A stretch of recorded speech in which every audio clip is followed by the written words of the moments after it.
10 seconds remaining. 5 seconds remaining.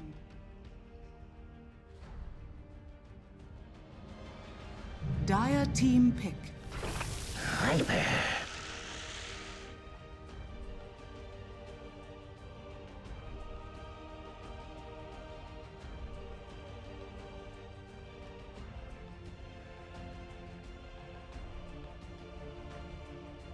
10 seconds remaining. 5 seconds remaining. TNC Predators turn. That it does, John. Of course, we've got to give quick apologies. I forgot to apologize for this. We were having delays due to coordinator issues. As you may imagine, after a new patch drops, there's going to be 1,000 coordinator issues going on. So we had to wait those out. Apart from that, John, this new hero, it makes me sick. And the people that have played it against me also make me sick. It's not remotely balanced. It got nerfed quickly. It's still not remotely balanced. If you're playing this Hoodwink hero and you think you're good at the game, you're not. All right, let's take it easy. Let's take some humble pie. It's a terrible hero. Why is there a squirrel in Dota 2, John? Why is there a squirrel in Dota 2? TNC Predators turn to Dire team ban.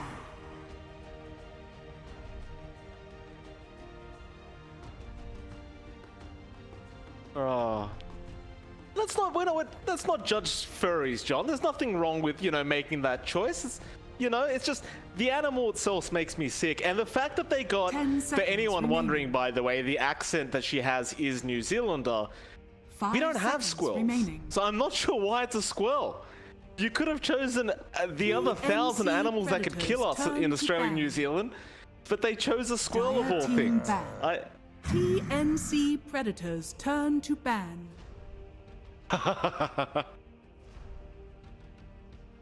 Well, look, let's talk about the draft, John. Obviously, some people came here to actually watch the games on today, so we should actually, talk about those. Shout out to the people spamming ducks in chat, by the way. Someone asked me to shout them out. We see the loyalty you have for Febby. Of course, shout out to the cat jammers, though. You're the real ones out there. But the ducks are also pretty darn good. Still TNC. They go for the Viper Pangolier opening, a very strong one to open up with. I believe that should be an offlane Viper and probably a position 4 Pango by Tim's. Team Dog, they go for the Enchantress into the Tiny as well, which is fairly interesting because obviously the Enchantress is very lane dominant. Kind of useless after that, but before that point in the lane, she generally just wins you the lane outright. And of course the Tiny, it's just Tiny. It's always going to be kind of strong. And now it has Craggy Coat back, so we're back to Dota 1 we go.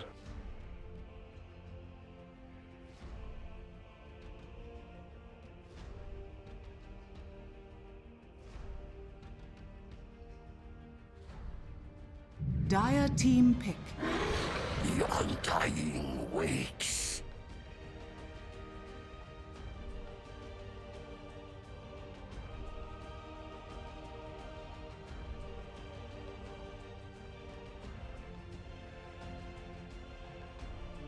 Ten seconds remaining. 5 seconds remaining.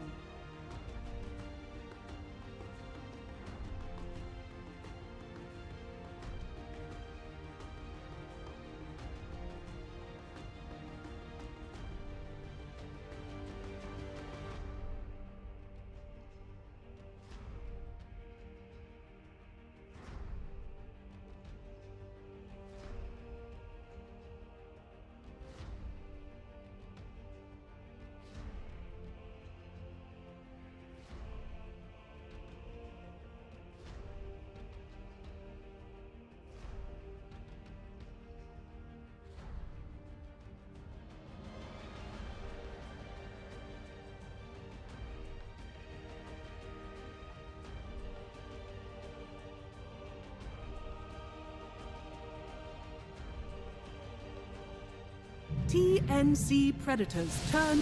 Morphling. Well, there's the Morphling coming out now for Team Dog, and I suppose some things just never change, John. The Morphling's still a very potent kind of carry to have in the current meta, and Team Dog will happily take it. Of course, very good up against heroes like the Undying as well, because you can get your own Tombstone going. You can even Soul Rip yourself. Even the Decay's kind of nice to have as the Morph. So I do like this pickup here from Team Dog, and just naturally going to add to the team fight that TNC already kind of had with that Tombstone. Now as Team Dog, you can just take it for yourself. And I should preemptively tell people, by the way, that there probably will be a lot of, do I dare say, complaining about some certain changes that were made. There'll be, we will be pointing out very, very balanced things in Dota 2 right now with the new shard system stuff. Did I tell you, John, I had 8 games yesterday, came out. I won 1 of those 8 games. 7 of those were losses. I had 2 Techies games, both of which were on my team. I had 2 games with the Squirrel on it that we lost somehow. I wasn't playing. And then the rest of the games, I was against Hoodwink. And we lost. It didn't feel good, John. It did not feel good at all.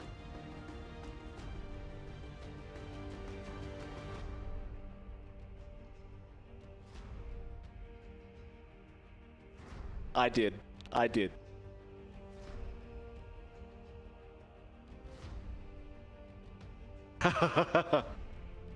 Dire team pick. Void incarnate.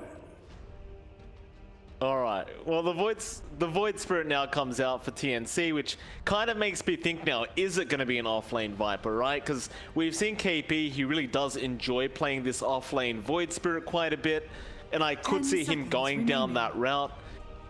Otherwise, of course, you can throw it to Armel and he'll take care of it. Either way, very flexible kind of mid and off lane now. And Void Spirit's one of the ones that kind of got a very interesting arcane, or excuse me, not arcane, but Aghanim shards.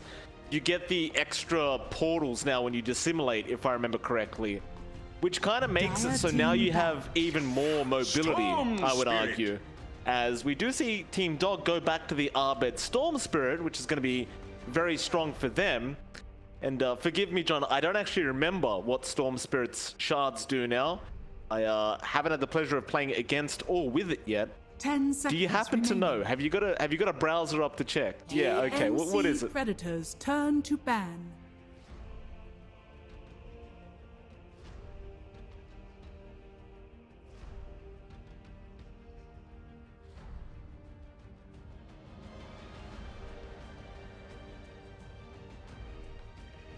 Ten seconds remaining. Okay. 5 seconds remaining.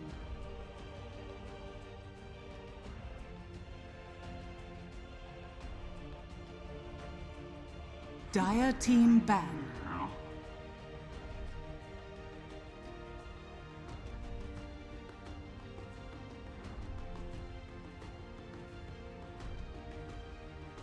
PNC Predators turn to ban.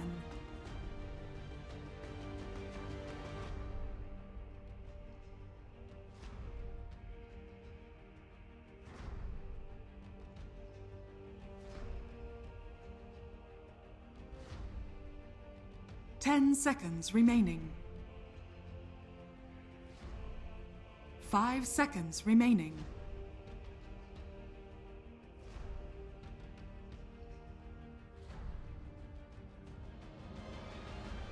Dire team pick.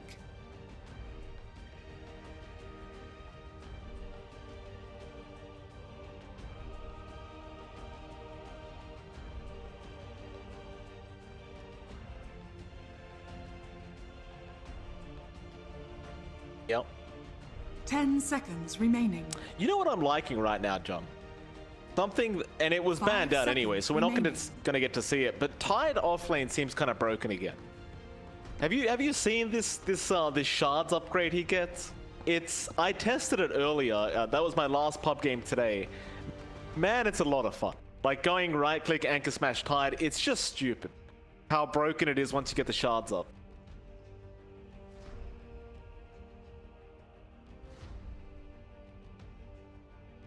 Right. Just made it better. TNC Predators turn. Bad Rider!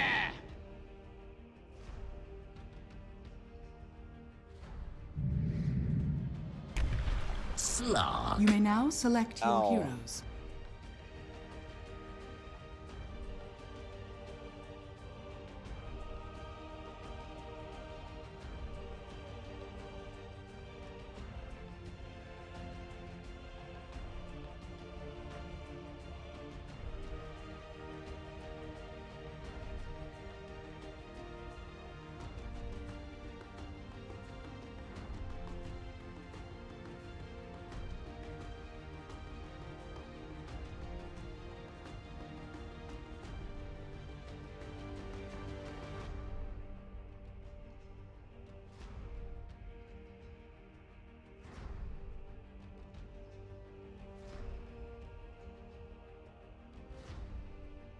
Absolutely. Of course, I gotta say shout out to the Twitch chat, John. They're going off right now. I see a lot of dog eats cat. Sorry, not dog eats duck spam going on. So obviously we've got a lot of fans from both sides, both ends of the spectrum. Well, I look forward to it, John. I mean, based off draft, who do you think does have an advantage going into game number 1? Wow.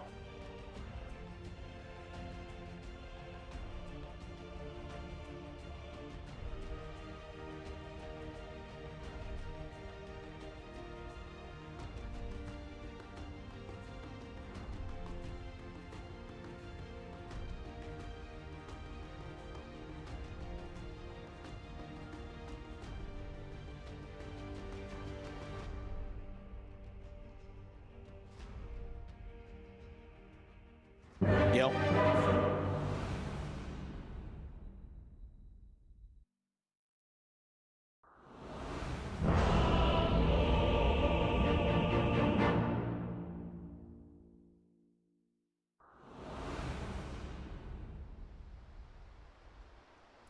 Well, let's see how it all pans out. Game number 1 of the upper bracket final between TNC and, of course, Team Dog is set to begin.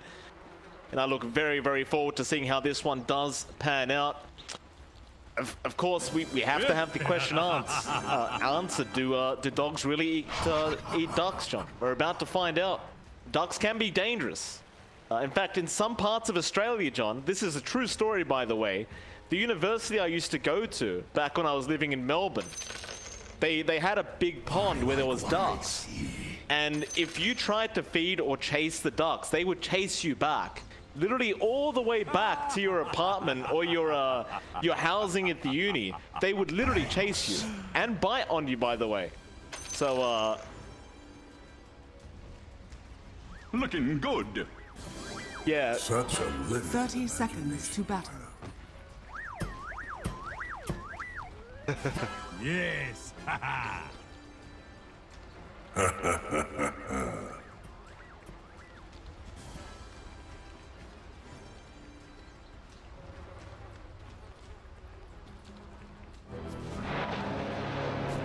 Yeah, stay safe, but if you are Fu, obviously you just get over it straight away, so no need for him. The battle begins. Took a hospital visit for about, a minute or two and came back completely cured. Fu was the cure all along. Rock on.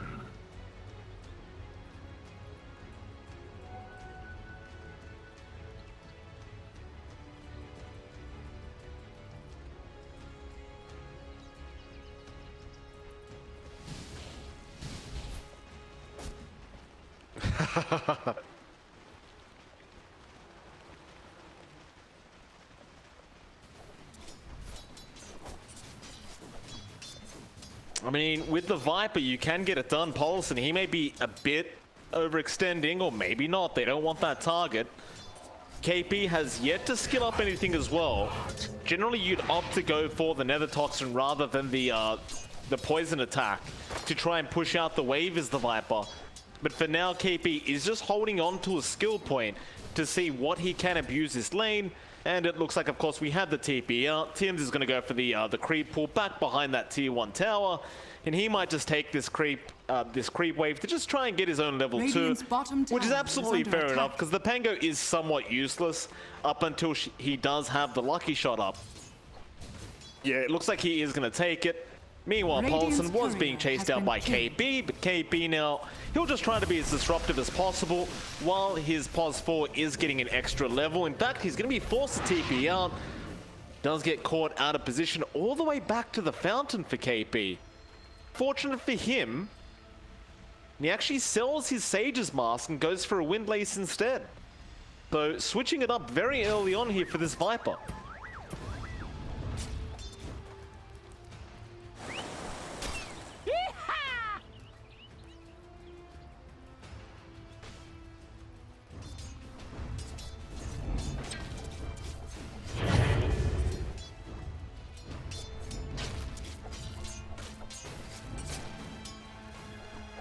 The choice is made.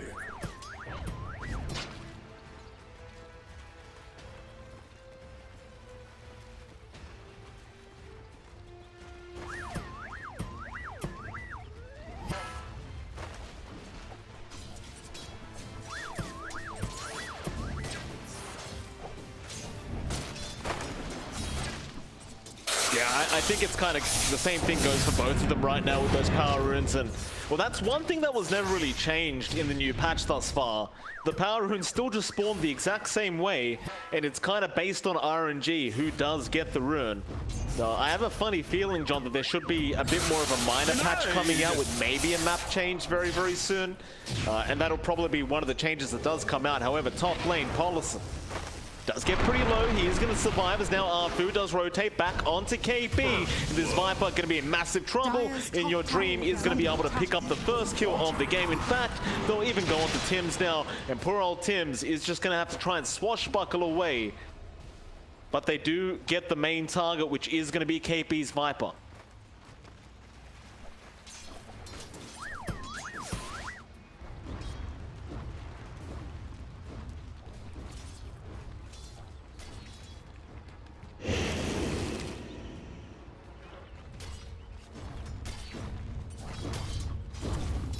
Radiant structures are fortified.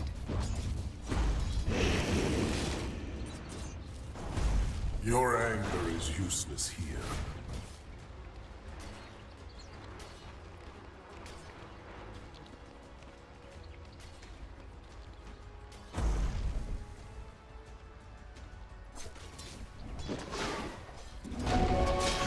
Oh, nice steal on that haste rune, Arfu.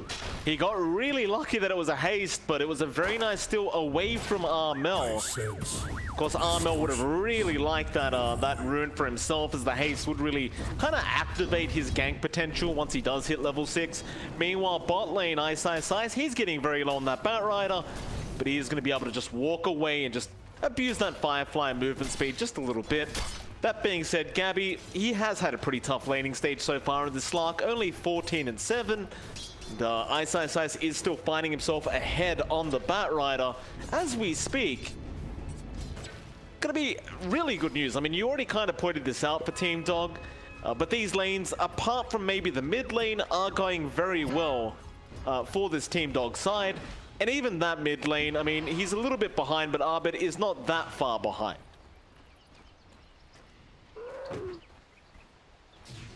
Amazing what you found lying around. Gotcha!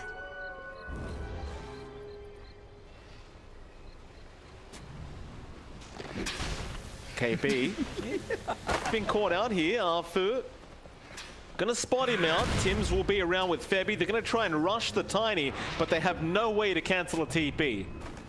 And this is something you mentioned in draft, is they are very, very limited in what they can do. If someone just TPs away, you're either going to need Gabby there or you're going to need Armel there until KP has a rod of ATOS up, which he is working towards. But that's going to take a bit more time.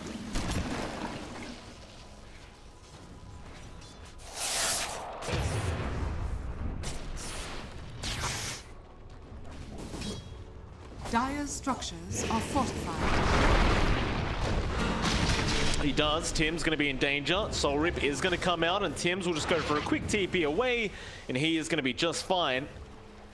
While the mid lane, they're fighting over that 6-minute power rune. Abed, can he make it in time? It looks like Arfu is going to be there to take it again, and he will. Febby unable to swipe it away from him, and now poor old Armel going to be very low, but Arfu is unable to break the distance. So Armel will be able to survive another day. But things are getting very heated in this mid lane, and Arfu may be able to sneak his way in. He does have a mango for the avalanche toss combination, so he has enough to run it. And if he does connect the avalanche toss, I believe that may just be enough. Middle tower is under attack. But it's not going to be there. He'll leave it be for now. The invis is starting to run out, and maybe go down to the bot lane where Ice needs a bit of help. In fact, he might just be dead. Sticky napalm not going to be enough. Gabby is able to pick up a kill by himself on that Slark, and that's something Gabby was starting to desperately need.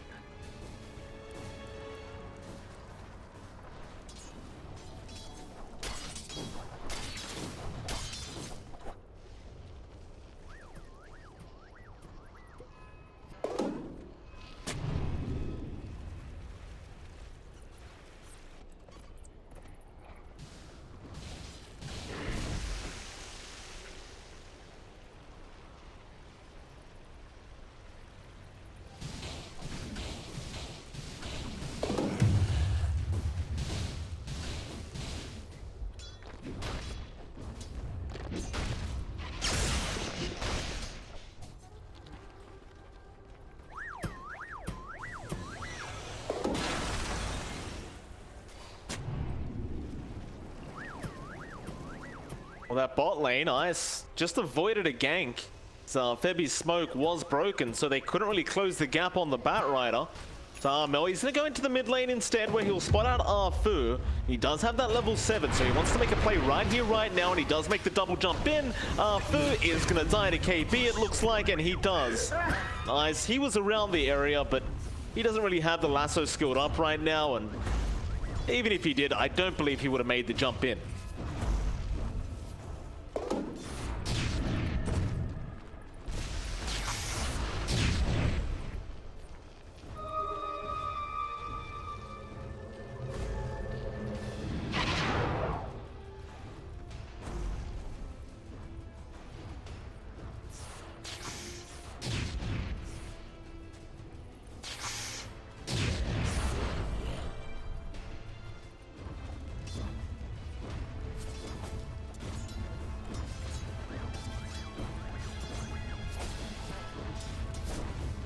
He's got the Orb of Corrosion now on Gabby. They jump in. Paulison going to be in danger, and he just gets blown up. Mel going to be there with the follow-up damage, and of course with Max Dissimilate, you do tend to do quite a bit of damage. It's a nice little combination there with the Slark, because you can almost guarantee you land the Dissimilate with the Pounce out. Mel with an Arcane Rune could keep going around, but it is going to wear off. Still Arfu now does show himself in the mid lane. He's going to be safe for now by that tier 1 tower, and I mean, you talked about Arbed farming really well in that Storm John, but in your dream, he's farming even better. TNC, I mean, they must know this is happening. It just seems like they don't really have an option as to slow them down yet.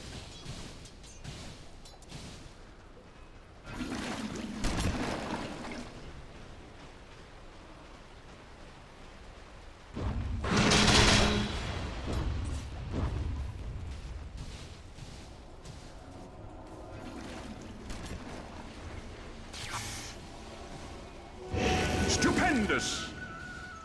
Bounty Rune gonna go the way of Arbet up at that top lane. In your dream, gonna try and fight out with Tim's a bit, but he's gonna waveform away. Still Tim's does swash into the Rolling Thunder. In your dream may have gone a bit too far. The Viper Strike comes out as well. He needs to try and survive. The break is there. In your dream, trying to take it, will waveform away, but KP's gonna keep the chase up. It's just not gonna be enough, however. The Strike Morph is more than enough to keep him up, and meanwhile, mid lane, Mel's gonna be in danger. Arbet does get one more attack in, and Arfu is going to be able to toss Armel up, so Arbed can finish off the kill. That's a big, big shame for TNC. They miss out on the Morphling kill, and they lose Armel in the process.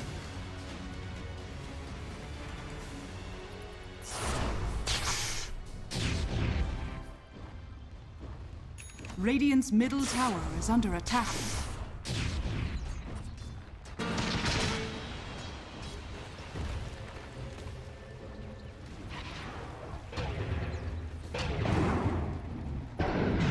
Mel, oh, he's gonna miss the Aether Remnant. Eventually, he does connect onto Radiant's Polison, top but tower is under so attack. he wanted to try and make the play onto Arbet. Meanwhile, Ice mid lane does get a nice lasso up onto Tims, and it's gonna be another nice easy kill.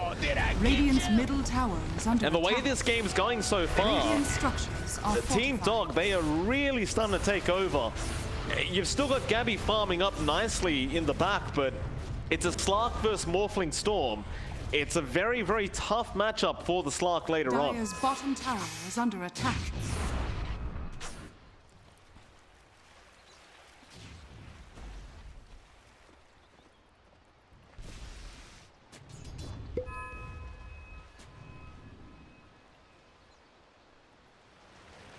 Dire's courier has been killed. Dire's middle tower is under attack. Arbet gonna try and make the jump onto Gabby. Dark Pack gonna be expended, and there's your Shadow Dance. He doesn't want to risk Dire's anything top with tower this Storm is at the under moment. attack. And Radiant's luckily for bottom him, tower Arbet is did under not have the attack. Orchid up yet, but he will very, very soon. And that's going to be the point where, if you're Gabby, you start to shake it a little Radiant's bit, bottom tower as you are has going to lose fallen. this mid tier 1 tower. Radiant's middle Arbet tower is ever has so close fallen. now to that Orchid being up. Assuming you get the Dark Pact off preemptively, you're going to be fine, but if you don't, and that silence does come out, Dire's you are top just going to be tower is gone under as Gabby. attack.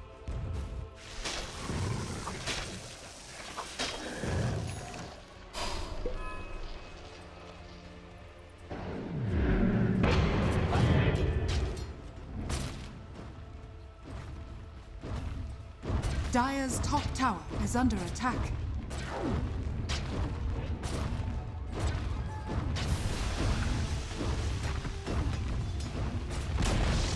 Dire's top tower has fallen.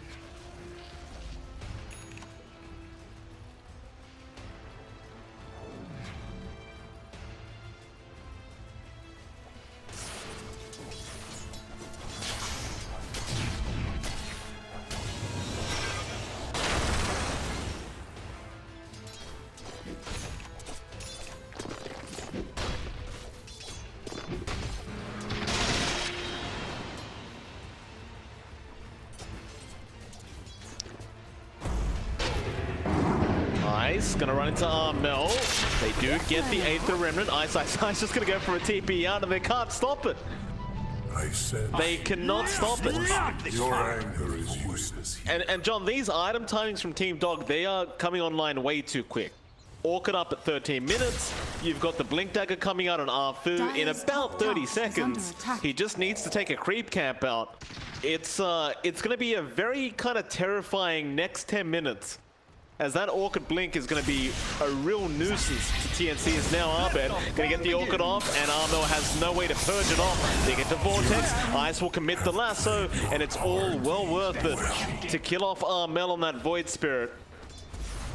He's kind of the beating heart of TNC in this game right now, and well, his game is not going that well. He just got a Spirit Vessel, but is not going to be able to abuse it quite yet. And the way this is going for TNC, it starts to feel like most of this game is going to be on Gabby's shoulders.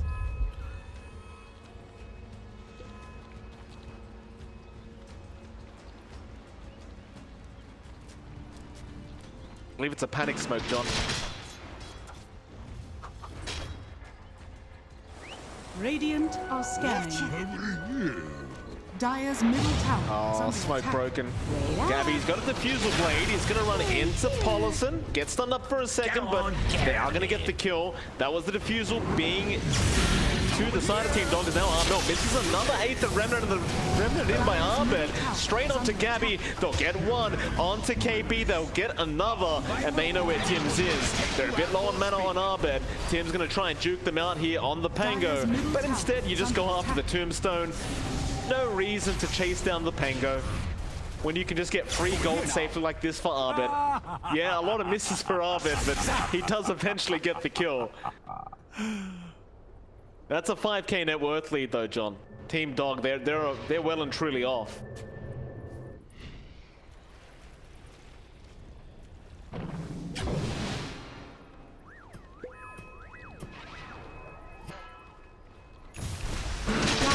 are scanning.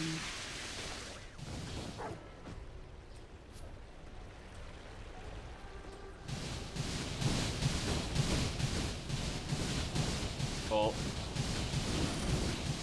He's gonna need it ASAP, John. In Your Dream's got a shotgun up now. It's that's a quick ethereal blade on In Your Dream. And that is gonna spell more problems as again the item timings from Team Dog are just coming out way too quick. And now mid lane, KP trying to farm up is just gonna get bursted down. He can't survive the Orca damage, I don't believe. However, Arbed getting low, but Tims could not make it in time. And the TP wave from Arbed is gonna be good. They'll at least kill off Arfu on the Tiny. It's just not a worthwhile trade, as you did have to give up your Viper for that. Dire's middle tower is under attack.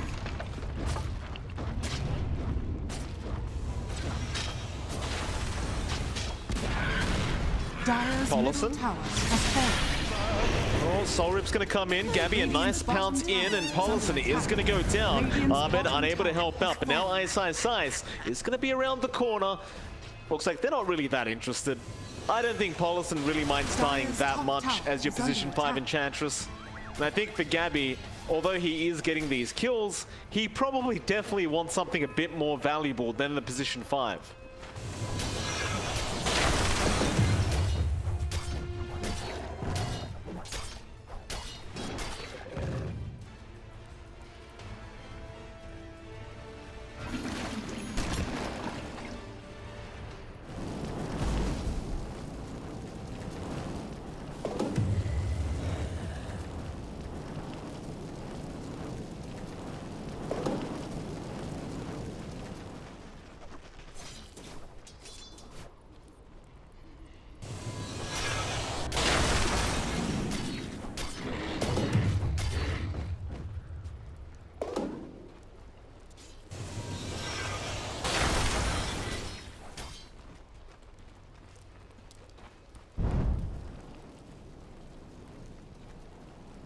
Well, Gabby, he knows Ice is in the tree line somewhere. Tim's going to join in. Does connect with the swashbuckle, but Ice is going to throw out a flame break, and they give up on the chase.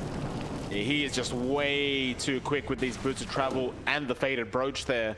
Even the windlace on top. It's just such a fast bat rider at the moment. Meanwhile, they've got to kind of pay some attention to this mid lane as the tier 2 tower is going to start being attacked. Looks like KP is there on defense duty, while TNC, well, the rest of them are going to find out In Your Dream, but can you burst this Morphling down? Yeah, it looks like the answer is probably going to be no, but they might just give it a shot. Loop around into the triangle, again spotting out this Morphling. Gabby is going to sneak in, does get the pounce off. They disarm him as well. In Your Dream does actually get bursted down. A very nice kill. Bottom tower is under attack. They find any more? Not quite, but that is a very valuable one to pick up. The tide has turned.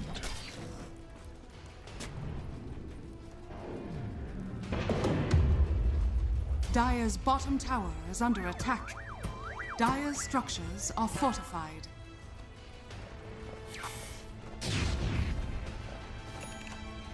Dire's courier. That they are, but after you're going to have his smoke broken and TNC, they still have the high ground. So they have the advantage here going into Arfu. It's going to be a nice, easy kill. A great presence of mind there from TNC to continue to hold that high ground and read the smoke rotation. However, Ice, Lasso, not going to be out. The Glimmercape is there from Gabby. He does Lasso up Tims instead. Going for the easy kill, but the chase is still under the pounce. It does not connect. Gabby just kind of flew right past and is now towards the top lane. Arbed gonna go after Armel, but he will just assimilate away and he should be alright, or maybe not. He's used both his astral steps, but Arbed is not going to continue this chase as KP's around now. Rod of Atos gonna come in. Gabby, no pounce out yet. It was on cooldown. Do miss out on a very valuable kill on the Storm Spirit, but I suppose for TNC they'll probably just be satisfied that Armel survived that initiation from Arbed.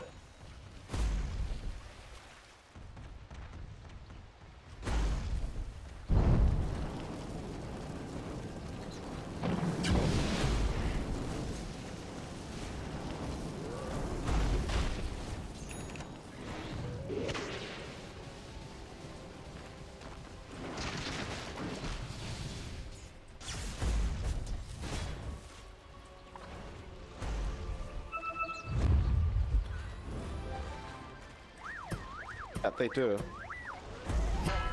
Well, they're going straight into side. It's a nice pick off to get, and the run of Atos is going to be up from KB, and that'll mean Team Dog will lose another. That's some gold that KP desperately needed on this Viper, and with that, they may even rush the Roshan pit. Knowing that Batrider, your main scouting tool and kind of initiation for Team Dog, is not going to be there. So this Roshan's going to go down very, very quickly, and your only real option is to throw Arbit into the pit and hope he can steal it away, but it looks like they may not even attempt it.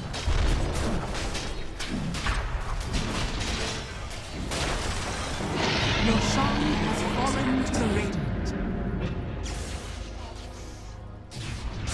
Whoa, what'd I miss?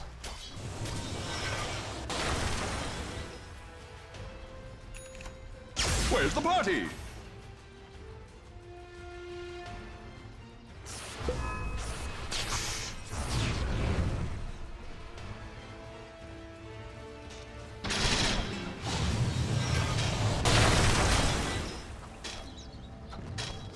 Dire's top tower is under attack.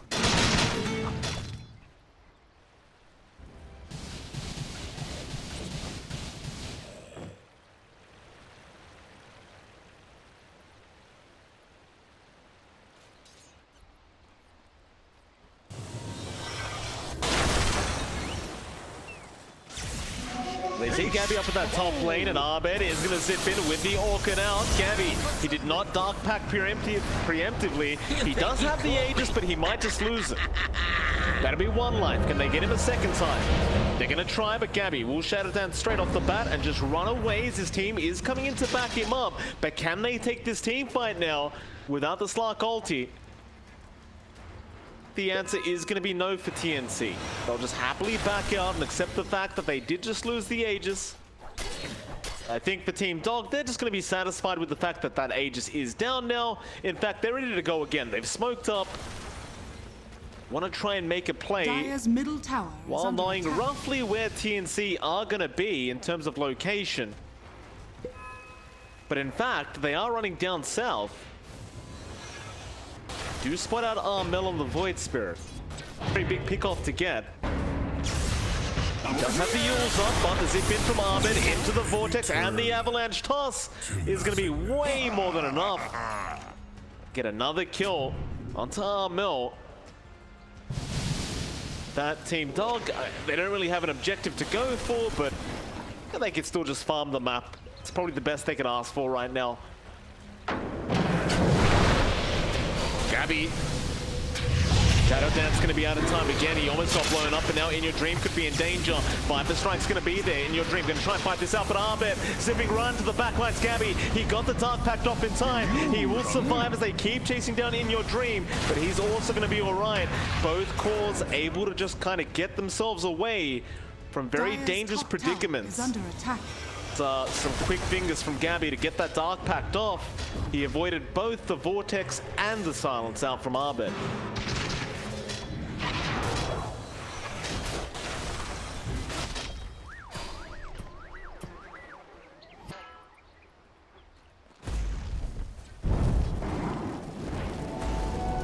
Attacks.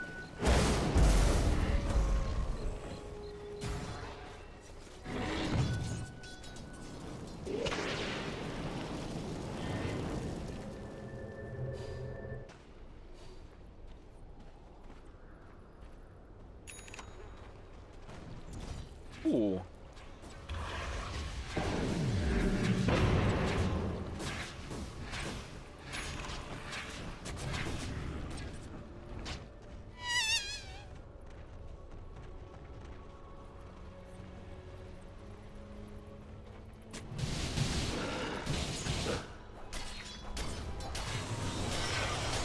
That he does.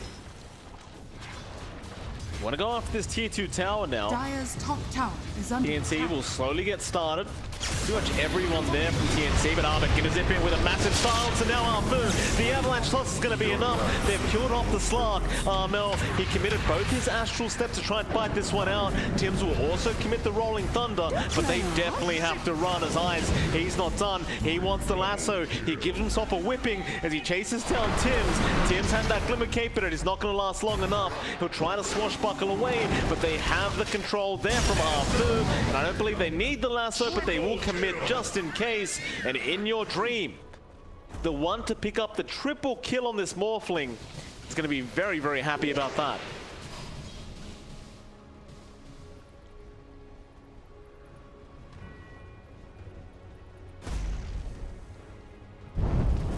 Radiant's top tower is under attack.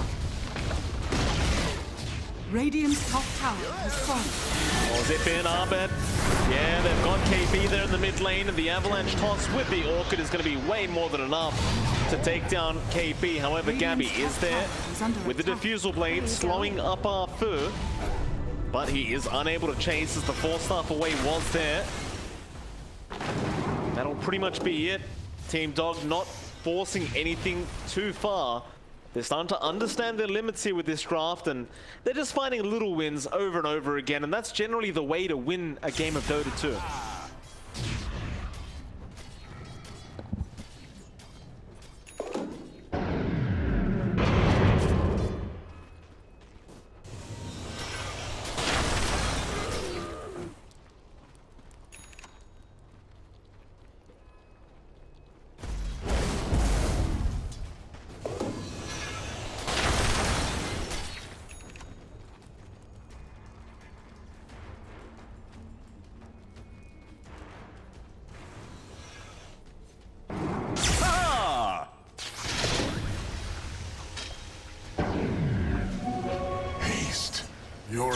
Your Dream is going to haste through an active. They're going to rush in, and they go straight after that Viper again. They just want KP dead every time, and Armel has jumped in after Arfu. It's not going to be enough damage. In Your Dream, just running around trying to find another target, but does not want to go into the high ground of TNC.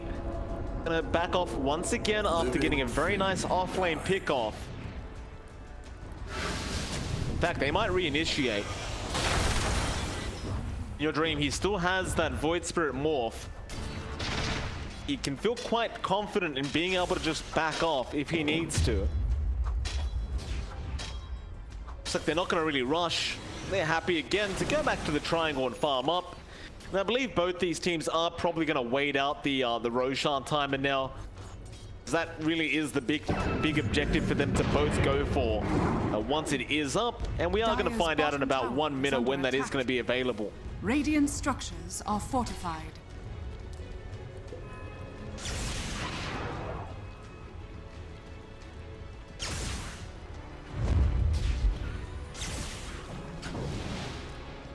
Radiant's top tower. When Your Dream, he's going to be careful, but OKP, he shows himself for a second, maybe trying to bait in Your Dream in, but now Armel jumps in. Not going to be enough, however. Paulson does die. Arfu in trouble as well, will go down. So they do get 2 supports for their trouble. I suppose the best thing they could hope for right now is a very early Roshan timer for TNC. Even if it was early, it probably wouldn't be enough time to take it out before the supports do come back online for the side of Team Dog.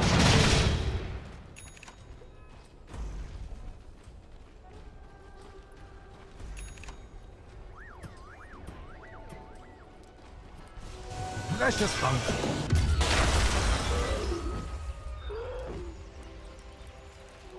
I'll take that. My waters rise. Stupendous!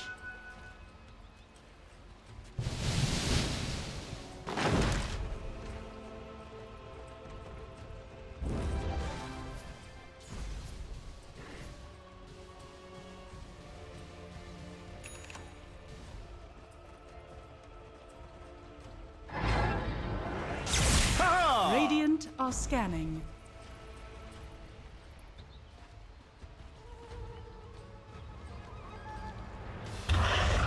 Dire's top tower is under attack. They actually have absolutely zero way to purge off that silence on the side of Team Dog. So it is definitely very, very valuable here for Armel. Nothing like a Lotus Orb going on, no BKBs apart from In Your Dream. And they do jump in now. They show off the Aghanim Scepter from Armel.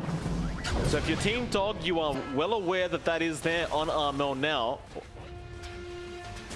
Radiant's middle tower is under attack. Love the fact that KP has a casual fluffy hat going on. It's very nice on him.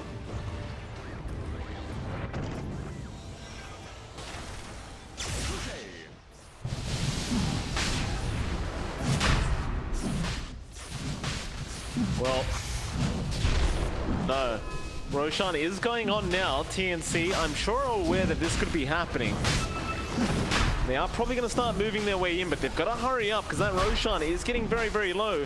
TNC is still hanging around the mid lane, perhaps not realizing it is happening, and now they will, but it is way too late.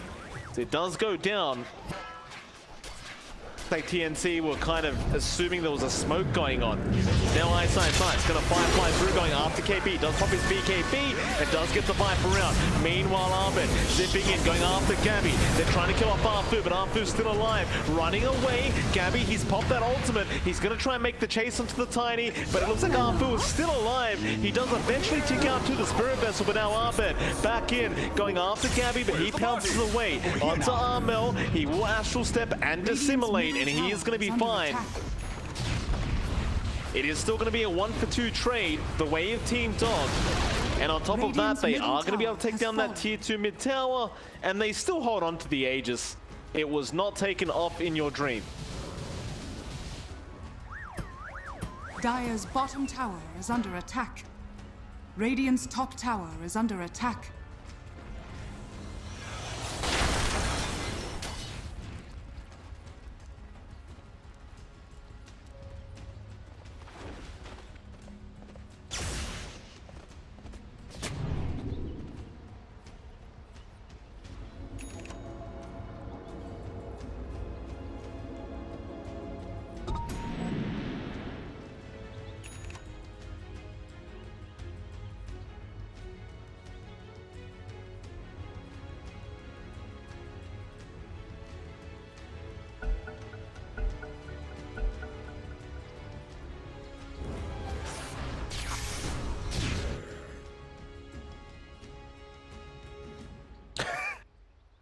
Uh-oh. I can't buy item. You just bought the blink though. Eyes. Oh, GG. Your anger is juicy here. Boiling rage.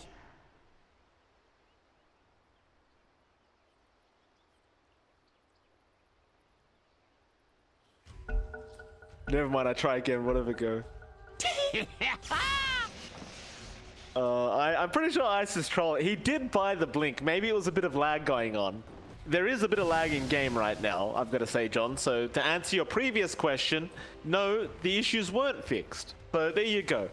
On the brighter side, though, we have a Squirrel hero now, so it's all worth it. You know, who needs Dire's top FPS? tower is under attack.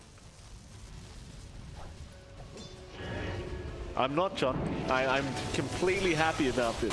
TNC. They're going to hang out in the Dire jungle now. Tim's going to be there with his team. They want to try and force down this top tier 2 tower. Dire's top tower is under attack. Gabby is Dire's very, very structures close to his are own BKB up on the Slark, and it seems like he does need it to be able to feel like he can actually just stand there and fight.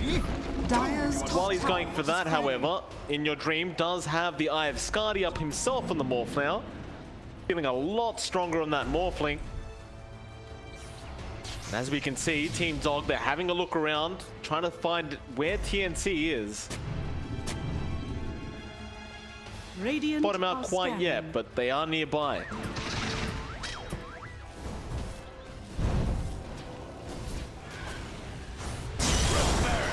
Oh, jump in. Ice, a nice lasso out again onto the Viper. KP getting it first and an Arbit zipping into the backline, going after Gabby on the Slark. They found two on that Vortex. Armel, he was in danger, but he does survive. Meanwhile, in your dream, gonna waveform away and try to buy himself some time as Arbit keeps going on to Febby. The Soul Rip, not gonna be enough. Gabby coming back in with the toss out from Arfu. He's gonna try and fight this one out with the Shadow Dance. No, he will go for the TP away, and he is gonna be fine. Still a 2-for-0 trade. They kill off the Viper, they kill off Febby on the Undying.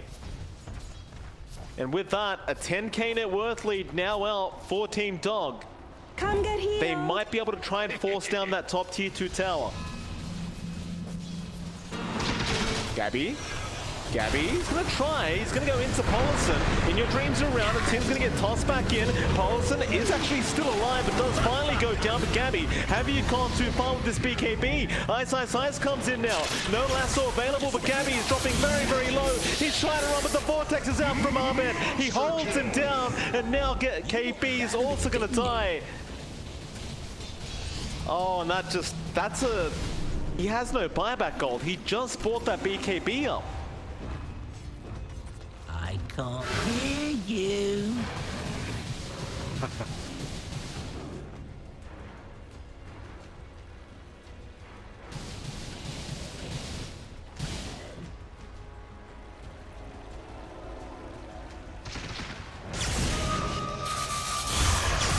Dead.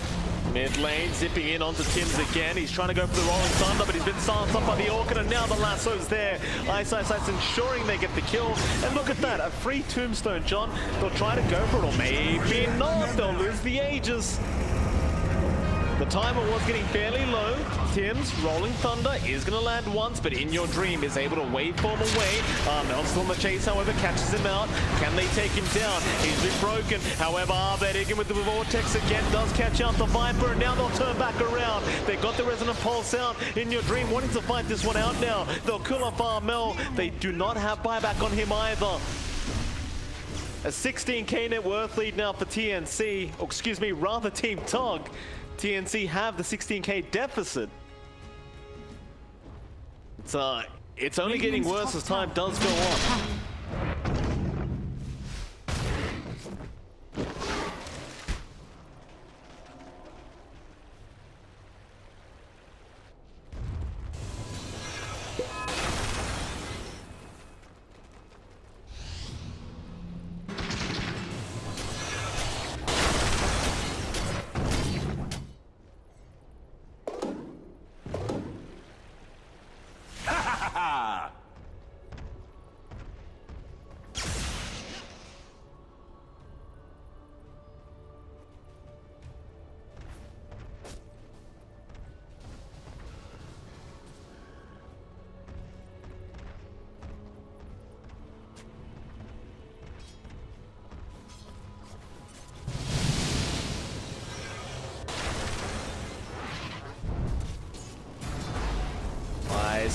Oh, he can smell KP, John. Ice has been all over KP this game. Going in again, we'll find him out, and poor old KP is gonna die. It's been a very, very tough time for this Viper in this game number 1. And, we'll see if they can improve it. I mean, we've got tier 4 items coming up now. Of course, you saw the tiny Arfu. He does have that Trickster's Cloak up, which actually seems very valuable on the tiny, having that 6 seconds of invisibility. As well as that, I believe Gabby found that, I don't even know what it's called, that lightning neutral. The Stormcrafter or something. Don't know who's got it though, nobody's holding it quite yet. Maybe they just deem it as not very useful. Radiant's middle tower is under attack. Oh. Dire's bottom tower is under attack. Webby. Lasso is going to be there with the Firefly out. This Morphling going to be in danger. Or rather, not the Morphling, but Febby, In Your Dream, is going to come in and happily take the kill. By the way, John, did we mention that Arbet has a Timeless Relic? Dire's bottom tower is under attack. Dire's bottom tower has fallen.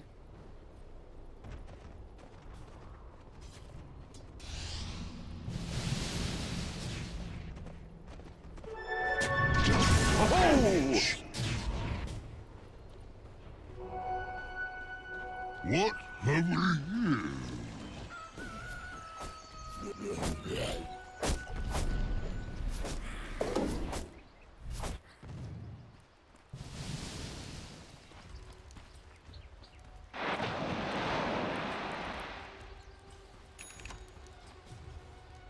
But they do.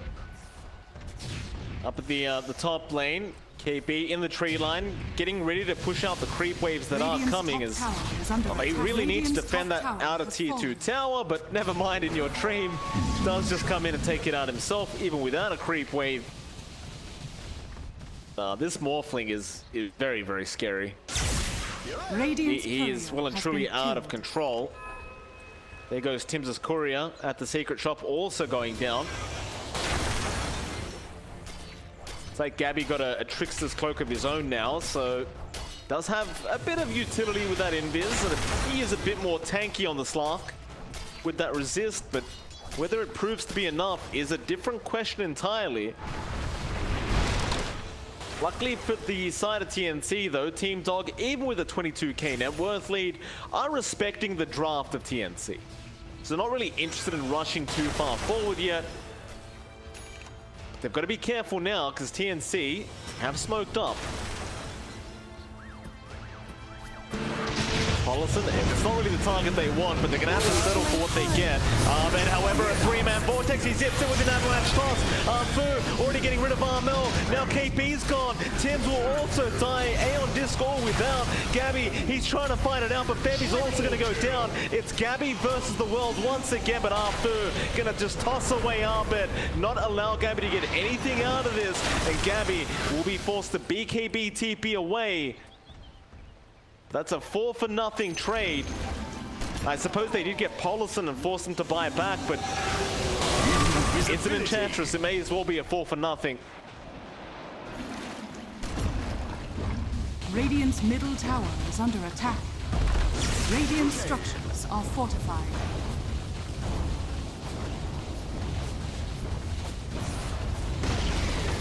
Radiant's middle tower has fallen. Radiant's middle barracks has fallen. Radiant's middle barracks has fallen. Radiant's top tower has fallen. They don't. Ice, he's having a look around. Radiant's top barracks. See if he can find a target to go on. Not that he has the lasso anyway, but he'll have it up for the next team fight. Just about 8 seconds away now. They really may not need it, however, as these Raxes are just going down so quickly in your dream. KB gonna rotate around the Viper, trying to go after the Morphling by himself. He gets the break off, and now Gabby for the backline for the Vortex Armband. He got the target he wanted. Armel's gonna jump in, but is it too late? They'll buy back on Gabby. They're gonna try and make something happen, but all their Raxes are gone, and everyone is just TPing away. They're gonna find nobody by the looks of it here, TNC. A very unfortunate turn of events for him. 35k net worth deficit as well for TNC, and what do you do now if you're this Radiant side? It almost feels like you've got to make a Hail Mary play, but it's just very tough when there's a 35k net worth lead for Team Dog.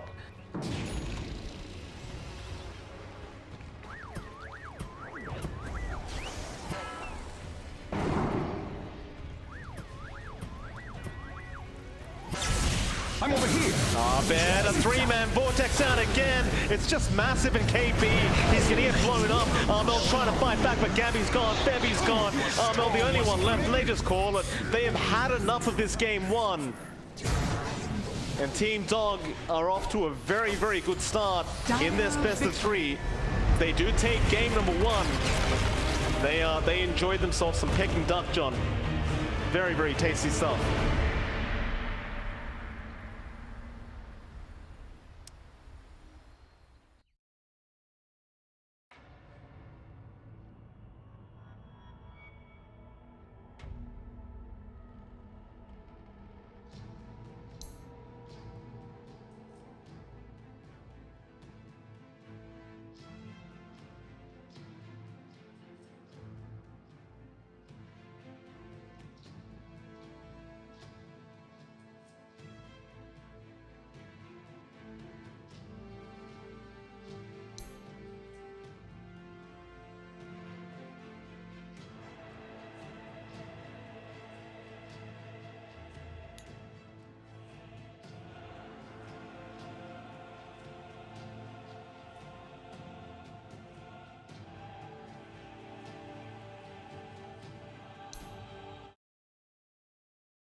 TNC Predators turn to Dire Team ban.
Ten seconds remaining.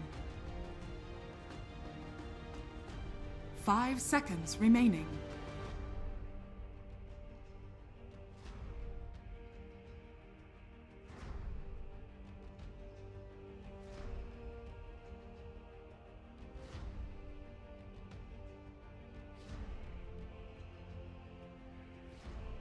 I mean, this happens every patch as well, right? Like you see so many kind of broken potential items and broken heroes that could be there, but most teams, they'll just kind of take it easy and run what they know up until they get a bit of time to practice, which I'm sure they'll be doing over the Christmas holidays and the Christmas period.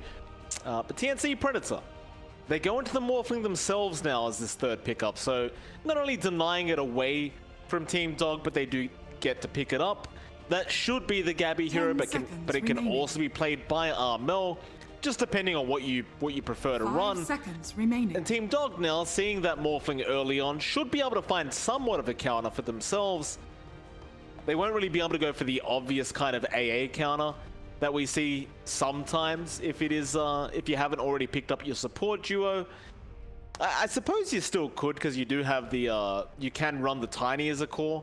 But, you know, they probably won't. I mean, AA, we don't really see it very often, for good reason. I wouldn't mind it, though. I mean, the Ice Blast is just so powerful up against the Morphling.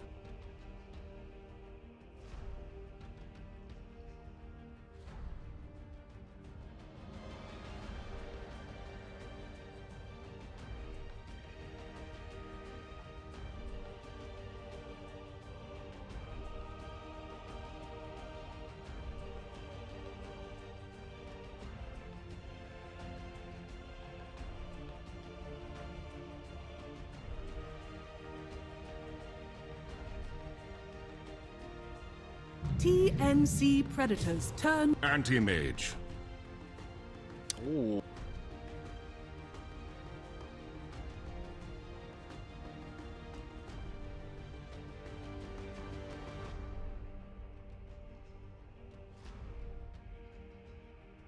Ten seconds remaining.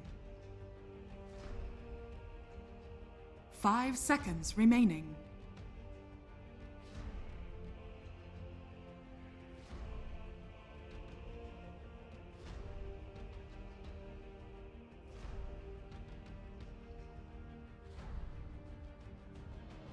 If I remember correctly from the last time we saw In Your Dream play the AM, I believe he did go for the Battle Fury rush. So that was a very good game for it though. Like he had a completely free lane, so he just said, screw it, I'll go for the Battle Fury. And it did work out quite nicely that way. TNC, they'll turn back around with an Elder Titan. That will probably be the position 5 hero now for TNC Predator, as you do want Tims on that Mirana. Team Dog though, I'm sure they'll be able to respond to this quite nicely. I do wonder what they want now, as they are still lacking 2 more cores. You know, potentially 1 core if the Tiny is going to be a core, but like you pointed out, that is kind of doubtful. So what do you want if you're Team Dog? You need a mid laner, you need an off laner. This will probably be the Ice Ice Ice hero coming out up against the Morph.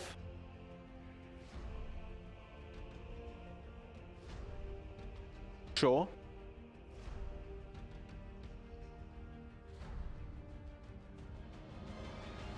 Dire team ban. Imber Spirit.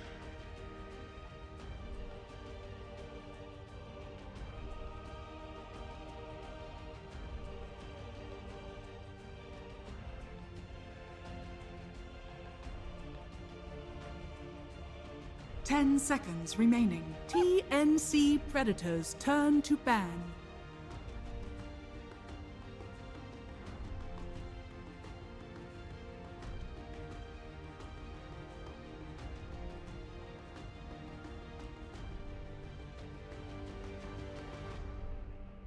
Ten seconds remaining. 5 seconds remaining.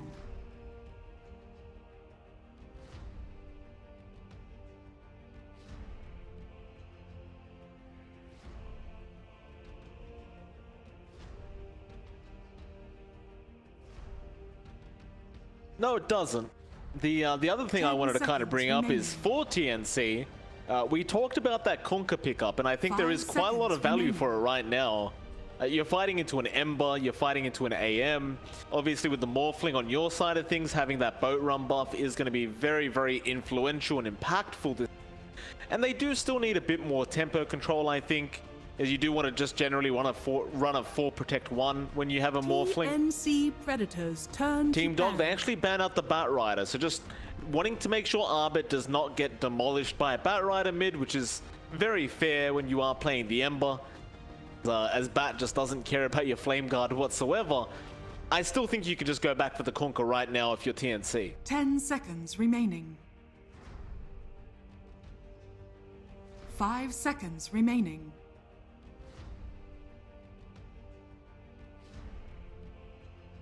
Dire team pick.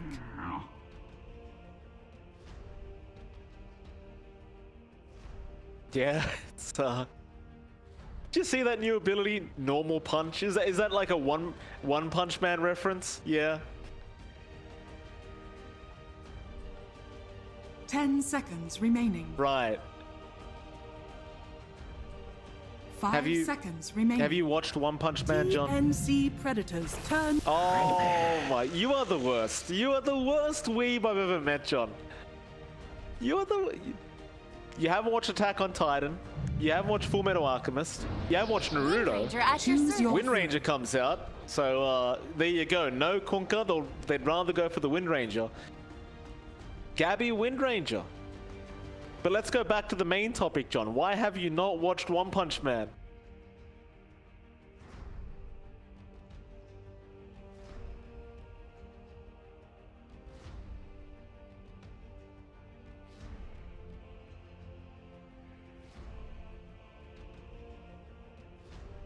Do you remember the fact that you did, and I watched that Violet Evergarden?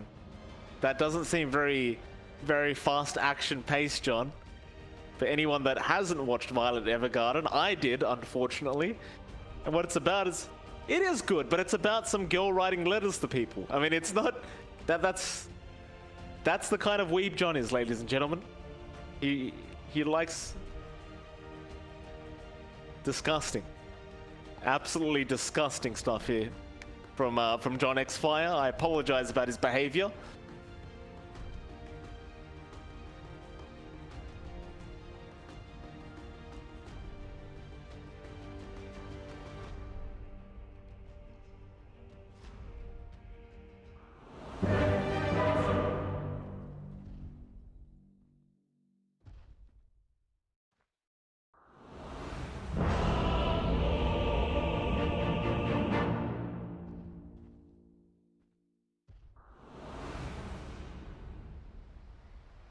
I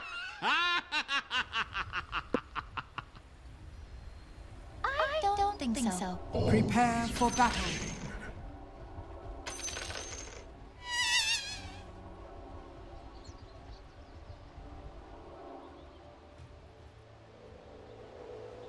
A disappointment.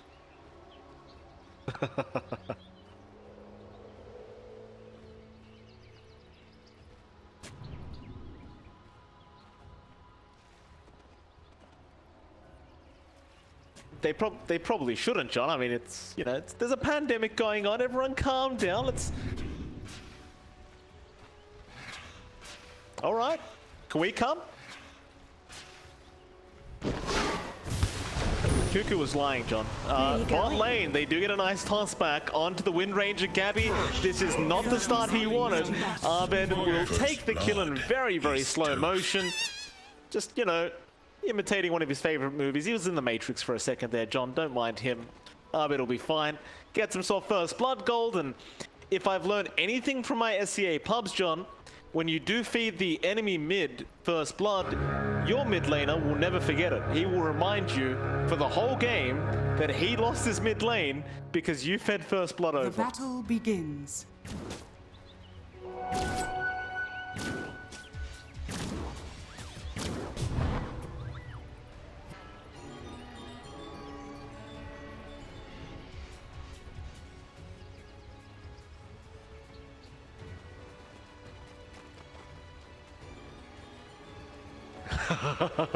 There's your Okada, Gabby. Enjoy.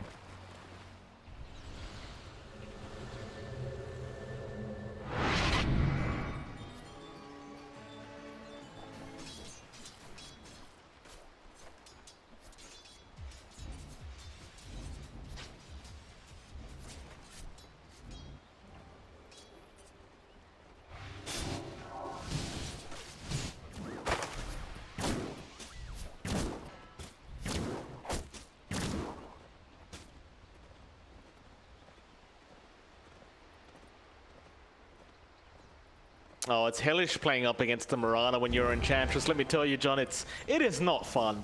And, you know, Tim's, he's a man that doesn't miss arrows. So, Polison has to tank the arrow.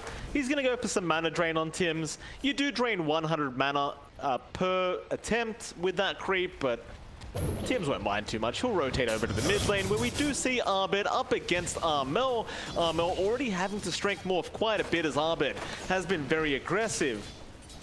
Tim's, he won't quite come for the rotation yet into the mid lane, as Abed probably will expect it, and he does have a nice observer ward watching his back, just in case Tim's does come for an arrow. Which leads us to our last lane, John, the bot lane. You'll see Febby there, along with Gabby on the Wind Ranger. Of course, Arfu is there on the Tiny once again, and you do have Ice this time around on the Viper. It's a very kind of annoying lane for TNC to be up against. So that Viper lane is never very fun.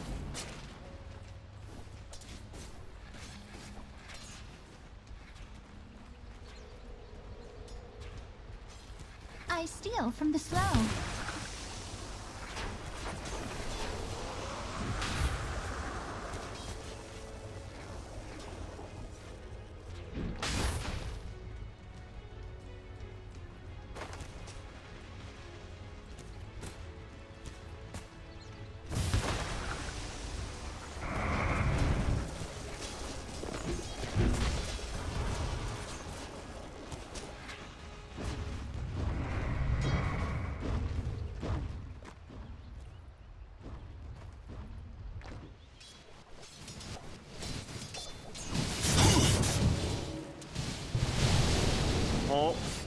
Lane Armel playing with fire. Abed gonna have a go at him, but not really gonna lead to too much, I think. They're just trading harass. Radiant structures Down to the are bot lane. fortified. Febby is dropping very low, but Gabby able to pick up the kill onto Arfu before they get the kill onto Febby. And now Gabby wants to have a chase onto Ice. Ice should just drop here, as Gabby does have a power shot coming up, and he will be able to get it. Nice juke attempt out, but Gabby definitely had that kill in the bag, and he's going to be very happy about that on the Wind Ranger.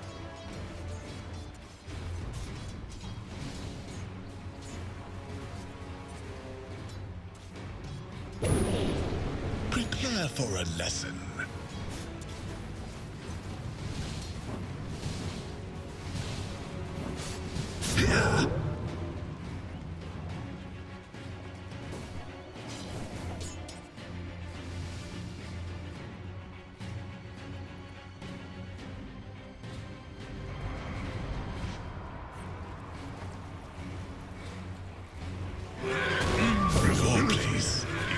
Oh, Tim's, he's been caught out. Nice control out from Polison and Arbed. They do get themselves another kill going. Mel going to be very upset about this, John. Arbed being not necessarily finding another kill, but he gets an assist gold, so he's going to be pretty happy. Master falters. Mel is, he's 0-0-0 right now. He's not too happy with seeing his teammates die around this Ember.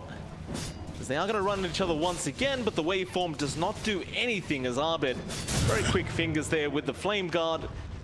He's going to be able to block out a lot of that damage. And all the lanes are pretty quiet right now, like there's not too much going on. I suppose if you are TNC though, you're probably happy with quiet. You've got a Morphling, you've got a Wind Ranger, you just want to try and secure some farm before you do get active.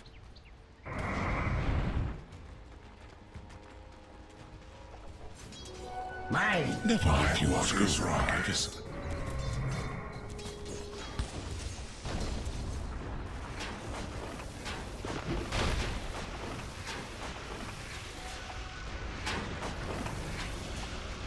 Oh, Febby. Not a happy duck. Febby will go down, and it's a bit of poisoning there in the pond there for Febby, John. He swallowed the wrong kind of fish, and Ice takes him out. Of course, in the mid lane, Fu gonna make a nice rotation into Mel. If we get anything out of this? No, the Strength Morph is gonna be there in time. Had he immediately gotten the Avalanche Toss, he might have been able to get that kill on his own. Well, trying it. Mel is gonna survive another day. I suppose on the bright side, they do force Febby to rotate on the Elder Titan.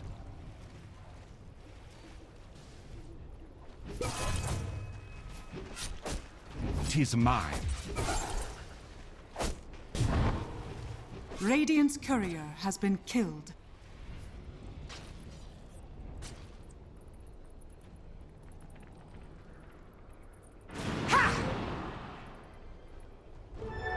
Double damage. Be ensnared in fire. Dire's middle tower is under attack. Dire's structures are fortified.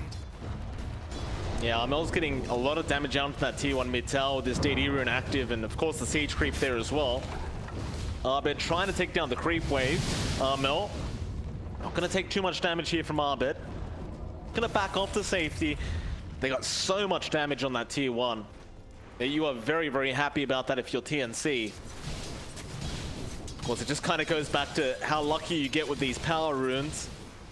And of course, Mel did end up getting quite lucky with the DD.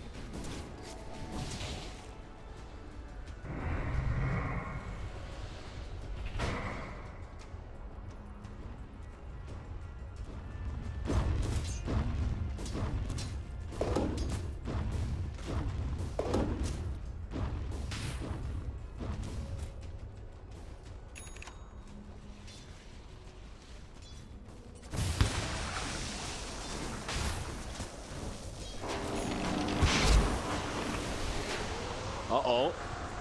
Abby, get the wind run off in time. You saw the Viper Strike animation was coming out from Ice. Come out in the end. The wind run was there. You didn't need that. Scabby with the max wind run is very, very defensive on this Wind Ranger, but again, as a POS 1, you are just trying to farm up. Defensive is sometimes the best kind of offense to have if you are Gabby. Survive another day. Meanwhile, Arbed pulling a creep wave over to the neutral camp, so being very efficient here on this Ember. He is quite, well, not quite behind Armel. He's about 100 gold off in terms of net worth, so you do like to see those little efficiency plays coming out from Arbed to try and catch up. He did try to go for the power rune, but it was picked up by Tim's. It was, of course, a haste rune being picked up. However, mid lane, not going to land on Arfu. Going to be okay.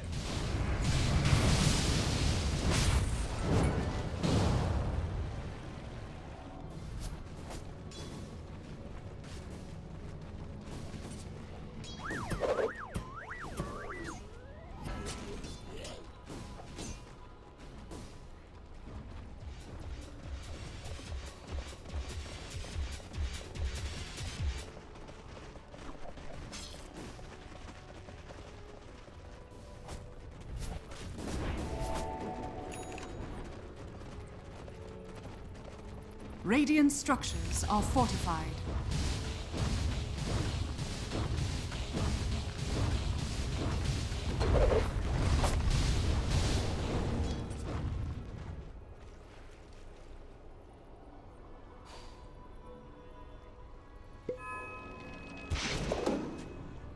Not.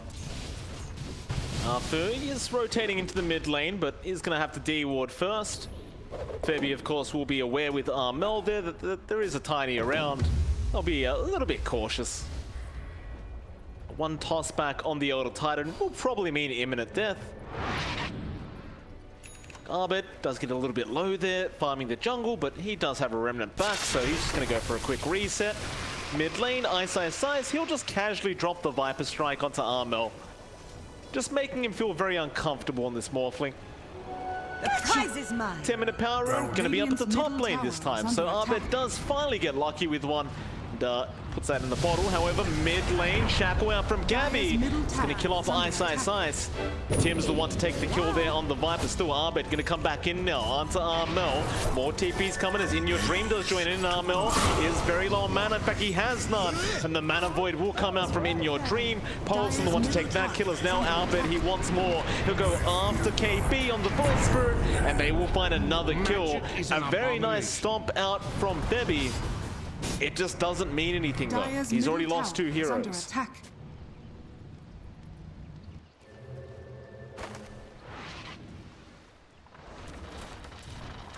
Radiant's middle tower is under attack.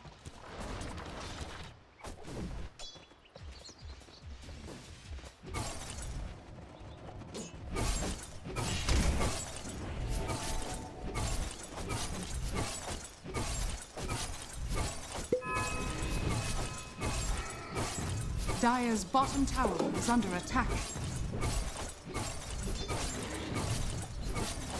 Very illegal stuff going on here from Team Dog. Dire's taking everything away from TNC. Up at the top lane, there is going to be a nice group up from TNC, and they're going to see if they can go for a cheeky smoke kill. Up towards the north, who are they going to run into? But Ice on the Viper. Nice, actually going to go onto KP, but KP is just trying to bait him forward, or maybe he might just drop if he's not careful. KP is going to tie. Gabby is going to eventually find the kill onto Ice. Ice still trying to run, but Gabby is going to be able to get the kill. But you did lose KP for the Viper, so it's kind of even. In fact, one would argue that Team Dog still found the better trade because they force out the rotation. Dire's top tower is under attack. Dire's courier has Armel. Yeah, they know all of them are up the top lane, so Armel is by himself right now, but looks like Arbit, he just wanted that arcane rune bottled up for himself. He was never really going to try and attempt to kill onto Armel, as he doesn't really have the Spirit Vessel up yet. Speaking of that vessel though, it is coming up very, very soon. Now that is going to be a bit of a cause of concern for TNC. Dire's top tower is under attack. Radiant's bottom tower. Gabby's in big trouble. He's been broken by that Nether Toxin, and he is just ticking out to the poison. Ice able to pick up another kill on this Viper, and Arbit looks like he wasn't quite done, but he's out of there. Rest of TNC grouping up now at the top lane, and looks like they're going to try and set up for this tier 1 top tower. It's just so hard when you're up against the Viper though. Just spam Nether Toxin, destroy a creep wave, hide in the tree line, and rinse and repeat if you are Ice. Bottom tower is under attack. My thanks to thee.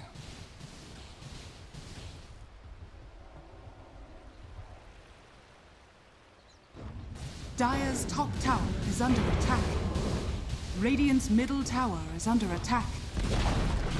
Dire's top tower has fallen.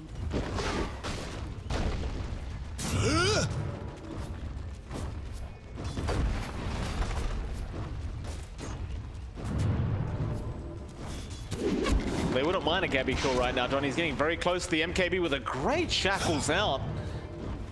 Not going to lead to much, just a bit of a flex shackle there from Gabby. Just kind of letting them know that he is ready whenever. KP gonna go for a jump in onto Paulson. Aether Remnant gonna lock on. Avalanche is there, but Paulson is gonna die. A nice quick pick up there from TNC. Shackles out onto Abed. I'm not gonna latch on. In fact, Gabby now gonna be in danger. Abed just turns back around and takes down the Wind Ranger. And again, it's just a very kind of bad trade here for TNC, is that still just trying to find their footing in this game number 2. Aether Remnant, arrow, not gonna land onto Arfu. In fact, nothing does land apart from that Aether Remnant. Team Dog should be pretty satisfied with that, finding another kill onto the Wind Ranger. And I mean, you look at In Your Dream, John, he's having the freest time of his life. Radiant's top tower With that Battle is under Fury up, attack. he is set to start overtaking Mel on the Morph.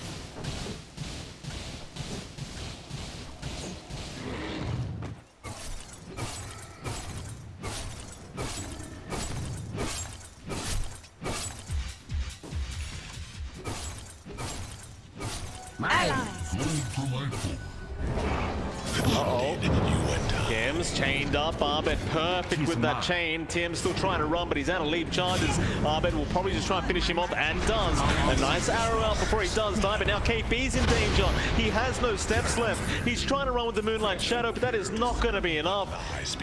Team Dog just completely dominating TNC already in this game number 2. A 2k net worth lead out now for this Dire side. And last game, John, we talked about the game being on Gabby's shoulders. This game around, it might just be on Armel's.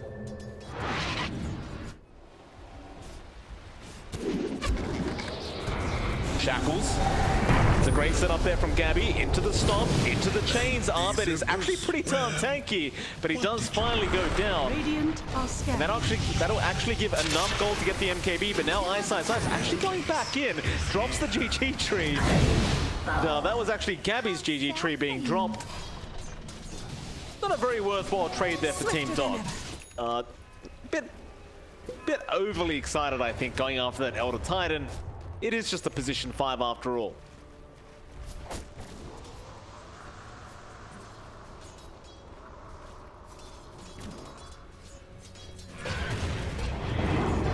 KP catching up Paulson on that Enchantress. Paulson is still going to be okay. Arrow not even going to land on the Centaur. So Paulson able to walk out scot-free. Looks like Abed's going to come in for a quick bottle recharge onto Paulson. Bottom tower is under attack. And everything kind of goes back to just being calm and quiet. You still got these position 1s that just want to farm. But if you're TNC, I mean, it is very scary going into the anti-mage, into the late game, even with your Morphling.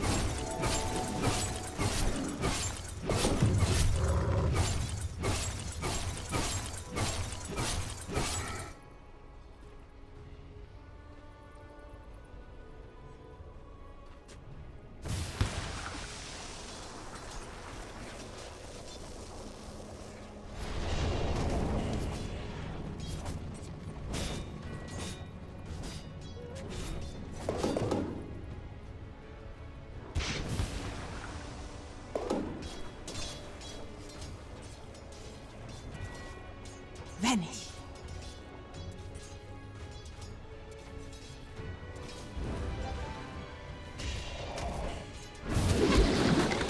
Gabby, JaCkky is nice. He came out of the Embers there, going onto the Viper, and they do blow him up.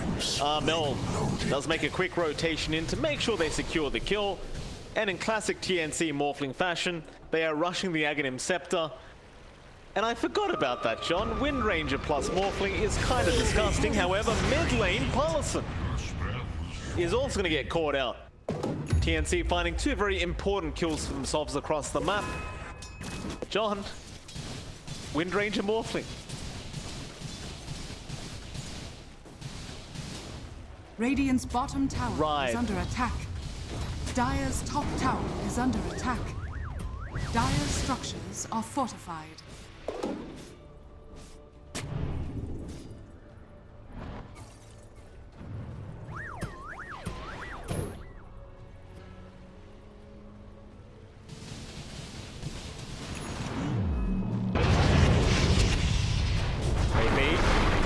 Mid lane, Avalanche toss going to be there, and the chains out. However, he does have the Yules, but in your dream, attacks a bit too fast. Tells him he is very disappointed about, well, his death, I suppose, is in your dream. Going to smoke up towards the top lane now with the rest of the team. Tims and Febby going to be around there, and Febby might just be the unfortunate victim here. Your dream does have his smoke broken, but it looks like they didn't actually scout out Febby. Leave him be as rest of Team Dog have rotated down towards the bot, and they have found Armel. That's a massive target on Armel. He was unable to get the strength morph off in time. Arfu just way too quick on the fingers. That's the biggest kill you could have asked for if you were Team Dog. In fact, they may have found more Gabby in trouble, and the blade mail out. Up there, just making him kill himself. Now, Science. Viper Strike's going to be there on the Tims. Chains out again from Arbed, and they're going to find another Febby. Going to go down. 4 heroes suddenly gone on the side of TNC. And Team Dog, they just continue to dominate this series. Gotcha.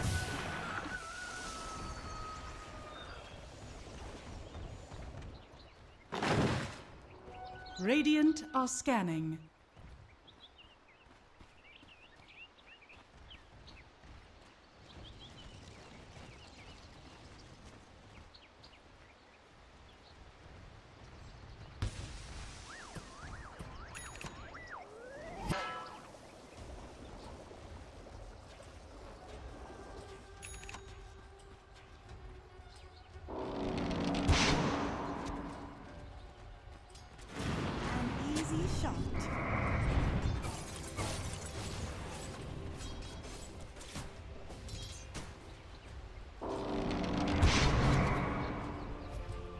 Radiant's bottom tower is under attack. I mean, don't forget, you can Radiant pause the structures focus are fire now with that recent change they made, but it can kind of catch you off guard if you weren't aware that the blade power was there on Arbed. That time around, of course, he wasn't, but hopefully in future he won't fall for it again.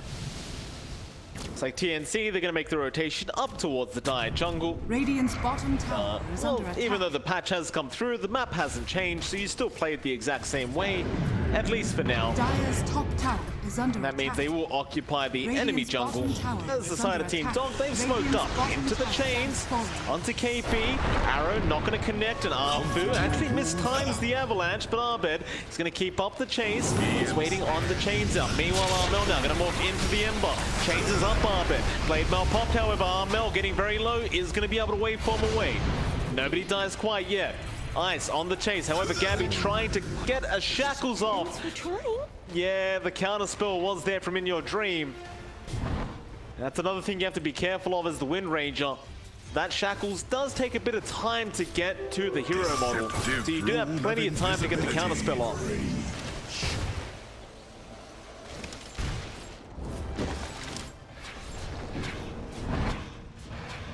Radiant's middle tower is under attack.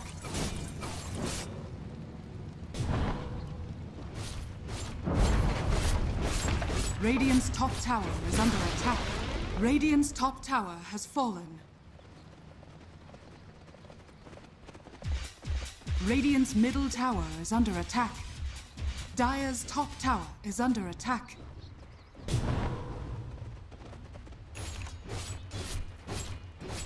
Could be worse. Oh, wait, no, it couldn't. What have we here?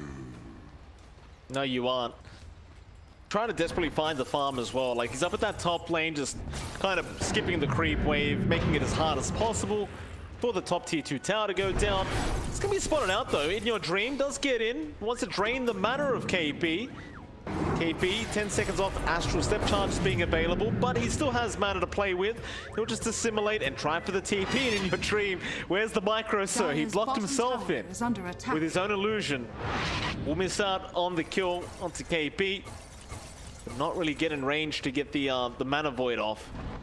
Bit more vision than that.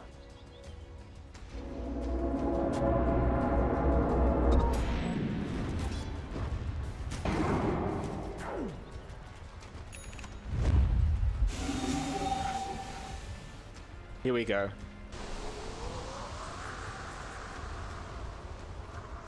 Yeah. This is basically hoodwink, John. You've got two Wind Rangers now. So you've effectively brought the new hero into the game now. Look at Armor, look at him run around the map at just lightning speed. And those wind run charges just charged back up way too quick, by the way. In case Ice Frog's listening, need a bit of a nerf there, thank you, sir. Bot lane, they have caught out in your dream with the Aether Remnant, but they can't take him out. Meanwhile, nothing else is going on. TNC, they just want to back off. Armel even has the whip on him, so he can increase his movement speed even more, just by himself. Just whip yourself. Get yourself into shape. But real good.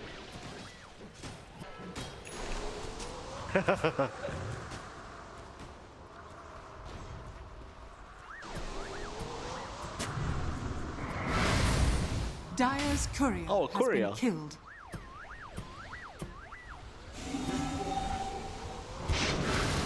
Dire's bottom tower is under attack. 'Tis mine. Dire's structures are fortified.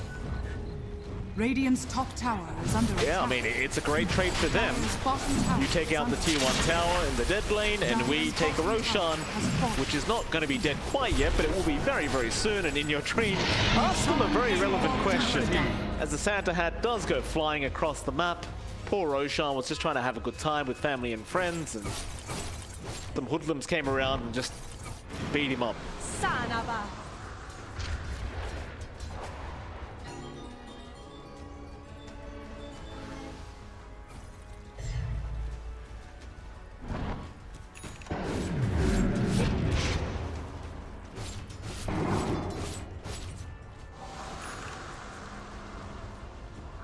Dire's bottom tower is under attack.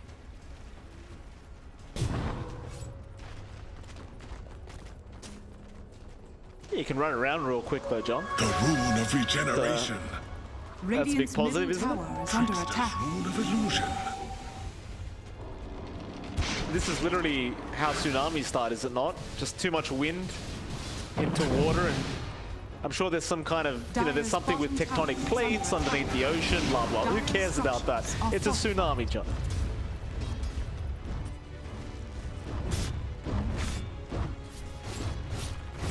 Radiant's middle tower is under attack. We've gone over the pronunciation of tsunami before, Jonathan. Radiant's top tower is under attack. Radiant's top tower has fallen. Smoke up here from TNC. Dire's bottom TNC's still tower trying to is go under after that attack. 2-2 bottom. They are going to be able to Radiant's top get it, tower or is under maybe attack. not. They'll be forced to back off as they saw in your dream coming in. A quick Moonlight Shadow out, but Fu is in the backside. Gabby does not land the shackles and forced up. Another shackles comes out. That one will land, and they've got both supports. However, you look at Armel, he is dropping very, very low, trying to run away from Spirit Vessel and Arbet, just chasing him down. In your dream does get the Mana Void off. They'll get another kill for themselves into KP, who's trying to dissimulate himself out of the situation. He's in trouble. He'll try to TP, but the run of Atos is going to be up from Ice. And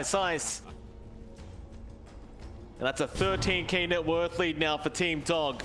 It looked like a great start for them with the shackles out from Armel, but it just didn't prove to be enough.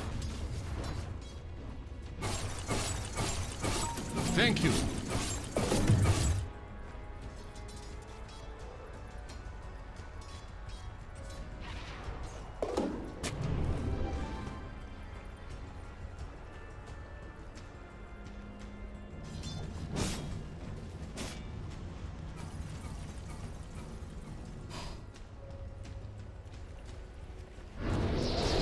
Come on, Gabby. Sprites. He's going to find Polison, but it's not worth it if he costs his own life. Tops back on Polison, so he just gets sacrificed to Gabby, but it won't matter because Gabby is set to fall, and he will. It's a tough game for a Wind Ranger. Like, it's never going to be worth killing off the Pos 5 Enchantress like that for your own life. But if you're Gabby, you've just got to make as much space as possible. And they really need the space, John. I mean, there's an 8k difference between position 1s right now.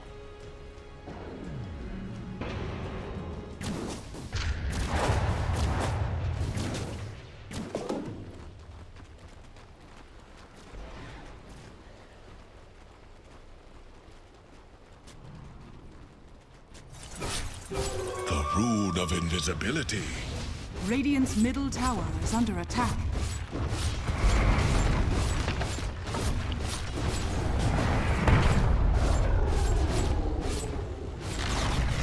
Radiant's middle tower has fallen.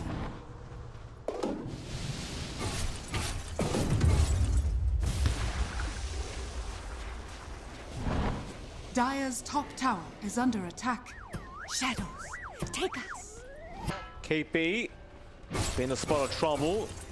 Light Shadow is going to be there protecting him for now, and he'll just try to step away. In Your Dream spotted that out, wants to keep going for the chase, and that Moonlight Shadow has not got that much time left, but he is going to be safe in the tree line. With the bot lane, Tim's Chains is going to be there from Arbed. He will guide in Greaves to try and just purge it off and run away, but Paulson is going to keep up the vision. Arbed, he doesn't have any remnants left, so this might be a bit of a harder kill as the arrow even does land, and Tim's will take the bounty rune for himself, and Arbed says, you know what, I can respect that. I'm still taking your life away, but I can respect the play. Riches.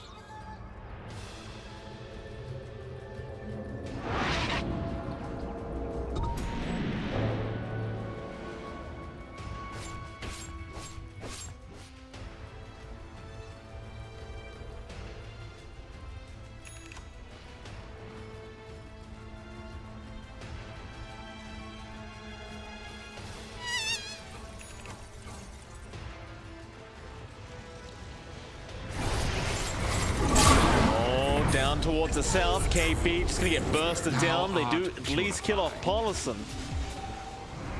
Arbed trying to see if he can find a chains on somebody, but he's not gonna be able to. You know what I realized, by the way, John? This new tier 3 item, this ceremonial robe, shows the effect, the debuff on your enemies. So if someone's hiding the tree line, and if you're hiding in the trees and you've got this ceremonial robe on and there's an enemy nearby, they know you're there because they can see the debuff. Radiant are scanning. For the Come on hunt. now, John. Don't expect too much. Shadows, take us.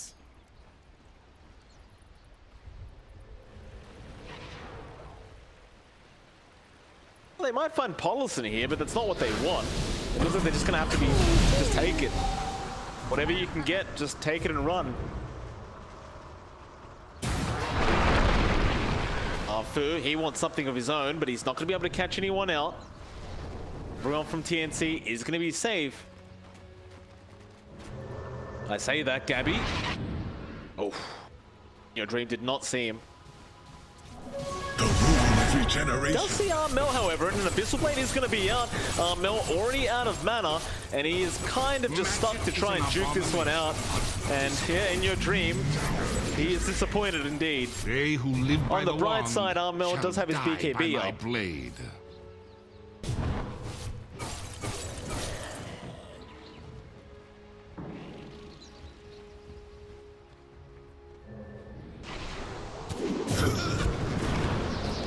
Jackals, Arbed, Cord, Arrow is nice as well, but can they have the damage out in time? Arbed, yeah, they do. They get him down, but now In Your Dream comes in onto Gabby. The Yules are going to be out, In Your Dream still not getting anyone yet, but he'll go after KP, and poor old KP is just going to die so darn quick to this anti-mage. In fact, he's going for more now. Rod of Atos out from Ice. Avalanche Toss is there from Arfu. They wanted to Fountain Dive him, but they're not going to quite yet. They're going to hold out movement.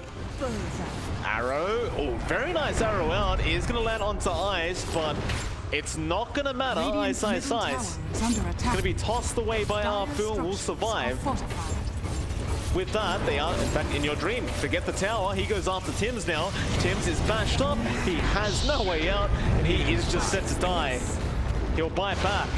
But is it going to mean anything? Gabby trying to go onto another target. He caught Arfu, but now In Your Dream jumps back in. Manafoy going to clear out the creep wave as well.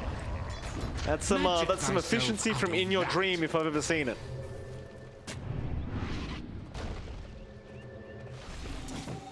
Radiant's top tower is under attack.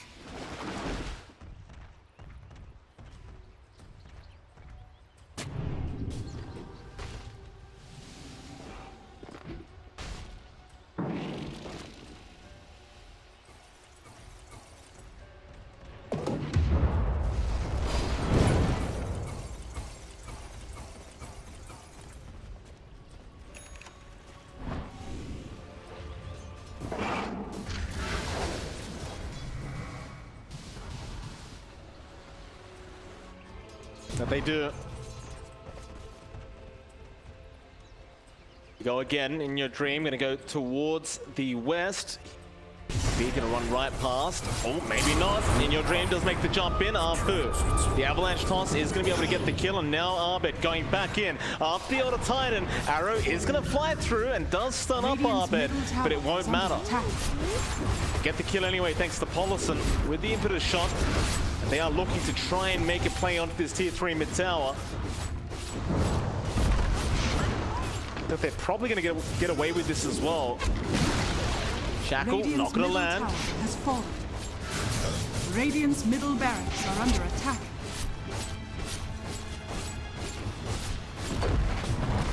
So just let the racks go down. They don't really have much of a choice here. Radiant's middle barracks are under attack.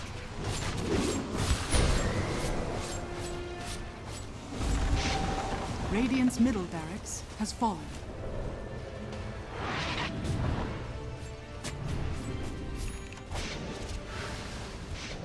'Tis mine.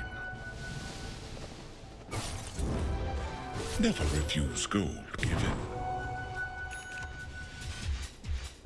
Then.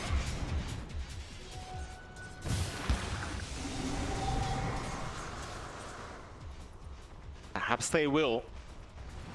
Find out very, very soon as they do try to go in. KP there with Armel. They found out Ice. He does pop the blade mail, but it is not going to matter. TNC, they get something.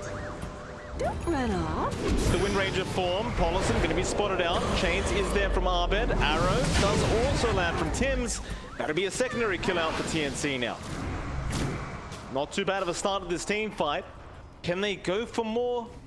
It looks like they're not really too interested. They're gonna just wait it out, get back to D, pushing their own base. What they can get done later on, or they can try to rush the Roshan pit. Looks like they are gonna give a crack.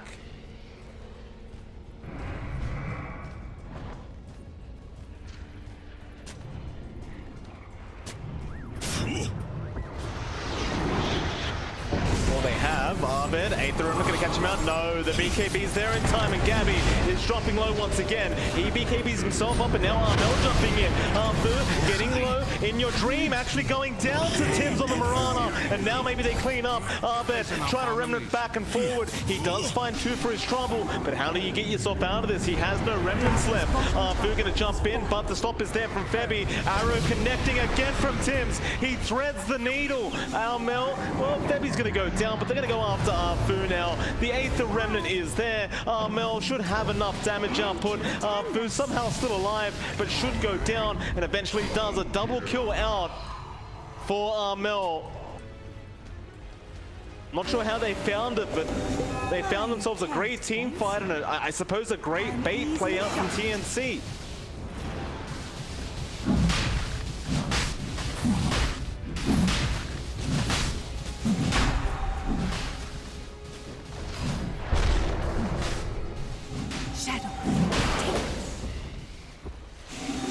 Armel thought about going in, but side's better of it. I could have hit Roshan with my eyes closed. Roshan still dropping low, but they're trying to get some vision on it. See if they can go for a steal. Looks like eventually they do just back off, thinking better of it. Roshan has fallen to the ring. And suddenly, TNC have found a way back into this game.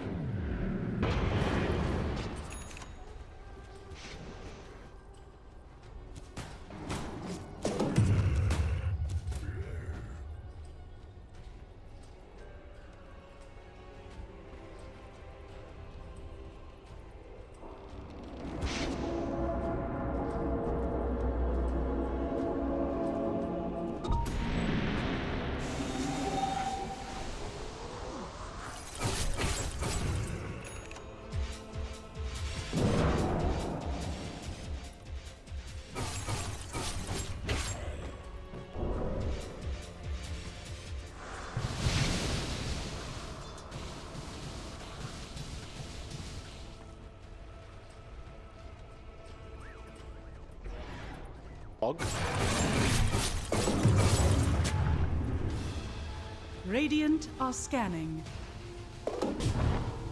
Successful counterspell creates an illusion attacking the caster. I don't want to be attacked, John.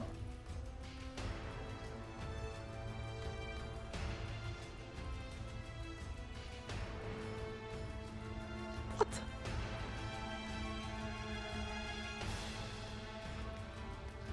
Aren't we all?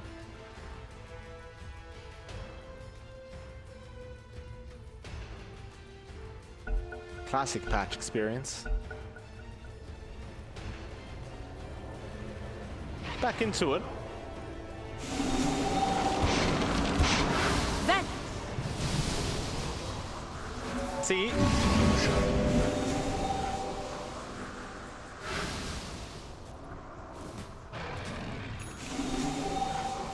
Game plan is Mel, he's gonna buy out the butterfly now, so definitely getting very, very strong on this more. We haven't actually seen much of the Elder Titan morph going on. It's mostly just been the Wind Ranger. Behold, a subtle bird. Gotcha. Death. True. Your Dream having a look around, and he is going to find himself at Tim's, but Tim's has leap charges, and he's going to be able to leap away. Unfortunately for him, Arbed was just around the corner. Burn away Gonna go down. your ignorance. The Team Dog, I mean, even with that those last couple, or last team fight that didn't really work out their way, they still just appear very, very strong. Still a 19k net worth lead, they're nowhere near out of this game. It just seems as though they're paying a bit more respect to the lineup of TNC.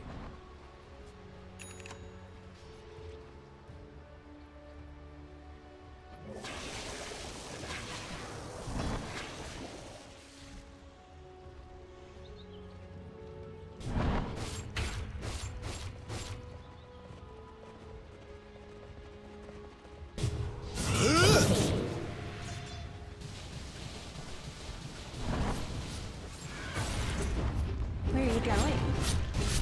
Absolutely, and in they go. Tier 3 tower going to be under siege. However, towards the north, it looks like Armel has been caught out. Armel, he does wait for, but Arbed does have the chase. He has an Aegis, however. That's one life gone. He'll come back up. Maybe they make a chase onto Arfu. is under attack. Maybe they won't.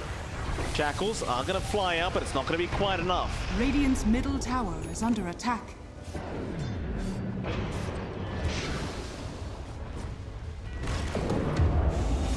Back in they go. Radiant's bottom tower is under attack. Jackals. He kind of returned back the way of Armel, but doesn't latch onto anything anyway. Can't really afford to lose the next team fight here, TNC.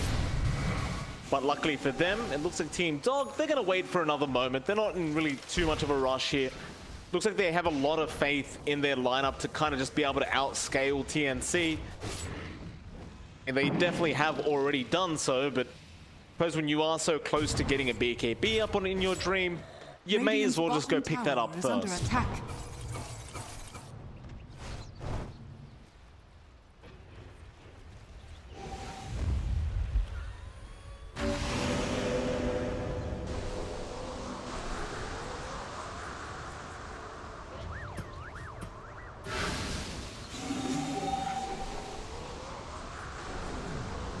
Run. The flames rush. Armel, oh, the shackle, he shackled himself. Ice is going to be there with Arbed. Going to remnant straight in. It's just so much damage, but Armel going to survive. He eats the cheese. Meanwhile, KB does kill off Ice into Paulson. Paulson getting quite low on the Enchantress, and Arrow does connect, but he's going to be all right for now. They'll go back in onto Armel. They really want that morph down, but he waveforms away. Back on a Paulson. They do get the Enchantress down. Now in your Dream in trouble. Arfu jumping back in, but a massive stop there with the Earths that are coming in, all onto Arbed. He'll try to Blade Mail back, remnanting him back out, but it's not enough. It's very, very short kind of distance here from Arbed. It looks like he might just die. Meanwhile, Armel, very, very low, but they aren't going to be able to take him out. In your Dream now, forced to blink away, and Gabby jumps back in on the Enchantress, and Paulson is going to die. Even Arfu tried to go for a bit of a sneak play onto Armel, but it is not going to work out. A 4-for-0 trade here, a massive team fight out for TNC. And perhaps Team Dog, they may have waited a bit too long.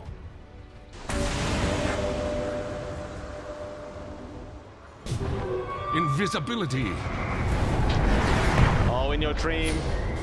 Oh, he can't afford to die. He's been stopped. The Lincoln's broken. They've got the shackles and they should have the damage output. Oh, that is a big disappointment out for In Your Dream.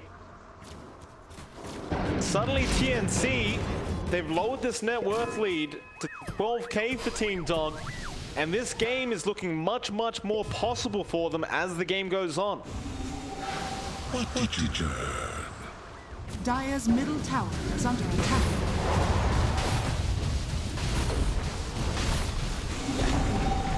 Dire's middle tower has fallen. Dire's middle tower is under attack. Dire's middle tower has fallen. Dire's middle barracks are under attack.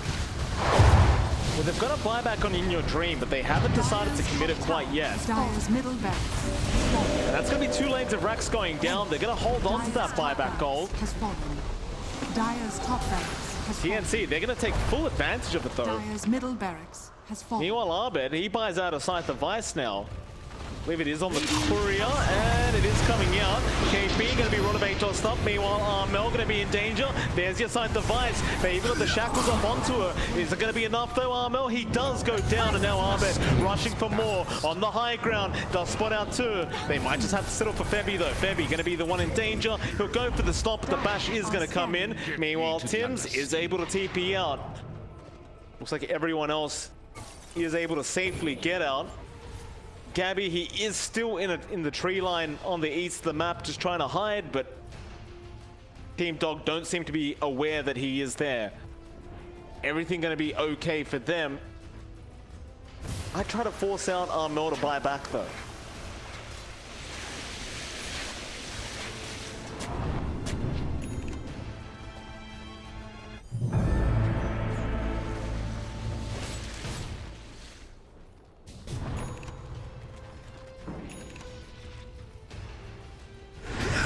Could be in danger. He was still sticking around.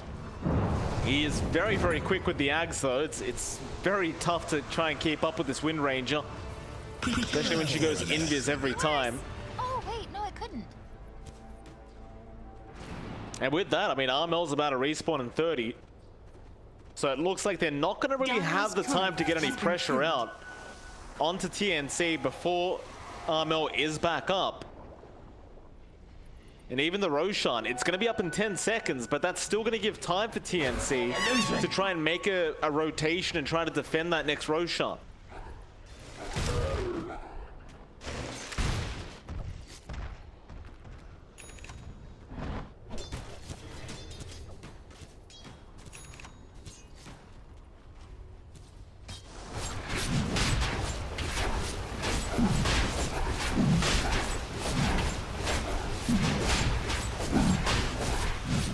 Heal us.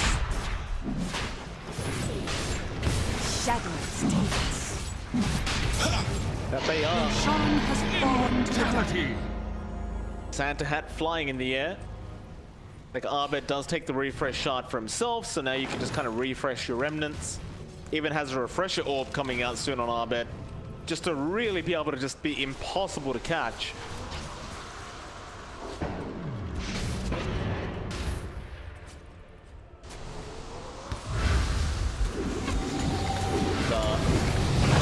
Out. They caught out Arbed on the Ember. He does get tossed back, but it's not going to be good enough. He has to buy back, and he will. Double down on sorcery.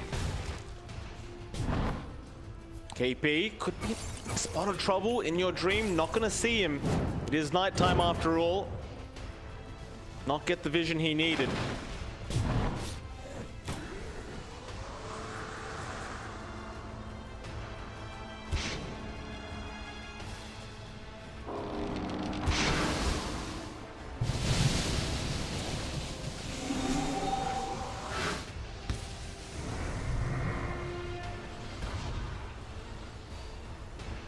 In Your Dream, DD Rune's still Radiant's active for bottom another 10 tower seconds or is so. under He'll go after the tier 3 Radiant's tower. bottom tower has fallen. KB gonna jump in with a nice little silence now. Arrow landing as well. They've caught out the big boy, but Arbet, he's gonna jump in the back and make sure they can't go forward. Earthsplit are gonna be dodged. They got the Hex off onto Febby as well. Febby, he's gonna die.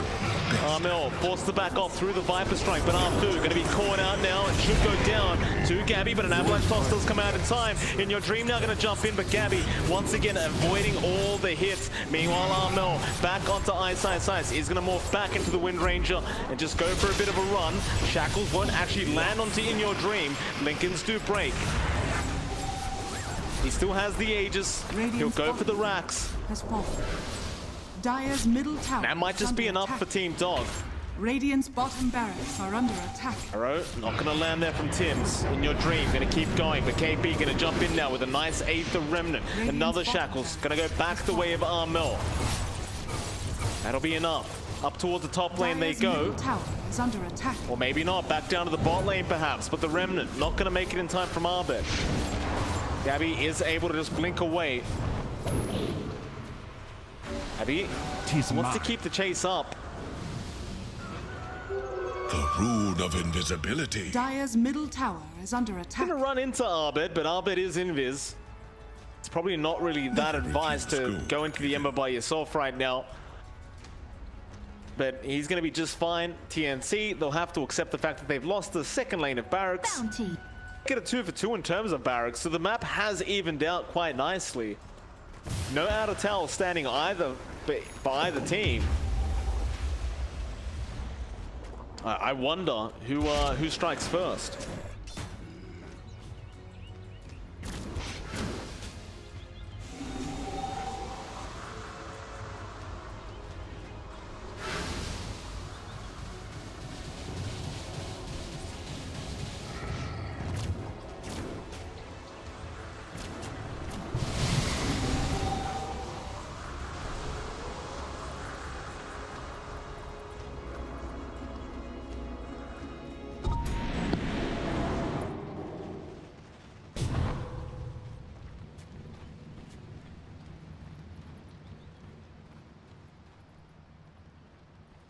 That's better. There you go. Shadow. I was about to ask, why even MKB? Go all in. You're 51 minutes into the game. Divine Rapier. In Your Dream, he ends up doing it. He's not wasting his time with that damn MKB purchase. Don't run off. And now it's just a matter of pushing out this top lane and trying to find the space to actually get this Divine working.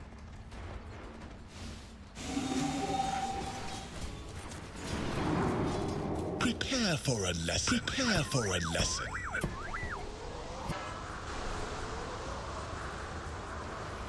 Where are you going?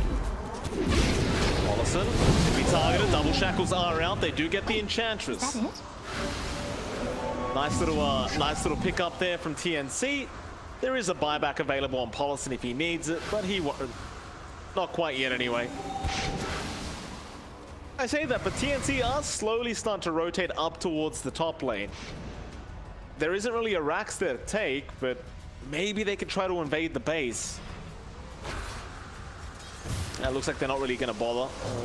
Gabby. Shackles not actually going to latch onto the Viper, but Ice is still in trouble. He Blade Mails up and Paulson is going to buy back. In Your Dream, however, Abyssal is going to be there onto Febby. He needs to be careful with that Divine Rapier, but he does find Febby. Now Arbet going to rush in. He gets Armel on the Morphling, but the BKB is going to be out into the Wind Ranger form. He's going to try and run away as they continue the chase. The chains is there. Armel, Lincoln's broken, still moving. In Your Dream, he does get a bash off, and now Armel, big trouble. He'll Manta and just try to wave him away, but In Your Dream, he guts the bash off. Radiant's middle tower Cancels the is under TP attack. of the Morph. And they even found another. It's going to be the big one. Or rather, the second big one. It's going to be Gabby. Gabby in his favor, but he can still just kind of run away. He's going to be all right. KP trying to go after Ice. This could work against him. Does dissimulate out the Viper Strike, but In Your Dream is now around, and they have the Abyssal Blade. Aeon Disc going to be proc, but he has no Astral Steps left. In a second, but the Avalanche perfectly timed by our Fu. The cost of magic. This is that point if you're the side of Team Dog. you start to think about going back to the Radiant base and forcing out the rest of the buybacks here from TNC. They will get started on. KB's gonna buy back. They want Armel's buyback too. Radiant's top barracks are under attack. Gabby, nice shackles out. Looks like he has found Arfu. So the Tiny is going to die, and Armel did buy back. An arrow is going to be there onto Polison. That's a dieback of the Enchantress. Now KB rushing for more. Arfu, he's going to buy back, but Size, he's already caught out, and he may as well just already be dead. And he will eventually go down a Febby.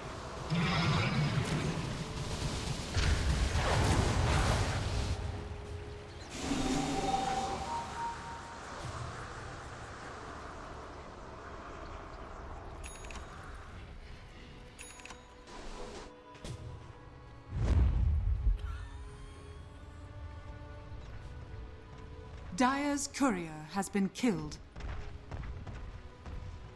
Dire's courier has been killed. Bounty. Oh, Armel. Lucky he did not get bashed. Arfu. Spotted there by KB. KB just gonna go for the wards instead anyway.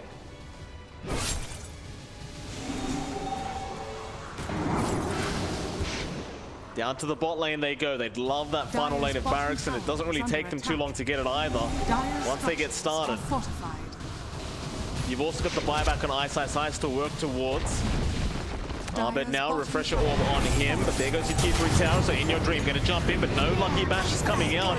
They are still trying to go after Armel. That's the target they want, but Gabby also gonna get jumped on. They'll just bounce back around. Refresh is there on Arbet. However, he's been focus fired down. He's still alive, just remnanting around, trying to find the target he wants. There goes KB. In Your Dream now, trying to go after Tim's, unable to catch him out.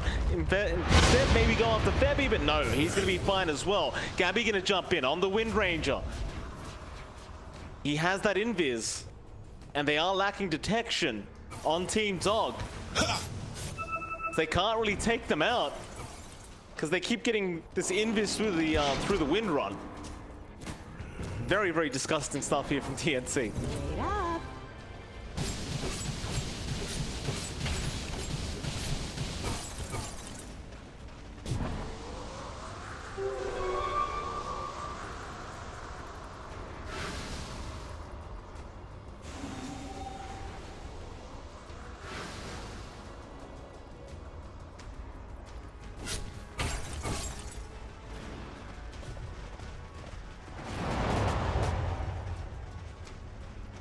Are they going to try? Definitely is a nice kind of advantage to have. 4v5. Arrows. Multi-shot, gonna have to be very careful about those. But In Your Dream, he's a man of business. He'll go straight after the racks. Can't forget either, we are 3 minutes away from having those tier 5 items up, and they make the jump into In Your Dream, but he's going to be okay for now. He might need to flick away soon. He does. But going to jump in, trying to find Gabby. Instead, Armel is the target they really want. Oh, the shackles do come out. Gabby being caught out on his own, but again, the invis is going to make it so he does remain alive. Another shackles onto ice, doesn't land. More shackles coming out, still don't land. They would love to just be able to take that Rax out before KP does come up, but Arfu going to jump in for a nice toss back. He finds Febby. Mana Void will be committed. Febby will buy back immediately. Still Gabby going to get jumped on now. In fact, Armel jumping back in does kill off Ice. That was Tim's actually getting the kill. Gabby Dire's middle tower has still okay in the back lines as In Your Dream was chasing. Meanwhile, Armel does kill off Polison. Dire's middle tower is under attack. Radiant are scanning. And so ultimately, it still ends up being a positive team fight for TNC. They do have the buyback on Febby, but they have 2 heroes down without buyback now on Team Dog. However, they get this Roshan, Armel. He's gonna get started. That's a Roshan with everything on it. And it looks like they're gonna get away with this.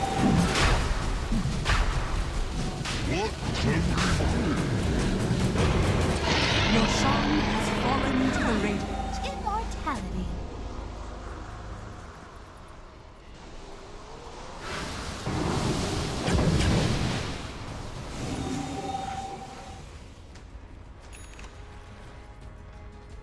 Uh-oh. I mean, they have the Divine Rapier. It's not going to take very long in your dream. Can you get it done? He shows himself now. Fu going to jump in. T4 tower is getting pretty low, but it's nowhere near fast enough. And poor Fu, he got baited into this. It's like, wait a minute, I can't blink away like that. Who's going to save me? That's a dieback, by the way, on Fu.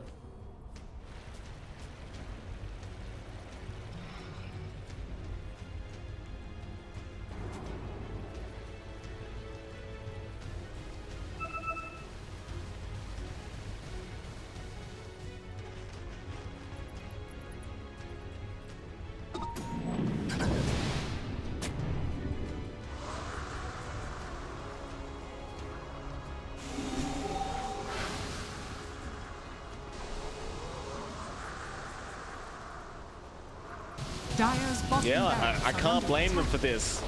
They take these Raxes very, very quick. Has fallen.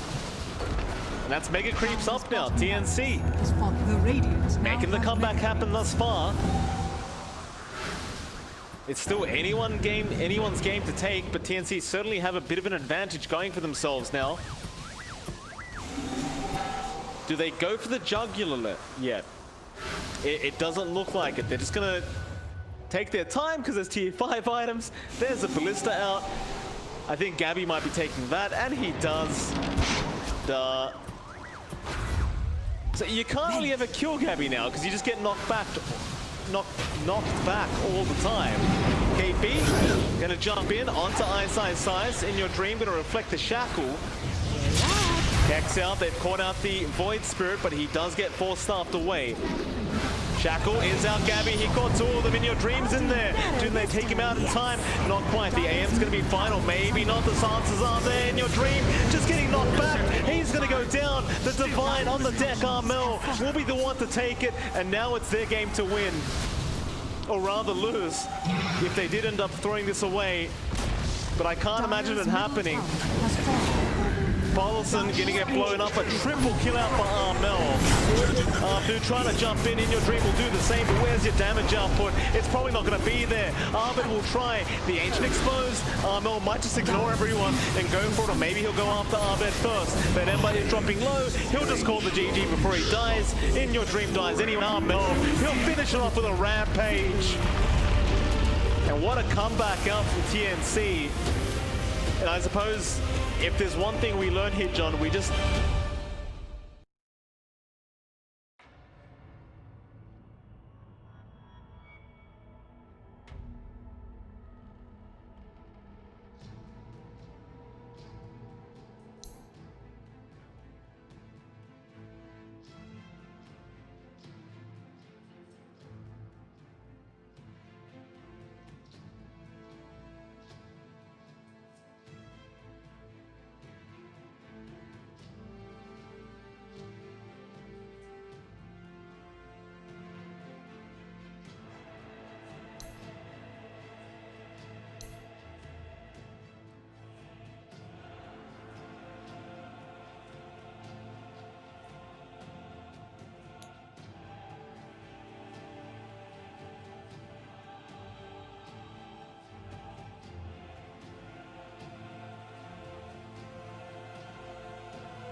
Radiant's top tower is under attack.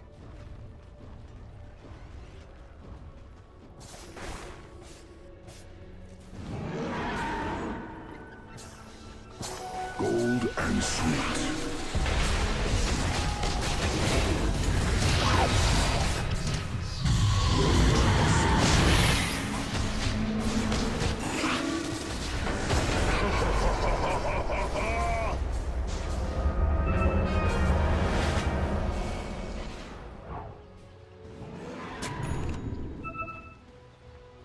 Bounty.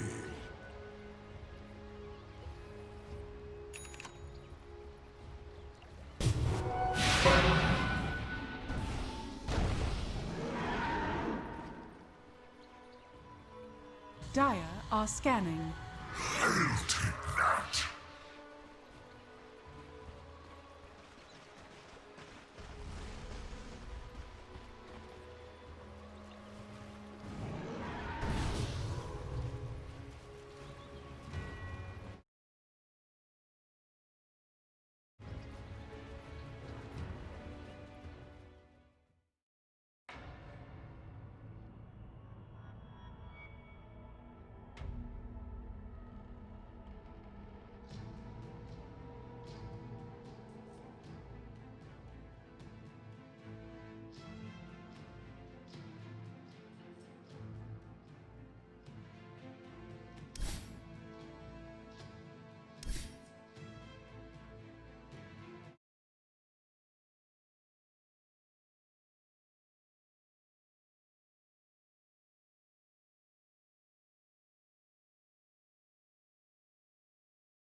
Dire team pick.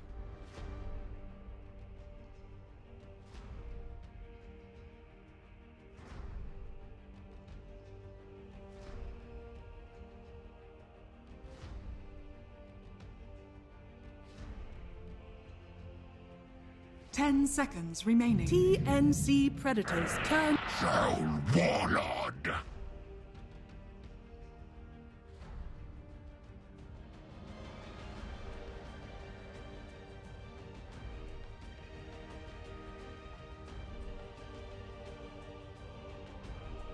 10 seconds remaining.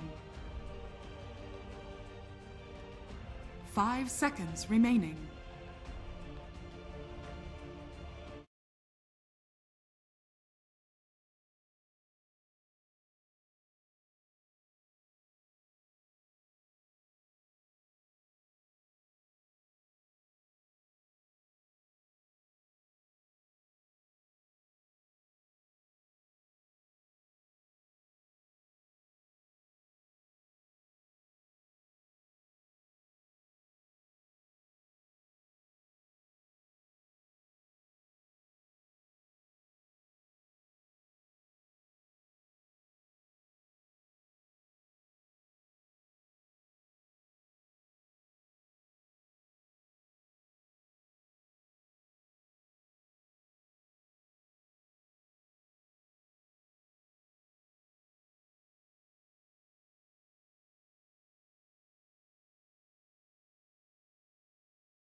Dire team pick.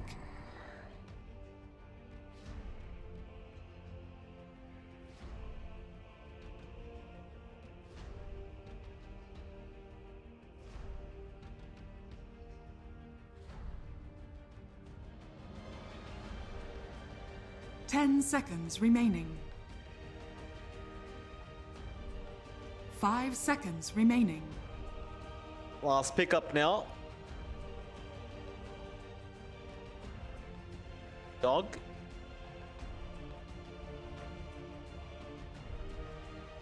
You talked about that off-lane pick. It still does feel like they want to go for that Ice hero here.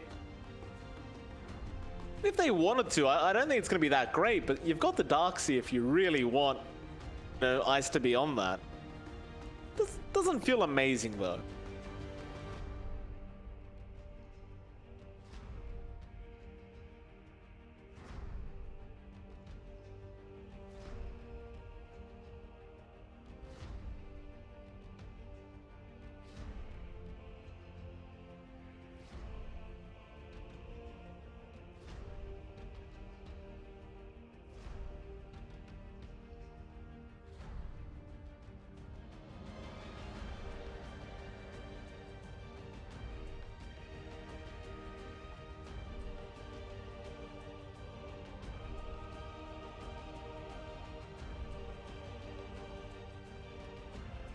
Having a very long think for this last pick.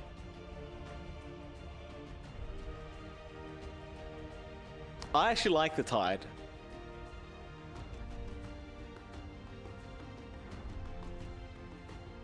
TNC Predators turn to pick.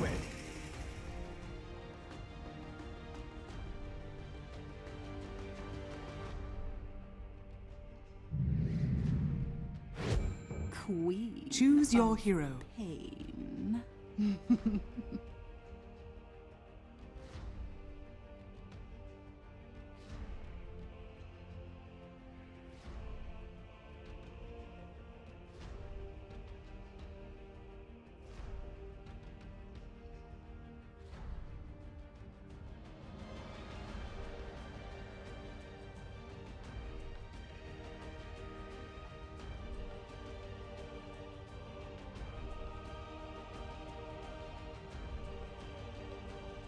All right, Siako's game number 3. This is the final game and last chance to make it straight through to the grand final. I suppose I should ask you, John, since we are into the last game, which draft do you prefer overall?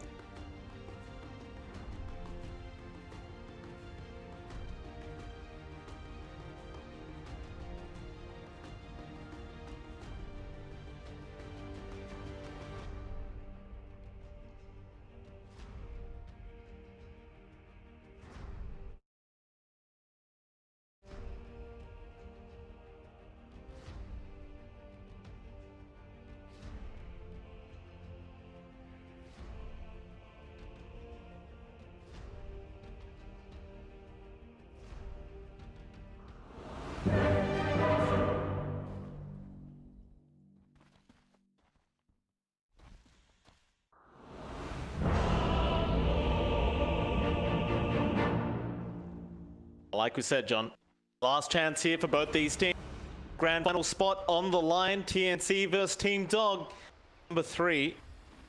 Yeah, we shall get it underway and see how it does all pan out. Prepare for I would battle. agree with your sentiment, by the way, John. I was also leaning towards TNC side of things when it comes to draft. You gotta be kidding.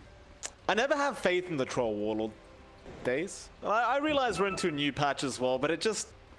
I never feel good about them.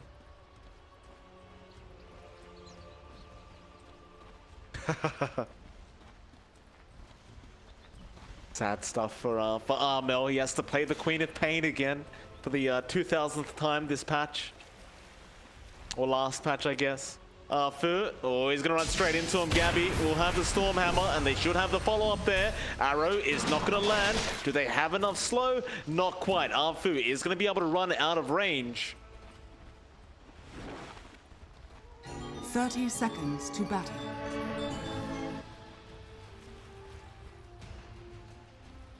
Not only... I mean, there's plenty of things that look different all of a sudden. Like, this Mirana looks very dark right now. I'm not sure if you're seeing the same thing. Maybe my settings changed without me knowing.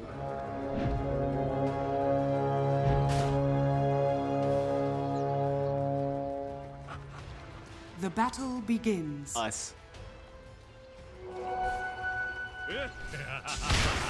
Yeah, beta game indeed. They try on to Ice. Another arrow not going to connect, however. That's going to mean the Team Dog, they walk away scot-free. They take a bit of harassment, but overall, no first blood being spilt quite yet. And while we're here, John, we'll have a look at down at the bot lane where Ice. He'll be there with Arfu on the Leshrac. They are going to be up against Febby on the Omni, and of course, Gabby on the Sven. And I can't really imagine Gabby or Febby dying very easily in this laning stage. Should be fairly safe for them.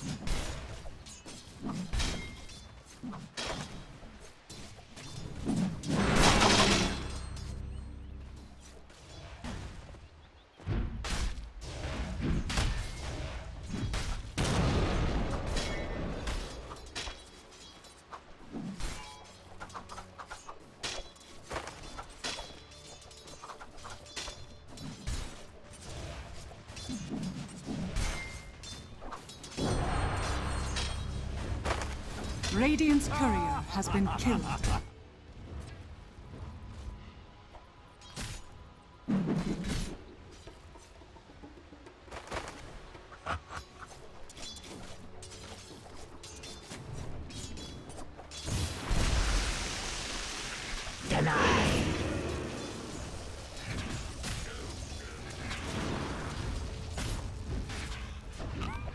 Yeah, it's a very tough lane for the Troll Undying, which would generally be a very, very kind of dominant lane, these two being together, but that's just not the case up against the Viper of Mirana. They're still going to just stick around, of course, just keep farming up, but unlike last game, it's very doubtful that we'll see KP dying a lot on this Viper during the laning stage. He should have a much, much better time. And even with Tim's on the Mirana this time around, he obviously probably won't die either. He'll have a nice fun time throwing arrows out. Mid lane, however, Arbet getting very, very low, forced to use that Fairy Fire, and does get the Aether Remnant out in time as well. Mel does drop a little bit low, and both mid cores are just kind of sitting there on very low HP. No. It's a matter of who makes the jump first. Neither, I believe, really has the potential to kill each other right now with their level 3s. Might just want to wait till that level 4 mark. Either way, it looks like Arbit is probably suffering just a little bit more in that Void Spirit.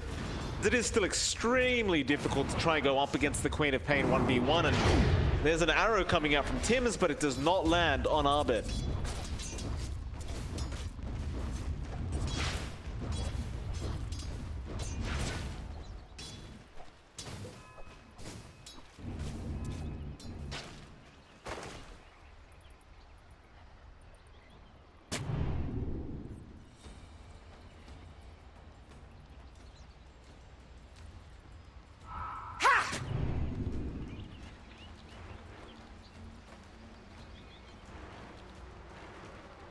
Dire's courier has been killed.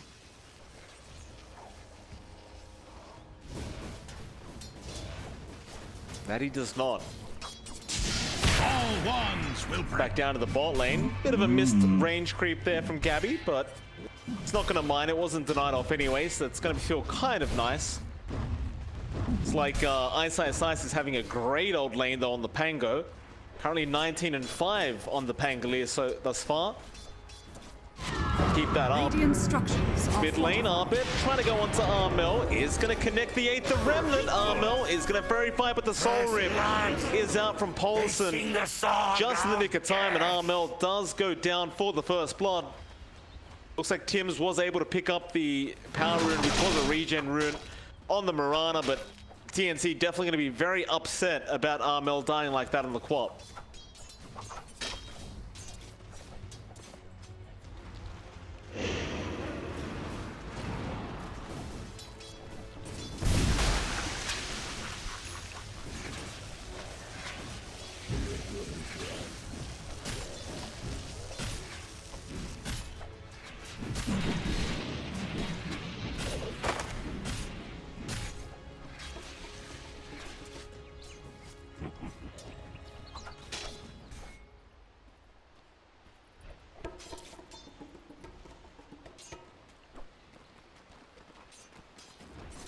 Mine.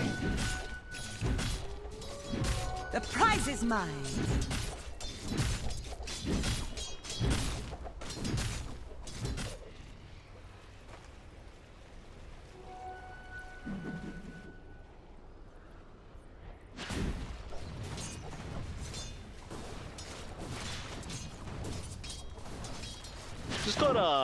Just got some news from one of our lovely admins, by the way, John. Apparently there is another patch coming to address economy and map changes in about a week. Radiant's courier So- has been killed. Shout out to you, sir. Thank you for the information. And you know, I was a bit upset when there was no map changes. I'll be honest, John. I was quite upset, but there's a big change coming after the initial one. Your anger is useless. Bot lane, Febby, No sorceries Arfu. Oh, can they get the kill? the Yeah, they can, Febby. 1,000 Gonna of your die. kind Arfu, the one to have take the fallen kill before there. me. Well, towards the mid. I thought they may have been going onto Arbit, but it looks like Arbit's just very comfortable underneath this tier 1 tower. Really being uncontested, and also has a nice haste rune in the bottle just in case he does require it. Thus far, he has not required it. Top lane though, Paulson gonna get caught out on the Undying. Is gonna slowly but surely die to KP's poison.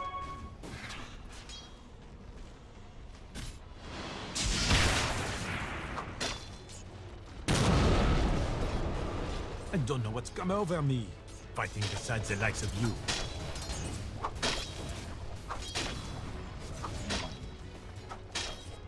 That was perfect.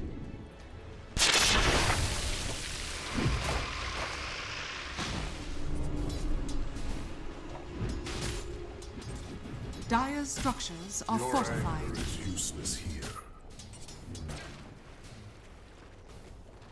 Radiant's bottom tower is under attack. And he is. Gabby.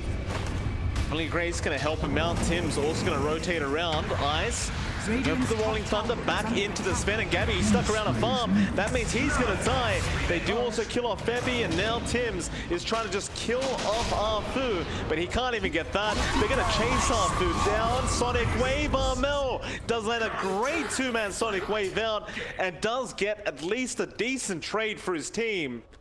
But ultimately, if you are the side of Team Dog, you're still pretty satisfied with how all of it went.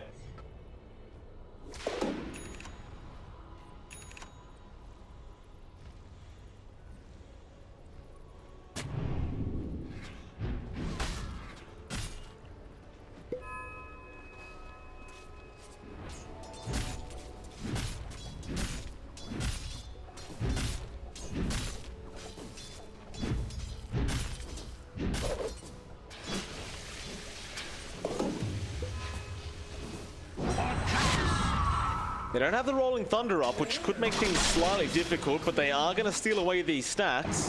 Arbet, 8th Remnant can actually catch out Armel. I believe they have enough to lock him down, but they'll go for the first Astral Step. Armel trying to just blink away, but another Astral Step, and the Rolling Thunder going to come through. Armel does go down the clock, but now poor old Febby in big trouble is also going to die. I shall reconsider your work. Great rotation out from Team Dog.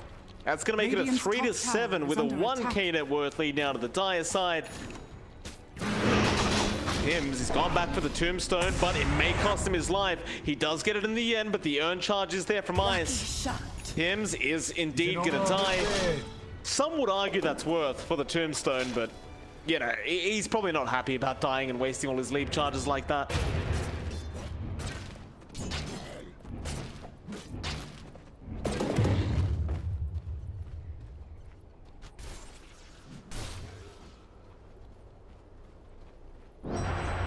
Wands will break.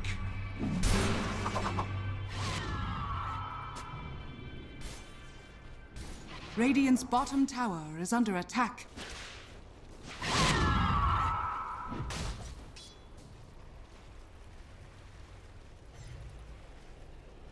Radiant's bottom tower is under attack. Radiant structures are fortified. Dire's top tower is The under thing is attack. though, if you go for the Battle Fury Radiant's Troll, bottom which is tower fairly is under standard, attack. are you not kind of lining yourself up to maybe be punished a little bit later on by TNC once their own Sven is online? Like, I thought maybe they'd want to go for like some kind of quick fighting item Radiant build, structures are but that just doesn't seem to be the case. It seems like they Dire's are top happy to tower go a is bit under later attack. on as Gabby Radiant's middle tower is under spotted attack. out for a second, but Arbet just going to dissimulate away, and Gabby is happily going to keep farming up these neutrals. But I do wonder whether this item build up from In Your Dream is going to cost them a bit later on. Screenplay.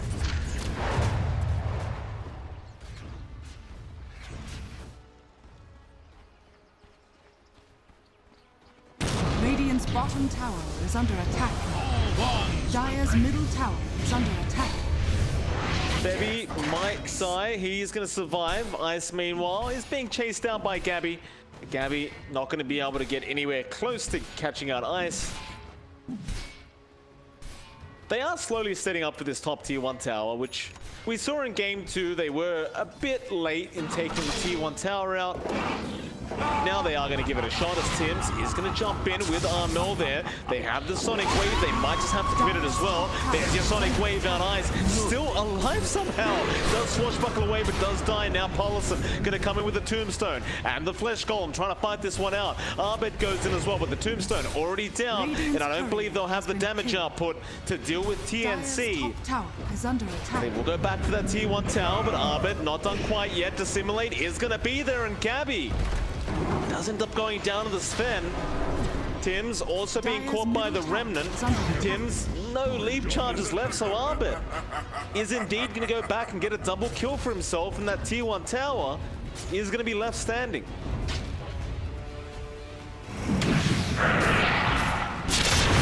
KP, yeah, Battle Trance popped immediately by In Your Dream. He does not want to waste any Radiant's time. middle tower is under attack. And I mean, we talked about the tier 1 top tower not going down for Team Dog. Radiant's middle tower They just has kept that fallen. tier 1 alive, plus got a mid tier 1 tower down. They are looking very healthy and very strong thus far.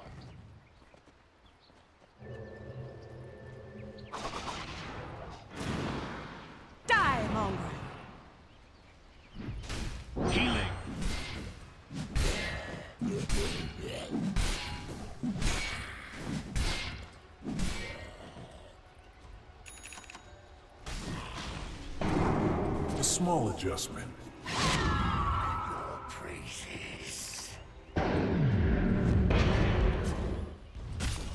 Dire's top tower is under attack. Shadows take us. Uh-oh. Dire's top tower Doesn't is want to falling. tie, but he doesn't really have much of a Radiant's choice in the bottom matter. tower is under attack. Gonna go down fairly easily. Oh, they're gonna spawn out those ancient stacks. That is a lot of ancients to take. As in your dream, he doesn't have the Dire's Battle top Fury up tower yet, is so these under aren't gonna be attack. the easiest to take. But they might just stick around and guard them, as now Febby gonna get caught out by Arbit. He's gonna die. KP in the back lines, Viper Strike is there onto Paulison, but he's gonna die in the fountain. Paulison does die in the end. He just got home before he did go down. They really want those ancients though. They are not allowing TNC to take them, and it looks like they are literally going to stick around until the Battle Fury is finished on In Your Dream, which, by the way, it's just a little bit of gold off finishing now. Then he can make his way over and start contesting. However, Ice, a roll in. Looks like those ancients were indeed taken by Gabby. So they commit 5 heroes to make sure that they can get them, but Gabby does eventually take them out. Bet. Ate the remnant onto Tim's, but no follow-up to it.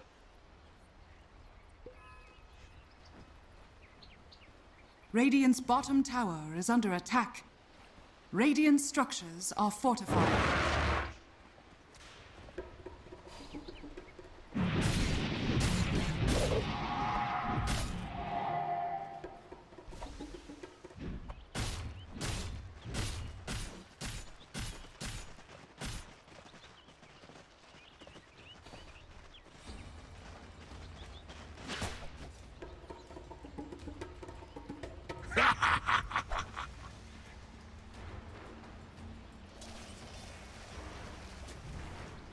Radiant are scanning. Yeah, it looks like they want to try and bait using that 15-minute power rune, but Tim's is going to spawn out the Undying. However, he has not spotted out Arbit. He does have the Xepter up now, and will catch out Tim's with the Aether Remnant. He will try to leap away, but it is going to be no good. But having plenty of control on that Void Spirit just on his own. Be another kill onto Tim's and that Mirana. And for TNC, all they can do is kind of sit back and try to get more farm going on Gabby. Slowly but surely he's getting them, but now he's been caught out. He does throw out the stun onto Ice, but Arbit has the control again, and Gabby has been stunned up by this Rolling Thunder. Does it connect a second time? No, not quite. Arbit has to go back in onto Gabby, but Gabby is still running away. Do they have the damage? Yeah, they eventually will. They even found KP on the side, and now it looks like they found Febby. And Aether Remnant going to be on target once again. Arbit on a mega kill streak. 6k net worth lead for Team Dog. Radiant's bottom tower is under attack.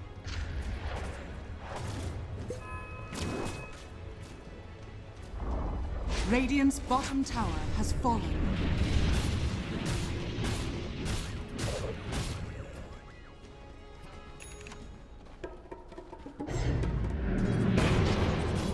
Radiant's bottom tower is under attack.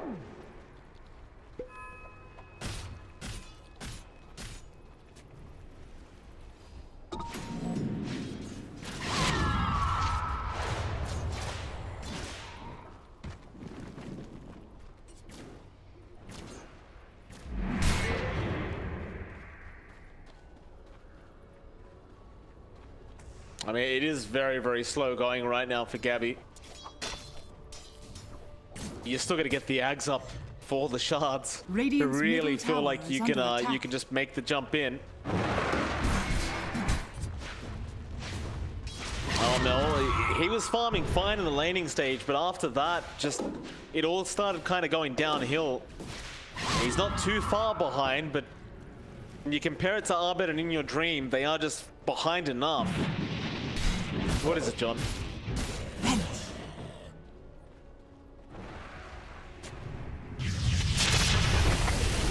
Run of Atos.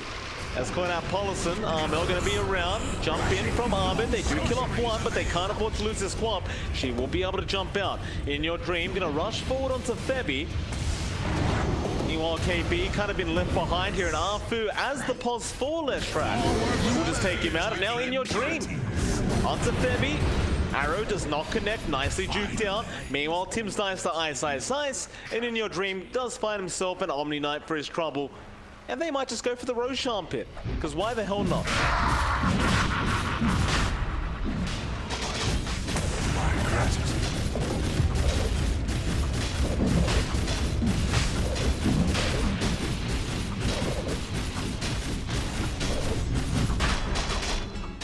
It fills me with nothingness. Roshan has fallen to the Dire.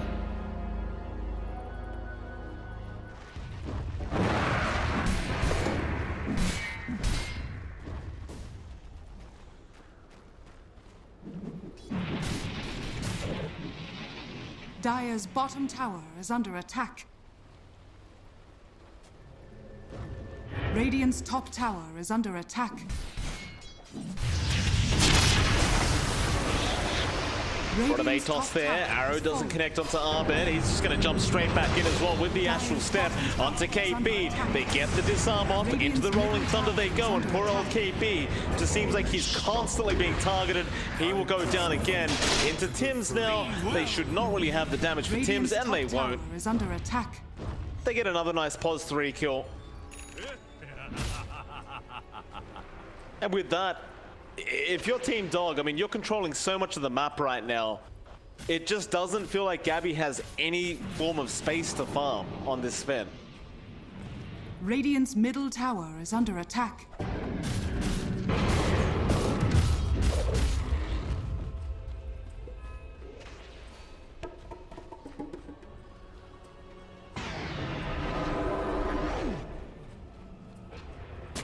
Vanish!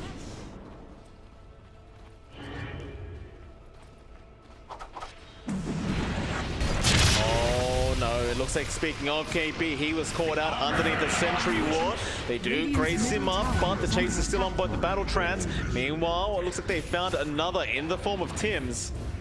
And KB going down to In Your Dream. Arbet gonna find Armel on the Queen of Pain. Armel is caught out by that Remnant. He's just gonna drop so dark quick to In Your Dream.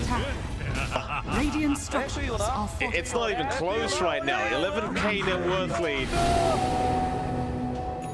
And mind you, I mean, obviously the Radiant's middle draft tower is under attack. of Team Dog does seem to be much more powerful at this stage of the game, but they are playing very, very Radiant's middle well. tower has fallen.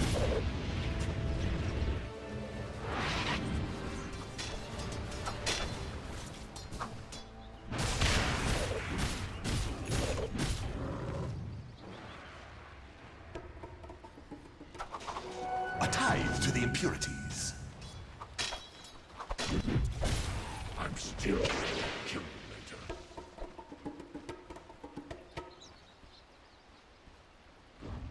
Radiant's top tower is under attack.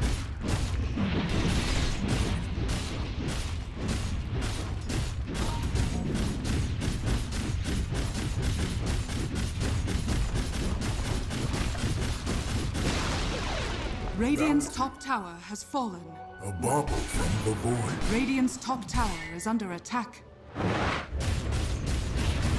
Yeah, that tier 3 tower is not going to last long at all.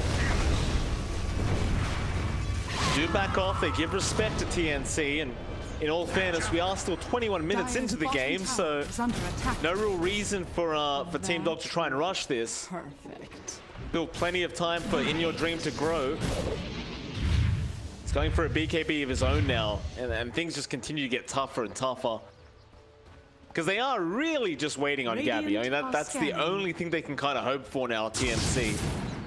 But with the map shrinking this quick, and so much gold he requires to be online, all you can do is try, but he might get run into now.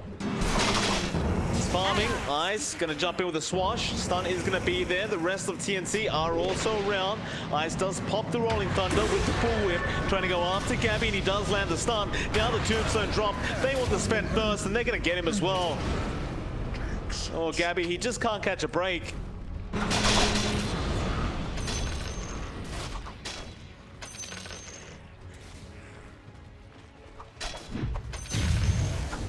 All right.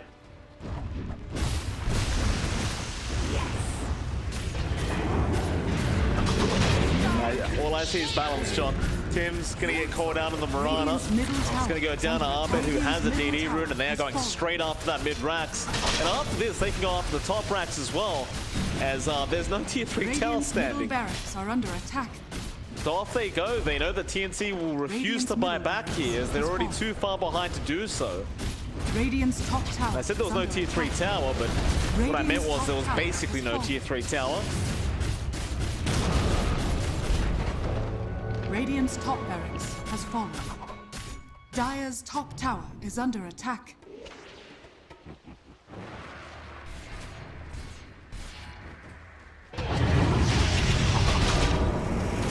Bad. Found KP again. There's that split earth coming out, and poor old KP just going to try and run away.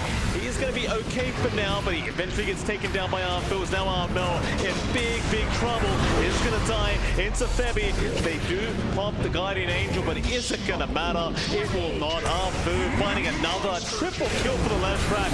Armel will take the fourth. They do pop the God Strength. This is the last Xepter of TNC. They're buying Pack, but in your dream, he's going in with the Battle Trance. He's trying to fight this one out in the fountain. He will eventually die. But the 2 racks is up. Gabby trying to TP, but he can't. He will cancel it off. And it's Two-legged abomination. I mean, there's still 2 racks is up. Even though you lose your carry, it just doesn't really seem to matter when you're 21k ahead.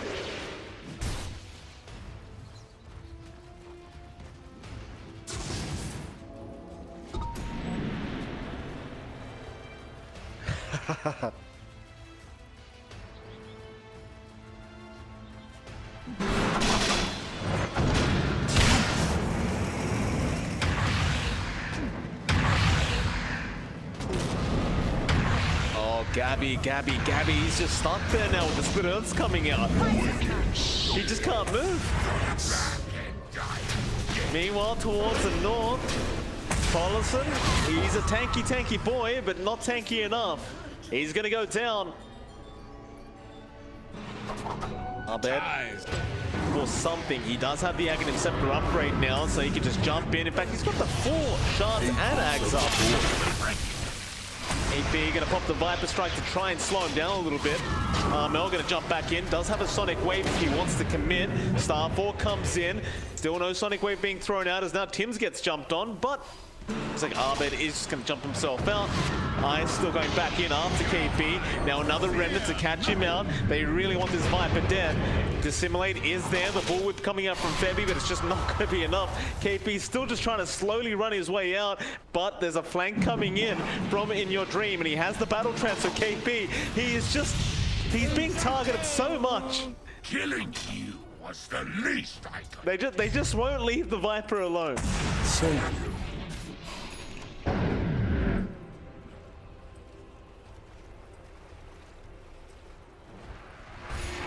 Death tax.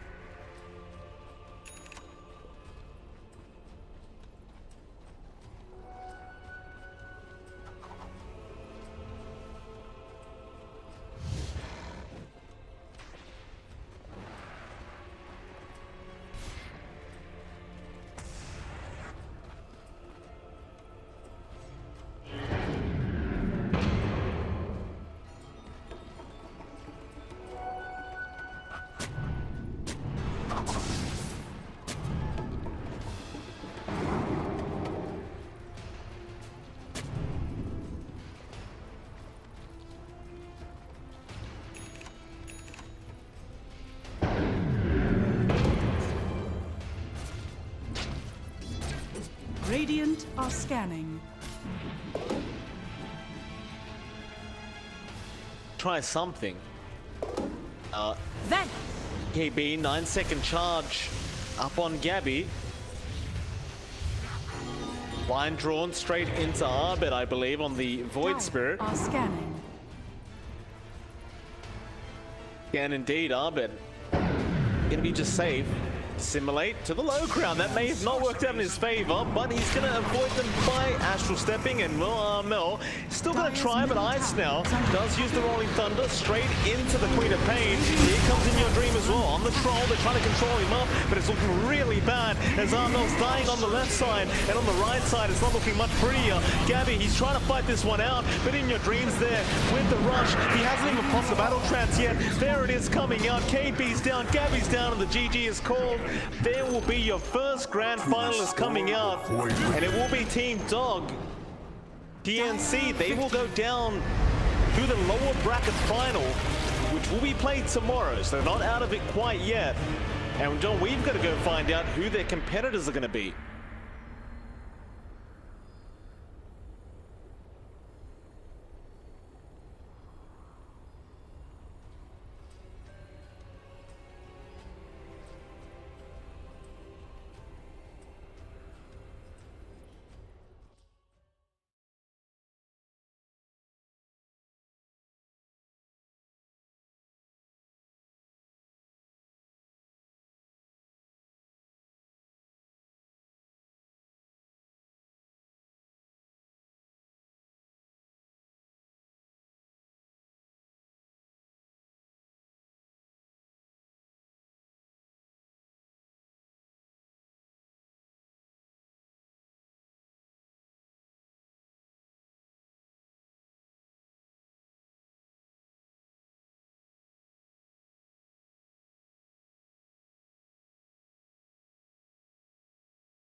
Radiant team pick. Fnatic.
Ten seconds remaining. 5 seconds remaining.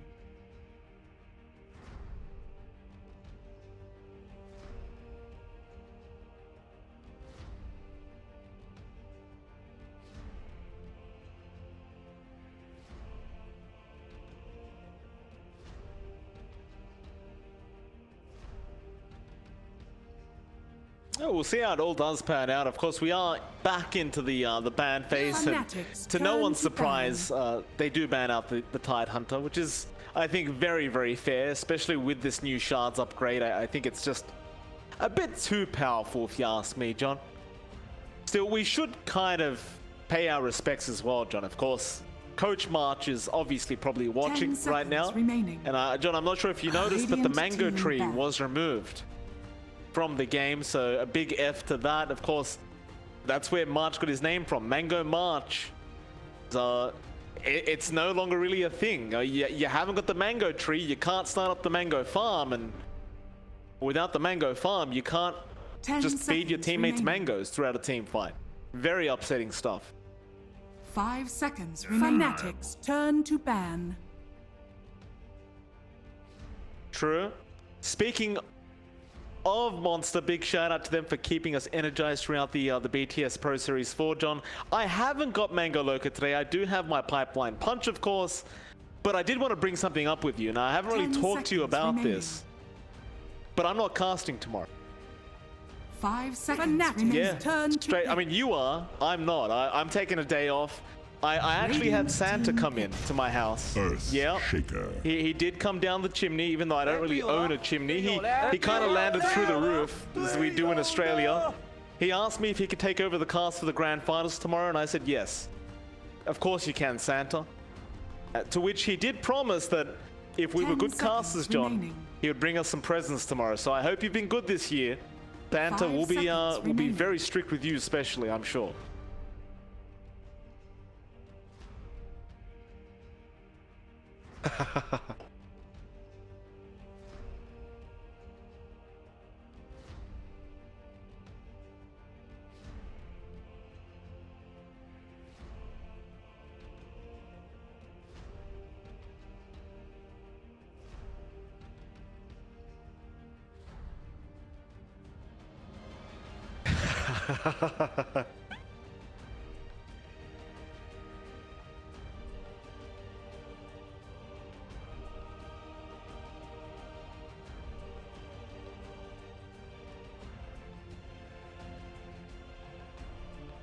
Fnatic's turn to pick. Crystal Maiden. How sad.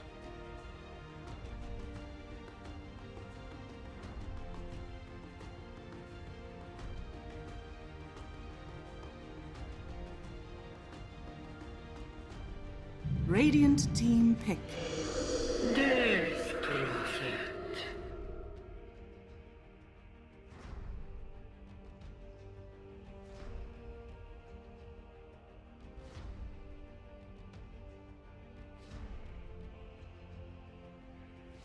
10 seconds remaining. 5 seconds remaining.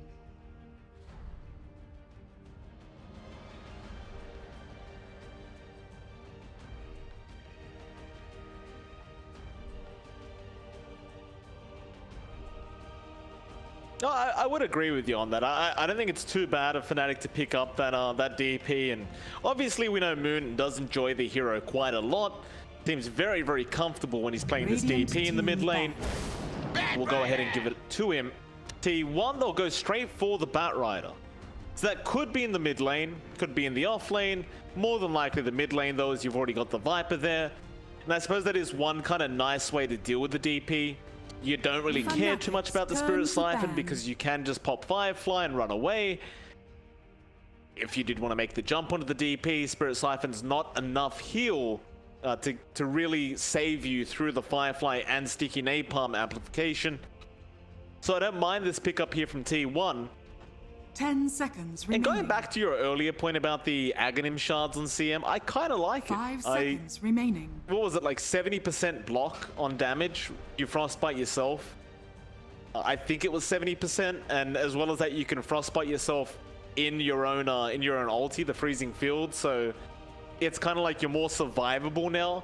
Of course, it can still be cancelled off, so you can still get silenced or get stunned, and things will still be kind of bad, but at least if you do wait out all those abilities first and then you get that freezing field off, you're kind of just fine. They can't really burst you down that quickly anymore.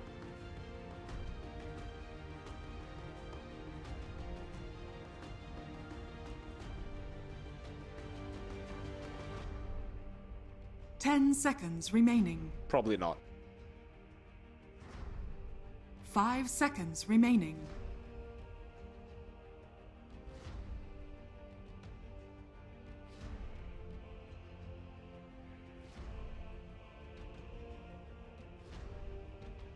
Fnatic's turn to ban.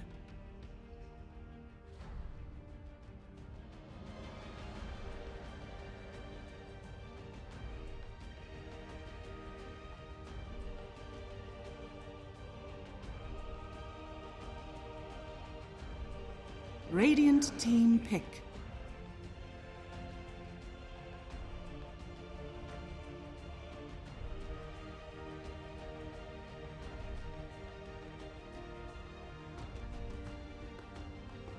Fnatic's turn to pick. Phantom Assassin.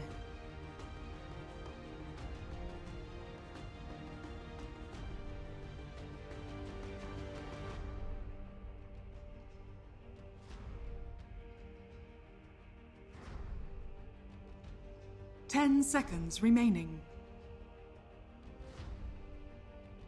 5 seconds remaining.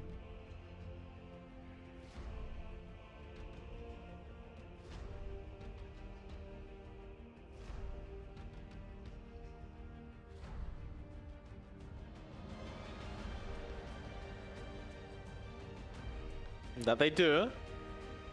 Fnatic, their last pickup, it does appear they are lacking in an offlane hero here. And You may now they will select take the your Abaddon, heroes. which I don't know how to feel about this pick right now. I feel like Abaddon might secretly be kind of strong. I suppose Fnatic's about to show us if that is the case. John, do you have any information about the new shards? I can't remember reading this up on Abaddon. What is it?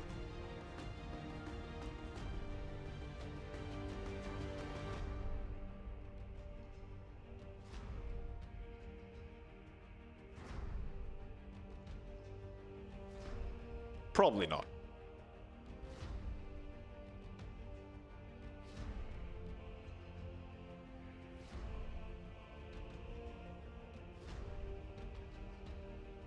10 seconds remaining.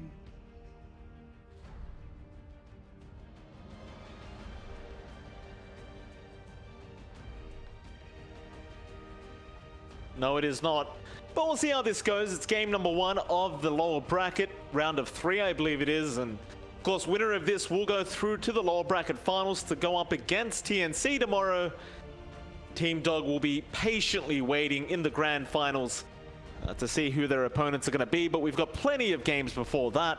Let's see if T1 or Fnatic can take this series off each other. Of course, one of them kind of has to. I asked you earlier who you thought the favorites were going to be before the draft came out, and I believe you did say Fnatic, John. Now seeing the drafts, do you still feel that way about Fnatic?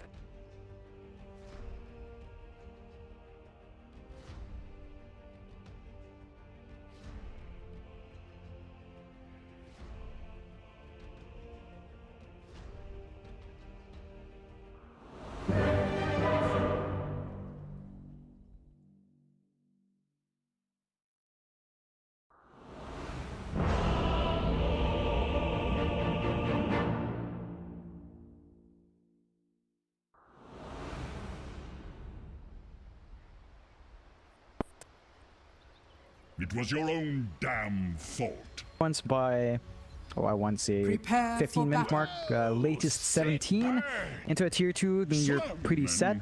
Any slower than that in objectives, you're not going to be having a good time. So if T1 can stall, you could probably get enough space out on JaCky, on his PA to get big. And the PA is pretty scary once you get some farm up, especially once you get some levels up. The 25 talent is an interesting change. So instead of huge burst potential, it just allows more consistent damage, and I think that is actually one way to fix that out. And the Fan of Knives is also pretty funny, because that was an old that was an old Warcraft 3 spell. I remember, literally. John, I remember. You know, Boomer Dota, as they'd say again. No, not Boomer Dota. It's more like classic Dota. Or classic Warcraft. Men of 30 seconds to Don't back. say Warcraft. We don't know what that is over here. We only know Valve games. Thank you very That's much. true, that's true. Oh, Whitemon did it! He did it! Oh, there it is. Whitemon, he's back. You know, you're in the lower bracket, John. You haven't got many chances to win our games, but Whitemon, he gets back to that Roshan, he gives it a slap. And I think T1, they may have just secured this first game based off that. Yeah, it's we haven't seen that one in a while, but it does work out. They are going to contest this top lane heavily. Good damage out.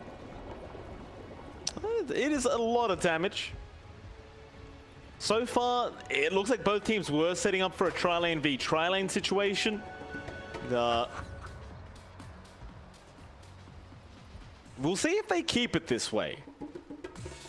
If we look at tri-lane versus tri-lane, it does feel like T1 might have the advantage solely based on the fact that they do have that Viper. And no matter what tri-lane you have, up against the Viper, it can be kind of painful. However, Fnatic have kind of positioned themselves very nicely. They want to go after KuKu first. They spot him out. Fisher does fly out from Jabz. Is this going to be enough though? KuKu, he'll be chased down. A lot of damage flying in, but Zephyr slows them down now with the boulder smash. DJ's dropping low, but so is KuKu. Jabz in the chase. Who gets it first? KuKu's still alive. Going to turn back around, but Jabz, he does get the kill and then denies himself off. DJ is still very low on that Enchantress, trying to run, and he is going to be able to dance his way out of there, as First Blood will go the way of Fnatic. And you know, John, there's arguably no worse hero to give that First Blood to if you are T1. That's only going to help Jabz get that blink up faster. He already has the Tranquil Boots up now. Yeah, it's going to be so much harder to stop this Shaker from being a nuisance. Breaks up the trial lane. You see T1 do the same. They drag Whitemon down bot, but Whitemon's out of mana. He's going to have to eat some mangoes up if he wants to have some presence. JaCky in this lane is faring okay against Masaros, but as a melee hero up against the Abaddon, it's not particularly fun. Masaros has his level 2 up. He's got the shield and the slow ready to go, so it's not necessarily a good time for JaCky to come up. You also run the threat of if you contest the Abaddon, you might get blocked with a fissure, so you need to keep your Phantom Strike ready to bail you out every single time. That you do. Of course, the mid lane as well. You've got Karl there up against Moon. Well, Moon's having a very nice time thus far on this DP.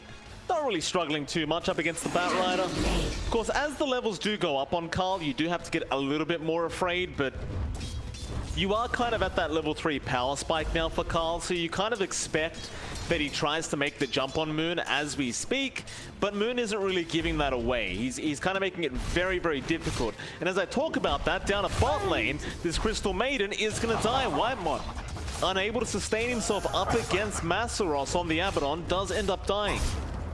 It's just really tricky for to see him in that lane. He opts for the level 2 aura to give his team a bit of a boost and allow him to try to apply some harassment out with Crystal Nova spam, but that just means he has no way of stopping a chase onto him. And even if he got the root anyway, a Photic Shield's gonna ruin it. So your options are limited, and this is one way for Fnatic to really apply that harassment out. They've got so much mobility with Jabz with this early tranks. They've got good control and good damage. You really have to watch your spacing if you're T1. It will take a while for you to get any sort of aggression out with this kind of dual lane down bot. Absolutely. So I think this mid lane right now for T1 is becoming very detrimental. I don't think it's so bad that Karl hasn't...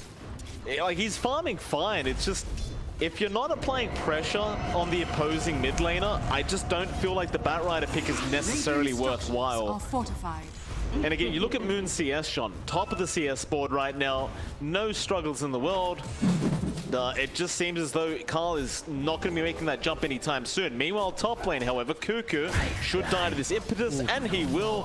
DJ will just walk away and not stare at the explosion that was KuKu. That's going to be a 1-3 already for Fnatic. Yeah, they're having a fantastic time. They're getting some kills up. They're punishing T1 for trying to overextend their position. They are looking to scuffle over these runes, but it does go to Whitemon. You are still seeing Karl lag behind. Moon is still maintaining that lead he has over that Batrider down mid. So Karl is really just going to have to look at the jungle. I'd say you'd expect your CM to build up some stacks, but his bot lane's just been so caught up that it's just a slower start overall for T1, and Jabz is just really impressive. Yeah, great rotation out from Jabz. Amazing fisher out from our Earthshaker, and that's going to mean that Moon will happily take another kill on the Batrider. While that's happening, they tried to make a jump onto Masaros, but it's very, very tough when you're going up against the Abaddon.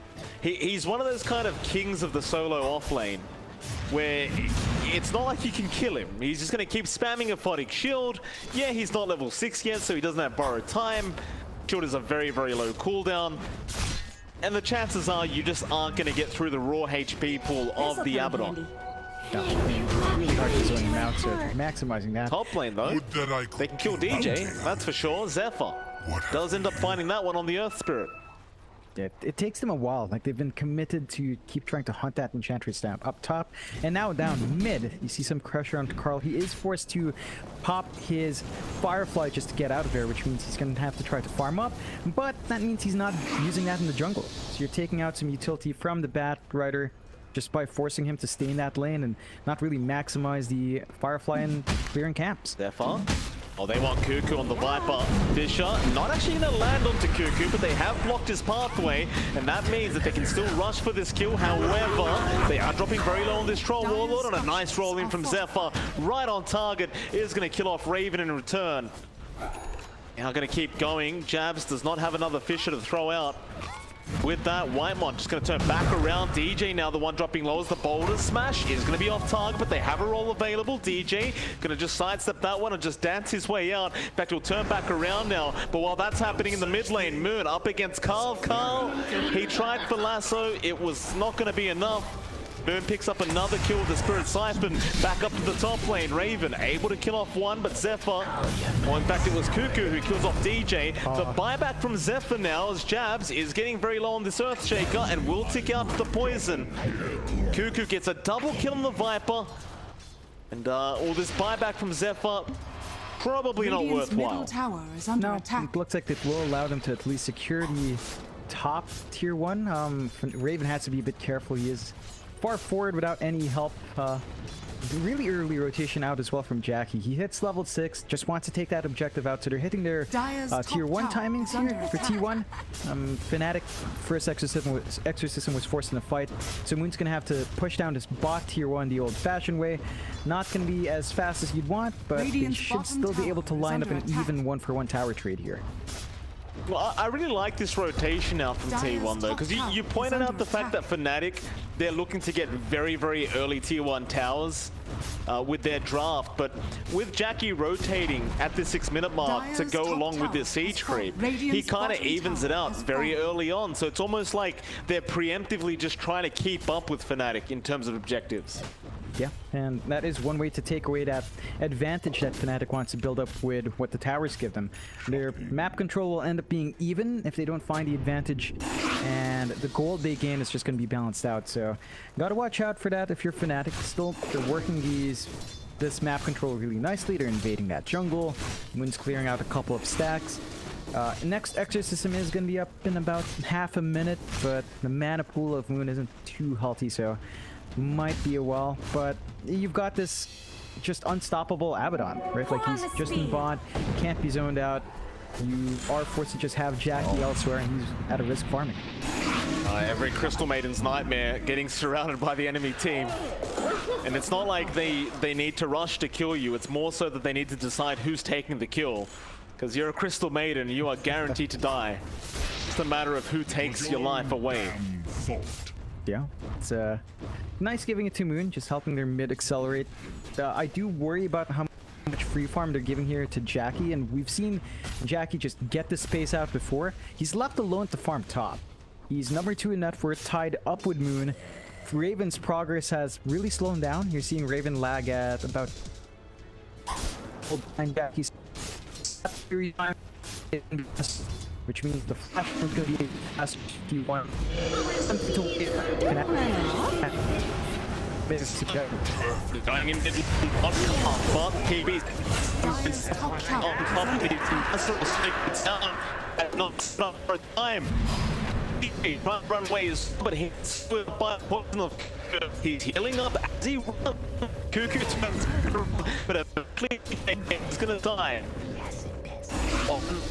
Back in, and mid-lane push really doesn't work in their favor. Radiant structures are It's a bit of a confident here. Me on the round, one going for the dark, it's the tier 1 tower. Masaros will team. Radiant's middle tower is under attack. KuKu, and Fisher is there from Jabz. Walking down KuKu, trying to take out Jabz. Has the shock. That means KuKu is the good and is dominate now on the team. Radiant's bottom tower is under attack. Early to turn around. This'll come After on less than 1 way. Big issue really is JaCkky. Free farm into that battle here. Radiant's middle tower 5k to that worked. Still part way to go, so not there yet. But this has under control.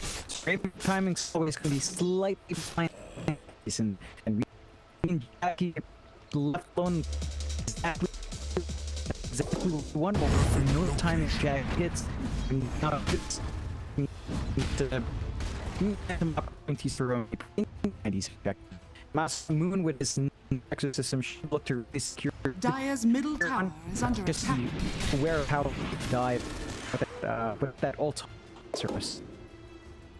Going back to the point about JaCkky, I mean, with the match, PA is extremely strong. We haven't really seen many nerfs to her. She's still a root now in this. I mean, just judging by JaCkky's farm, keep up with that. But okay, he's been to the quite a while, and that Fury timing, have up for JaCkky in about 2 minutes. Maximum, he's left alone for the next 2 minutes. It should be ready to go. It's going to be before Raven as well. He's still trying to farm his up. He's about 1k behind JaCkky. And that is problematic for Fnatic. This pace keep the PA.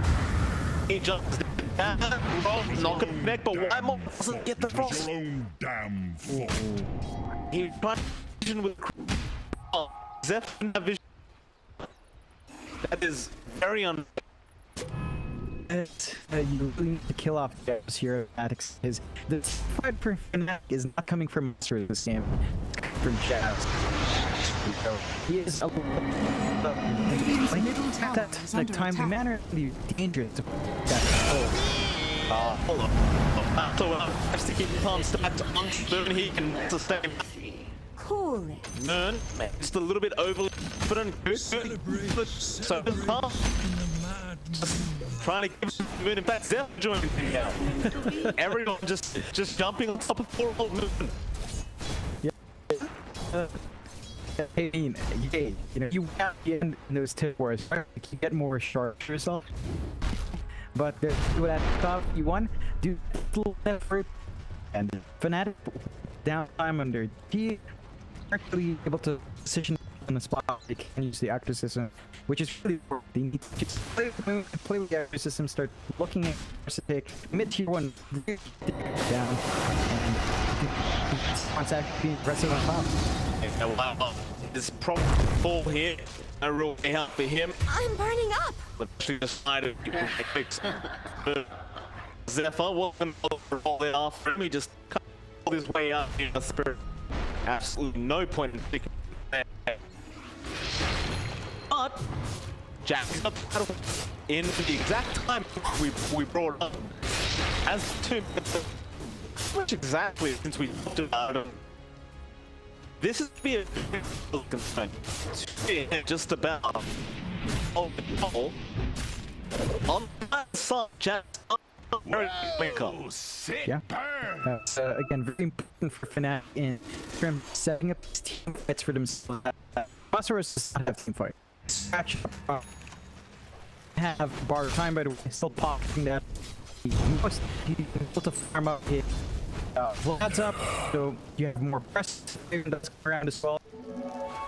Spin like will smoke up for that. That's good. Fnatic. On the top end, they are going to run into the PA. That time they want, he shoots right into her. It's just going to be there to knocks them all off. Now rolling with Zephyr with on to 3 heroes. All good. They're just holding down Moon. Can he survive this much damage? He can. If shields are coming, strong. To make sure he down JaCkky. That was unfortunate kind of initiation. Radiant's middle tower is under attack. That neutral camp, but that yeah, just painful opportunity. Dire's top he's tower gonna get is from under Masaros. attack. Karl trying to go for the kill. Karl then gonna be chased down with this. That Karl is set to die. He does not have up and ready to go. As well.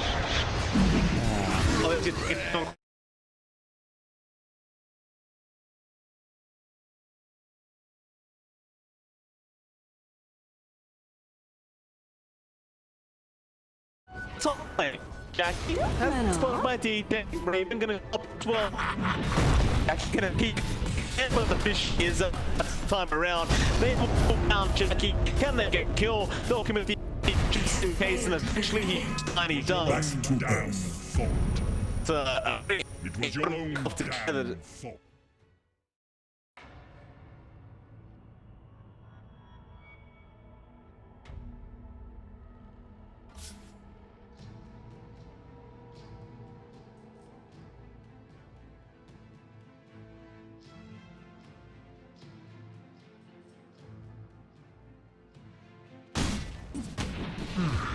Although they might be able to contest the over, I think the progress for Troll is not blowing up where you need to still buy more space.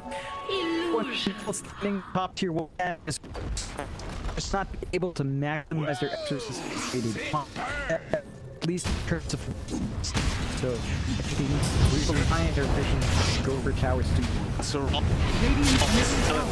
Blaze in big trouble. It's the first time trying to run, but he is all alone. Though he was in he's got nowhere to go. But Radiant's middle tower that's exactly where he is. Damn, that smells good. Kill the now.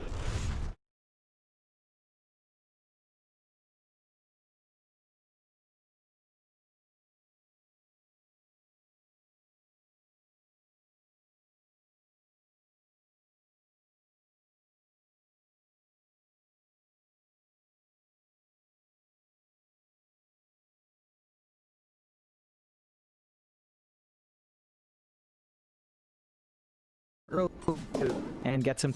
There we go. You do see T1 sort of clumped around mid. Karl is still smoked up, but he doesn't really have the best of angles to try to maximize it. And Fnatic, for their part, do have that battle fear in Raven. So it was around 2-3 minutes later than RPA. It's still gonna find that steady farm now, and Raven does sort of keep himself tied up. He is falling behind even Karl. That should be fixed relatively soon. Still has a bit of a gap to close with that PA though. And he does.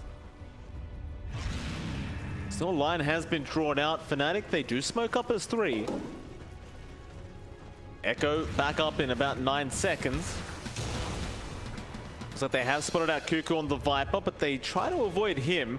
Their smoke does break, unfortunately, as KuKu was a bit too close. And KuKu gives Jabz the tip back, letting them know that they are well and truly aware of the presence of Fnatic in their own jungle. Ultimately, the smoke is going to lead to nothing. They'll just take over this Radiant side jungle. It's not really going to affect the side of T1 too much. They're okay with this. Maybe their T2 tower going down will affect them, but they're going to clip it up. And if they did want to fight John, JaCky has a Deso up now. Yeah, it's going to be a major spike for the PA. They're TPing in for the defense. He's been lassoed up. It's a massive target to go after, and he is all by himself behind that tier 2. He's still alive, however, but not for long. Masaros was not able to help him out. Now Xepter, a great magnetize, forcing the battle trance out from Raven. They will kill off the Earth Spirit, but that's about all. Or maybe not. KuKu also dropping low. Whitemon, however, with the frostbite is going to save his life for a little bit, but not for long. Still, the flame break is there, and now JaCky willing to jump in after Raven. Doesn't commit all the way yet. We'll go back after Masaros, just crits him to death. Onto Raven now he goes. Raven still trying to chase the Batrider. We'll just go after some creeps as JaCky. We'll get a double kill. Back onto Jabz. Jabz a bit of a sitting duck here. We'll throw a stun out, but that's all he can do as Karl will pick up the last kill that was there for Fnatic.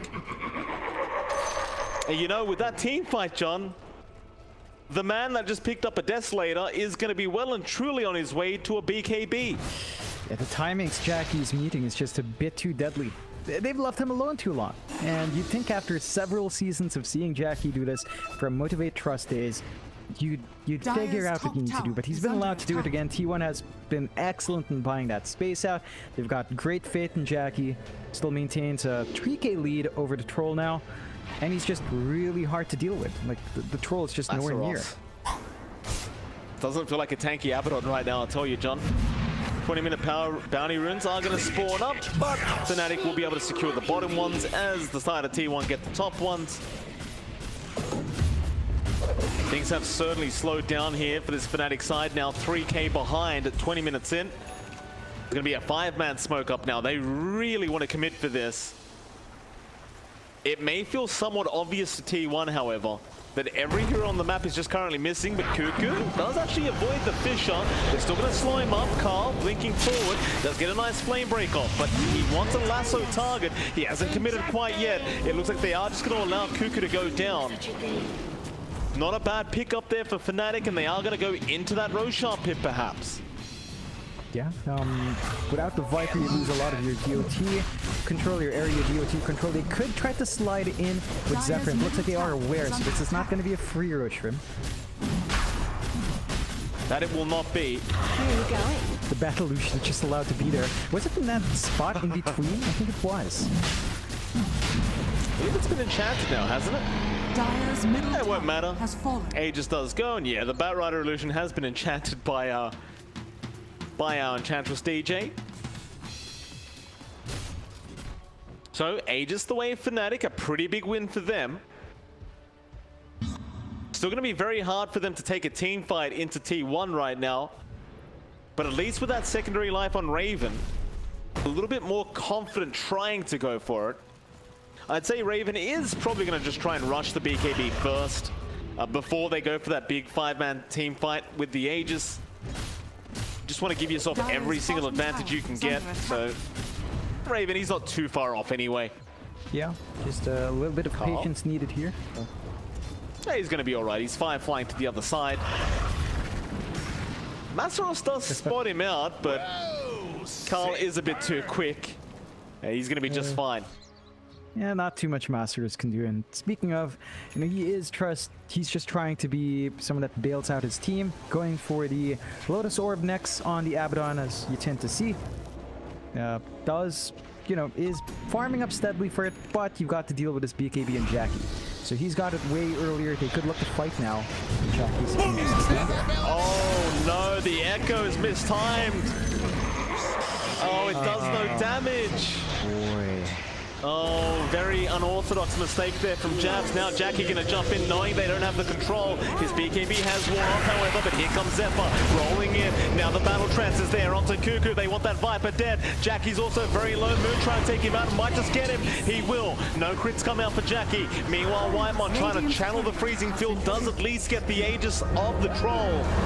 But that's it for now, as Raven is going to respawn back up going after KuKu. Meanwhile, Moon does kill off Karl on the sideline. They do at least get the Viper out, but that's all they get out. A 4-hero wipe there for Fnatic.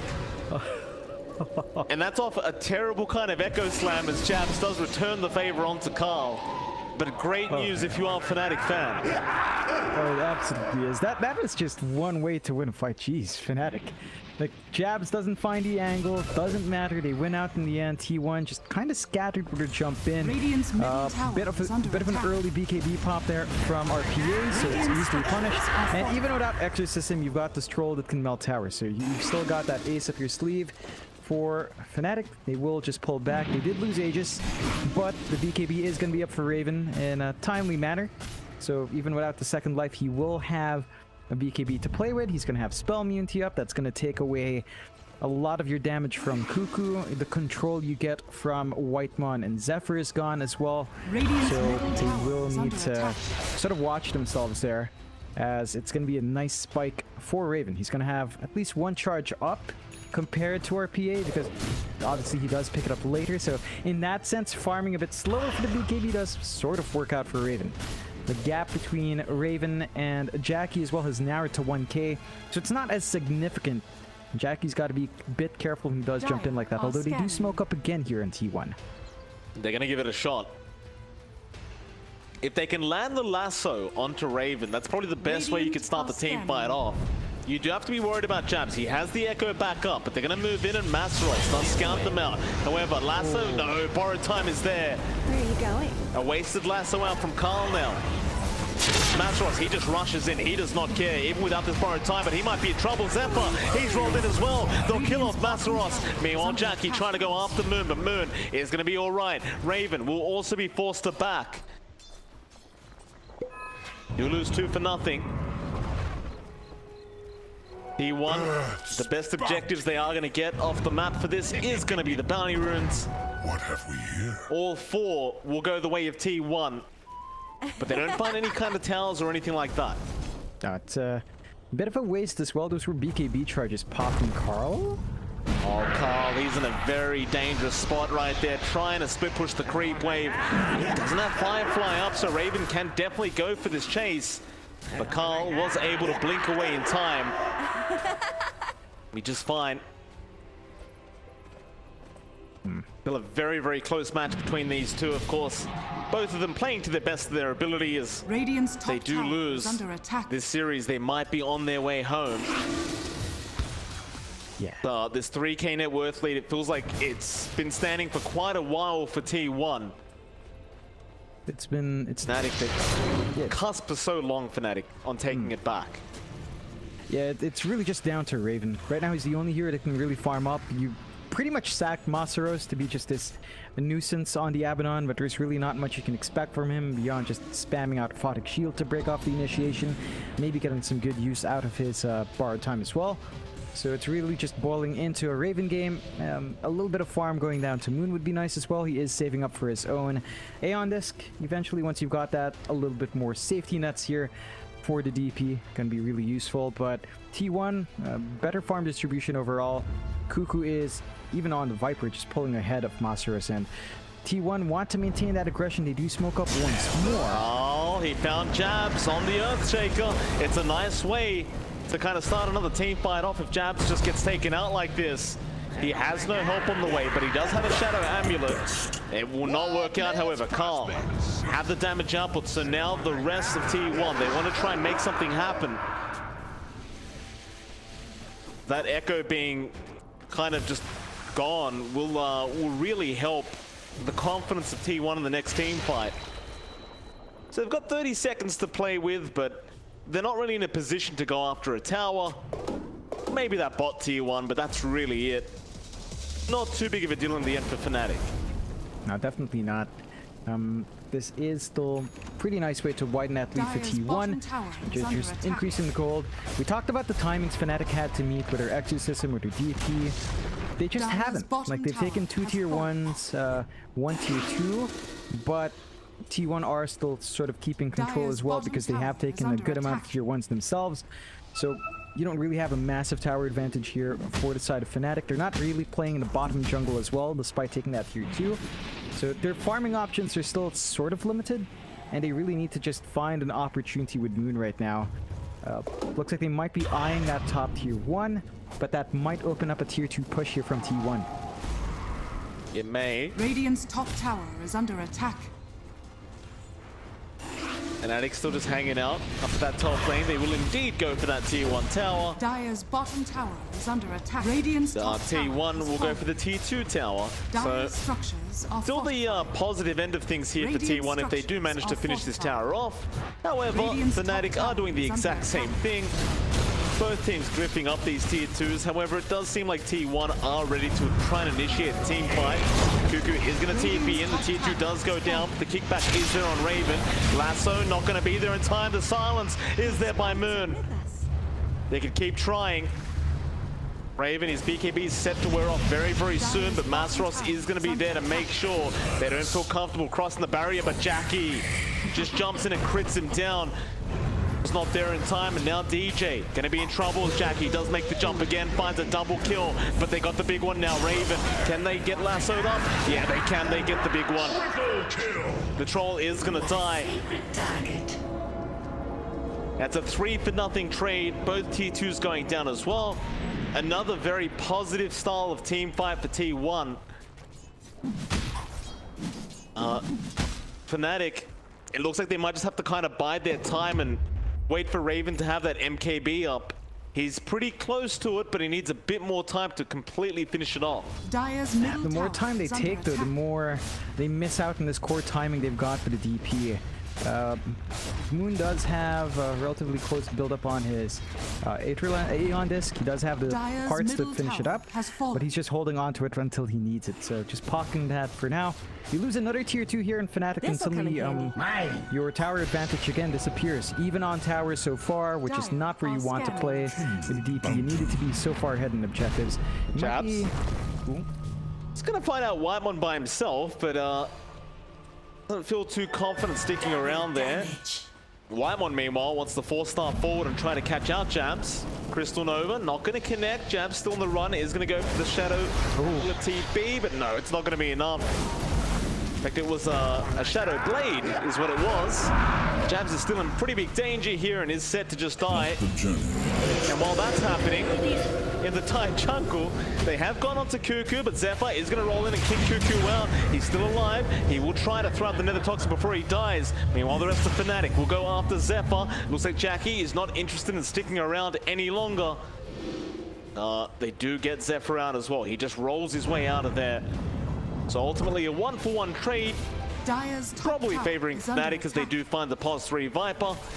Overall, pretty even, I suppose. And I'd say T1, they're set up for a Roshan now. It's not very clean for Fnatic. They lose the Exorcism, so it's another time you pop Exo without being near an objective, without finding big kills. Now you don't have Exorcism for a Rosh fight. So T1 slide in, it's just JaCkky. Everyone else is standing outside, but they have no spells beyond, say, a slam coming out from Jabz. They just can't get there fast enough. So a good objective for T1 to take. Aegis and Cheese ready. They are aware with a creep being sent in, but it's just too little too late here. Another Santa hat hits the dust. JaCkky now with the Aegis and a Satanic and Cheese up. Oh, and in case that wasn't enough as well, by the way, John, Paladin Sword is there for JaCkky, so the lifesteal is looking very, very nice for JaCkky boy. With that, they move into the dire triangle. Oh, DJ gonna be the first one to be spotted out.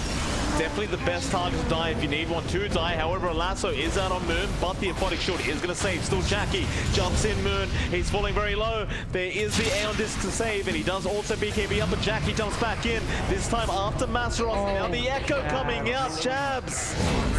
Uh-oh. And JaCkky, he just jumped in and just took him out. Ooh, yeah. Was that Echo meant to be for Karl? He had a BKB though. Maybe he thought it would fade right then, playing on the edge, but doesn't pay off. And that's just gonna be straight racks gone. Maybe even two. They could go for that bot set of racks as well. And knowing that Slam is gone, they've got a lot of leeway to get that done. Maybe they're scared of Exorcism if it comes out. It just doesn't feel like Moon does enough. His Aeon Disc is also down for 50 seconds as well. So it's not going to be a very clean break for him if he does want to commit here. Dire's bottom tower has fallen. JaCkky off the racks. The T3 is already gone. That'll be 2 racks out for T1 now. Suddenly Fnatic are in a much, much more difficult situation than they were just a few minutes ago. They could opt to go for a smoke here, but it's looking pretty tough. Even if they wanted to, T1, they have successfully backed out. They do have the MKB up in Raven now on the side of Fnatic, so they have a way of ripping through the PA, and if they can isolate JaCkky, that's such a big if. Right, like JaCkky's just been on point when he jumps in. Fnatic needs to be the ones trying to force these fights. Jabz has to take center stage, start delivering the goods with his initiation tools, and his team has to be ready to back him up. So far, it's been really staggered initiations. It doesn't pay off that way in T1. They're just going to be eyeing that top lane out. Tier 2 still standing. Could take Tier 3 and just go from there. Abyssal Blade coming out now for JaCkky is going to be the, might just be the nail in the coffin here for T1. There it is. Middle barracks are under attack. Even Karl has the full Octarine core up. Oh, you know what? I did just spot out. Whitemon does have his shard. He's got that. Dire's top tower. There you go. You've got the frostbite to protect yourself now. Fisher is not going to land on Karl.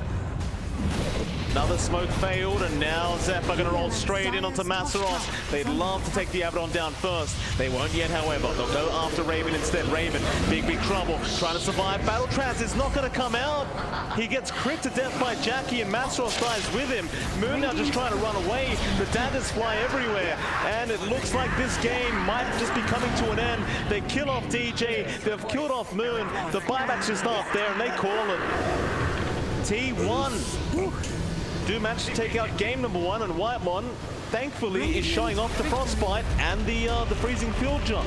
Yeah, you know, he made good use of it in that last fight. He rooted himself, taking away the damage that was being siphoned there by Moon.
Fnatic's turn to pick.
Radiant team pick. Dragon Knight. Ooh.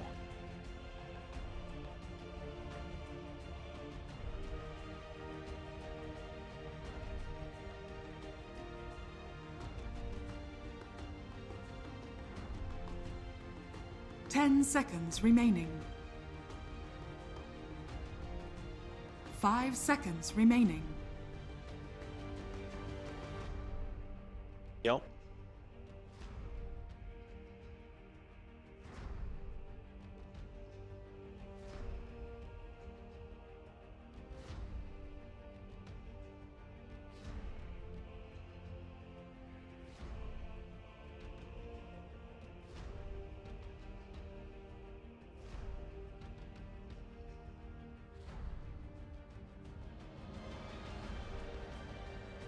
Is it, John? I mean, I feel like you always push this a little bit. I mean, it's red.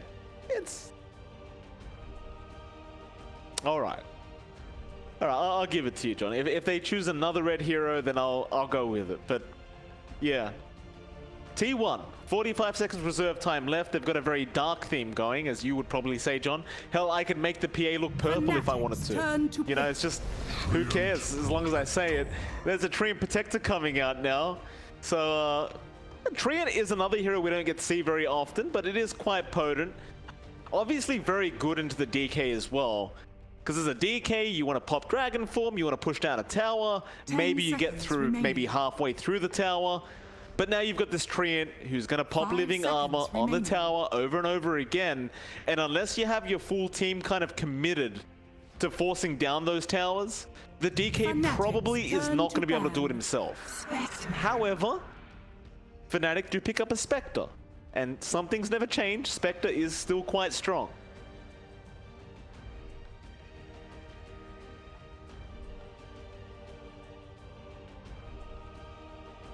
Ten seconds remaining. 5 seconds remaining.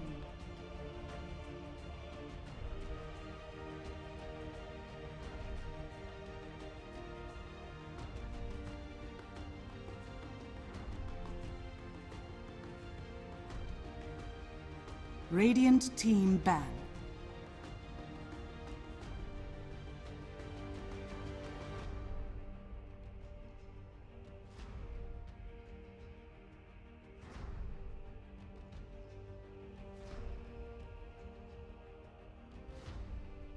Fnatic's turn to ban.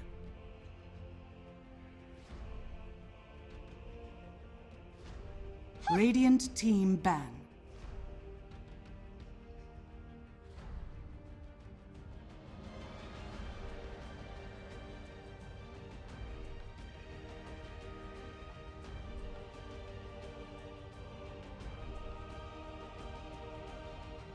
Ten seconds remaining. 5 seconds remaining. Fnatic's turn to pick. Final banouts, we do see the Puck and Mars being removed. Fnatic, they are the ones to pick up their last pick. And I do believe we are waiting for, Radiant excuse me, a Masaros hero. Or maybe not, they bring out the Snapfire. So perhaps DK off, they run the Snapfire mid, and the Xepter safe lane, of course. It could still be the DK mid and the Snapfire off, but I'd say that's kind of less popular. 10 seconds remaining. With T1, they'll be kind of forced to make their own decision now. 5 seconds They are remaining. lacking a mid lane here for Karl. Wonder what they want to see. They don't have the option for the Batrider again, so you can't go back down that route. He doesn't have the Ember either, which we've seen Karl play a lot of. Does tend to enjoy playing that Ember Spirit, but not this game either. Could try for the Storm if you really want. Could be considered a little bit greedy, but maybe you want something with a bit more team fight. You know, maybe a KuKu comes out here.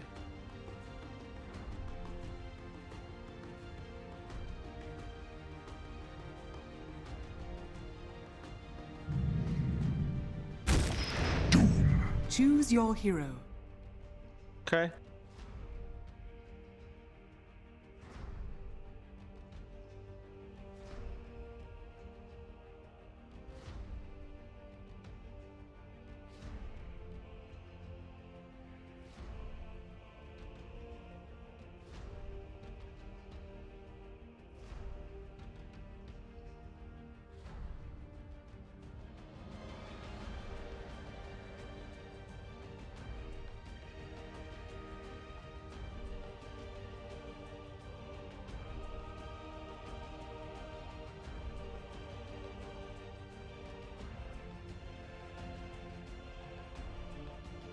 10 seconds remaining.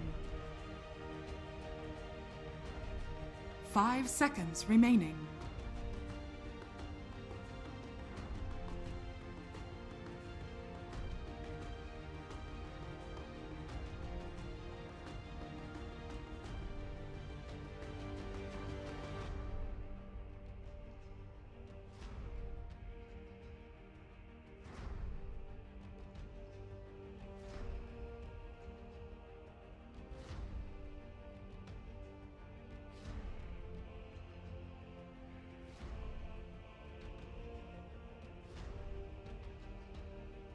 It definitely is, John. It's like kind of like dead wood, right?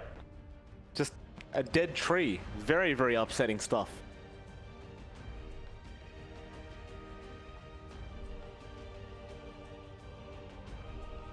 Yeah, it's it's a feature, John. We don't do bugs in Dota, or just features.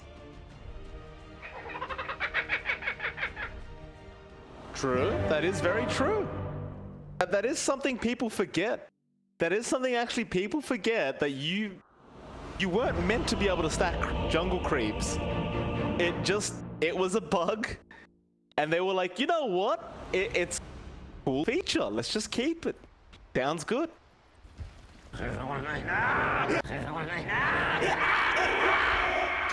Prepare for battle. The next label play, the next label play, the next label play. Why, thank you. Total Spanish.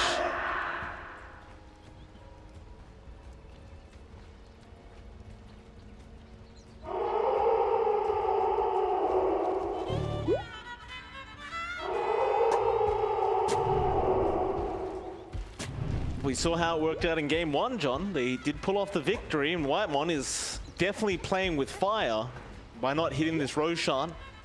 And maybe there's just a pattern to it. Of course, we haven't figured out why he does it yet, John. Just sometimes does it. Generally speaking, I don't know what the win rate is on when he does do it.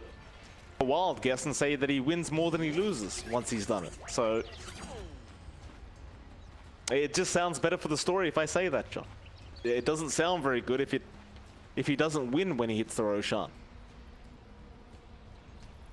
Thanks, John. Celebrate in the mad moonlight. The battle begins.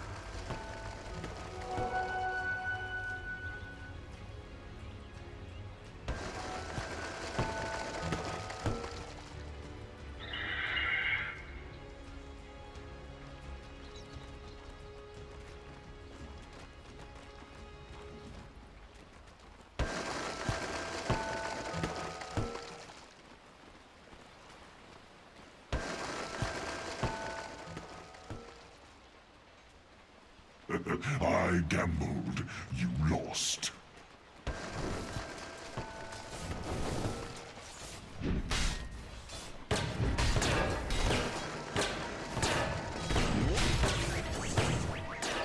It's a very, very tough lane here for this clock.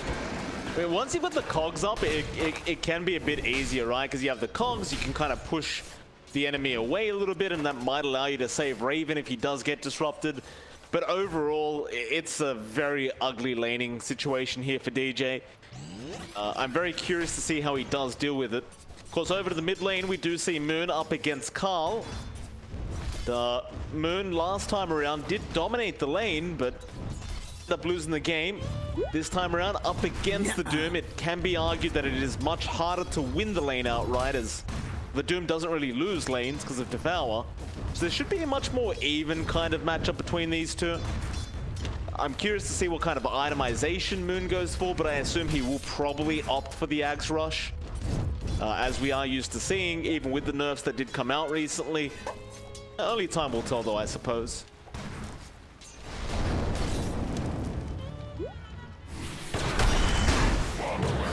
Uh-oh. DJ, top lane, is definitely dead. Xepter will be the one to take the kill. Raven is going to try and dish out some damage back to KuKu. He does get quite a bit off, but they're going to be very happy with that first blood. while that was happening down at bot lane, Jabz got very, very low. Was able to just get himself out of there. Or I say that JaCkys jump back in and have the damage output. Does at least force the Icarus dive out from Jabz, and it looks like Jabz is just going to make the run back towards the fountain.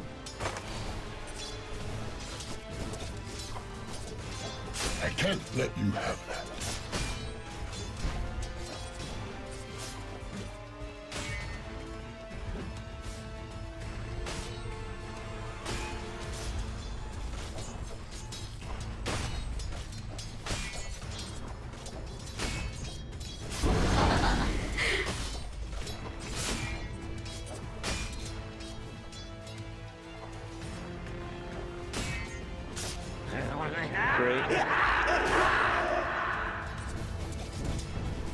Back out of mid, as expected, very, very even between these two. Nothing to really see here.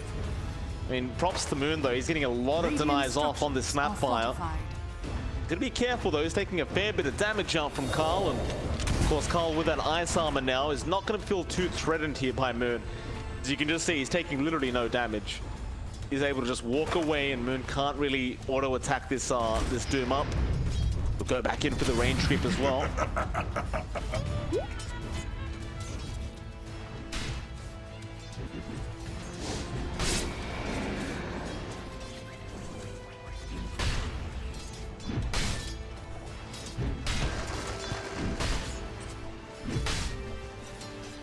You get nothing.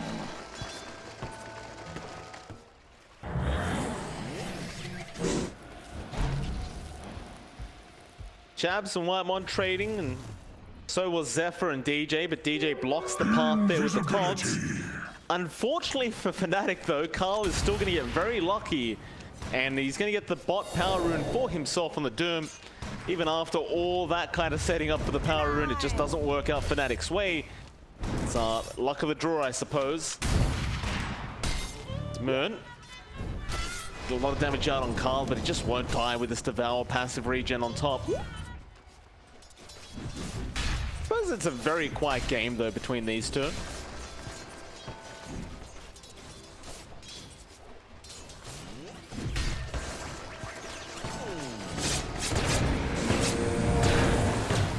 Uh-oh. Yeah, KuKu's in trouble, but Xepter's going to be there with the disruption. Even without that disruption, I'm not sure it would have been enough damage output on KuKu anyway. It's you just can't really hope for many kills up this top lane. Still DJ forcing back the Slaughter. Xepter does manage to take away the bounty, but it may have cost him his own life. He's gonna make a run. The battery sold is there though from DJ, and that'll mean that Xepter is indeed gonna die. Eventually DJ is going to make the rotation into the Radiant Triangle. He does manage to take the bounty rune back the way of Fnatic.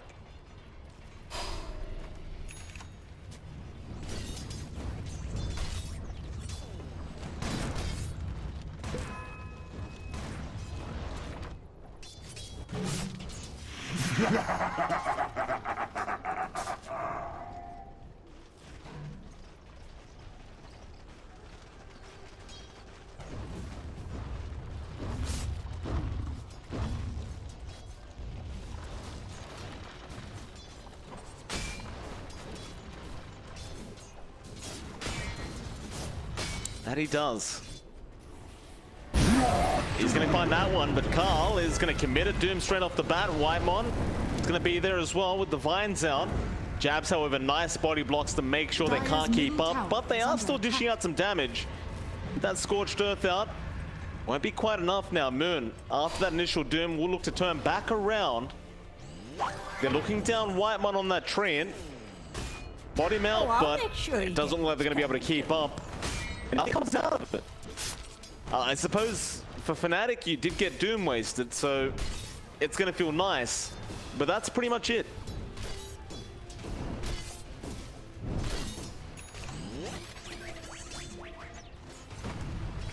They do. KuKu actually very low, but not low enough to die.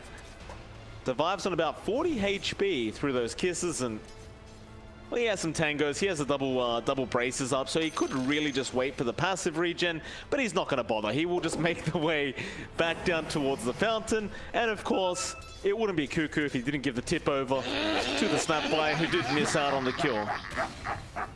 You won't escape. No, Mortimer, it's not playtime. And not that sort, anyhow.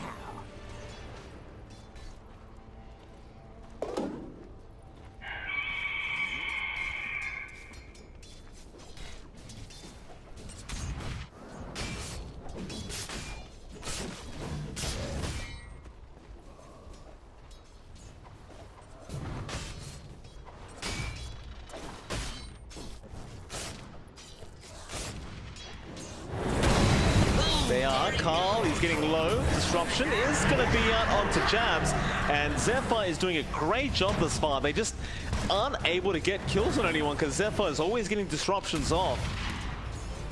And that's going to be another kind of opportunity that just kind of goes down the toilet there for Fnatic. So they weren't able to secure this big Doom kill that they wanted. I suppose on the brighter side, it is buying a bit of space here for Raven. But you also run into that same problem we had last game for Fnatic, where JaCkky is still having a very, very free time. And by the way, John, Masaros, he is trying to push down the Meteor Hammer Dragon Knight. Don't underestimate the power of feet. Radiant structures are fortified. Dire's top tower is under attack. Dire's structures are fortified. Well, they are eventually going to get it. Whitemon, he has some help coming in. No points in the living armor right now. Cogs are going to be out from DJ to push him back, but another Meteor Hammer should take care of that tier 1 tower. And it looks like beside a tier 1, well, they're going to get a deny off at least. But DJ is going to be fine to get out of there. And everyone else from Fnatic is also going to successfully just back out. And I suppose, yeah, you'd probably say that is a very successful kind of time here for Fnatic. So T1, they get nothing out of that bot lane.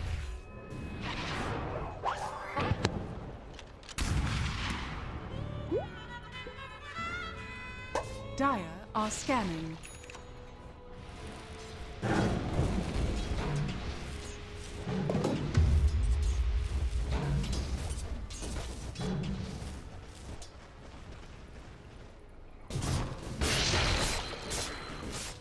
Radiant's top tower is under attack.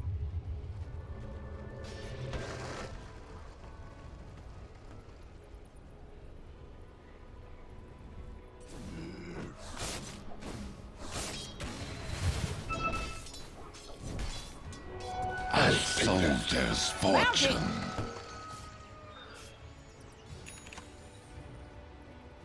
Absolutely. Still trying to get the job done.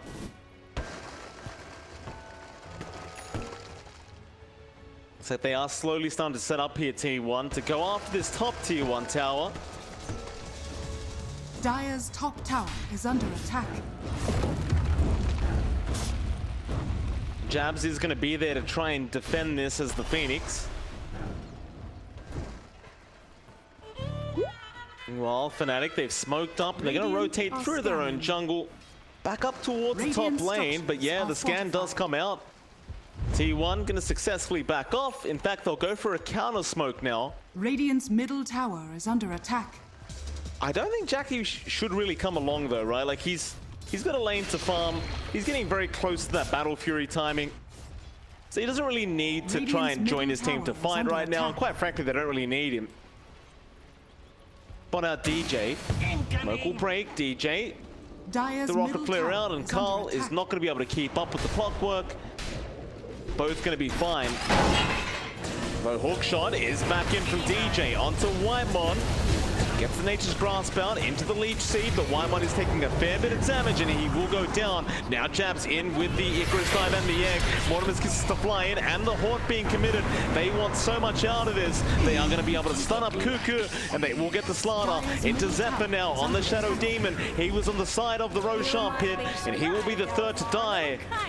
Fnatic, a very, very nice team fight for them. Radiant's middle tower is under attack.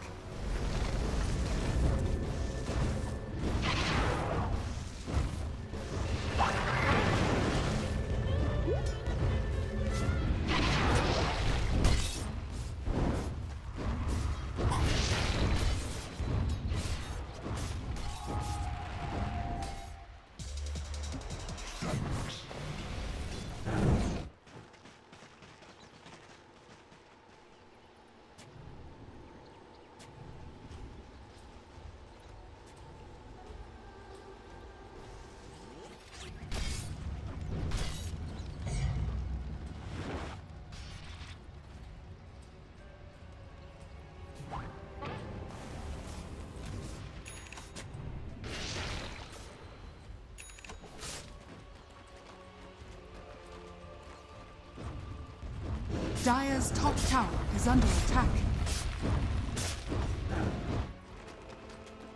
Raven got very low on that jungle.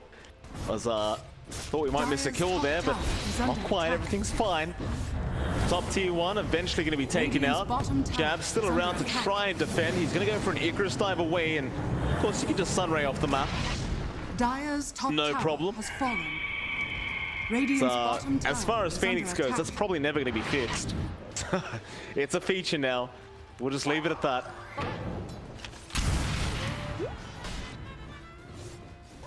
Radiant's middle tower is under attack. Invisibility.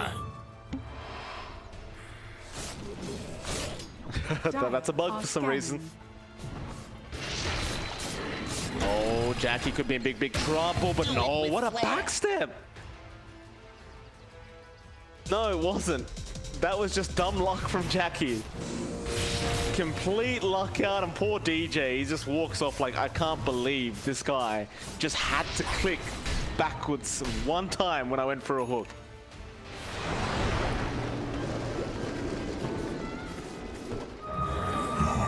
Yes.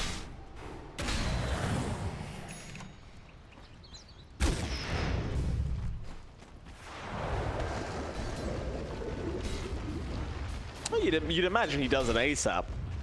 Battle Fury also coming out now on the PA, so JaCkY's going to skyrocket and farm again.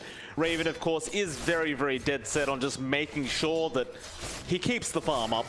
Doing a great job of it, just in the Ancients, just in his triangle, just continuing with this farm. However, down the bot lane, they have smoked up, and Karl does commit that Doom straight away. Now with the overgrowth out, that means that Moon is set to die. Can they get a deny off on him? Masaros won't even try for it. He'll try to run himself, but now a Horn comes out. Perhaps in the mid lane, it looks like they have caught out KuKu, but he's on the river. He can easily just try and run away. Icarus dive and egg is going to be committed by Jabz, but that egg might just be set to die unless he can get it off in time, but he cannot. Fortune. And it's always the biggest bait trying to chase Slaughter on the river. It just never works out in the other team's favor. Dire's bottom tower is under attack.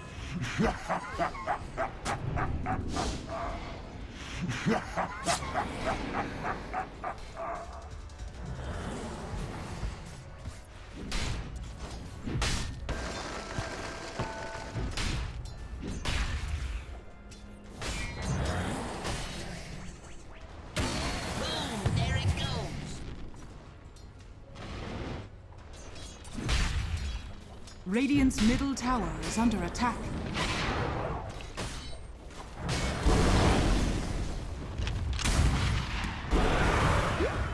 Radiant structures are They're going fortified. to still give it a crack. Nature's Grasp is there onto the creeps. Zephyr, the Shadow Poison, really going to just delete this creep wave, but Masaros is not done yet. He continues. KuKu, however, now going to TP in. He can just frontline for the team. They'll stun him up with a cookie out and a meteor hammer and a hook shot and a sun ray being thrown out. KuKu's copping everything, but disruption is going to be there. The kiss is still going, however. They will finally take him down, but they might lose DJ in response. He's gone to the purge damage. Zephyr getting a little bit greedy moving forward, but it won't matter. They still get the kill, and the tier 1 tower will remain standing. As Moon does come back for a cheeky little cookie. It won't work out. They'll heal it back up. By the way, John, did you point out Ethereal Blade on Moon? Yeah. Ethereal Blade. Have you seen the shards? It does even more damage when you get the shards, John, and it stuns for 1.5 seconds.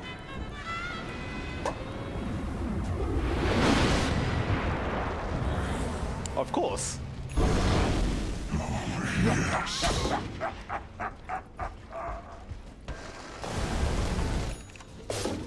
Uh-oh.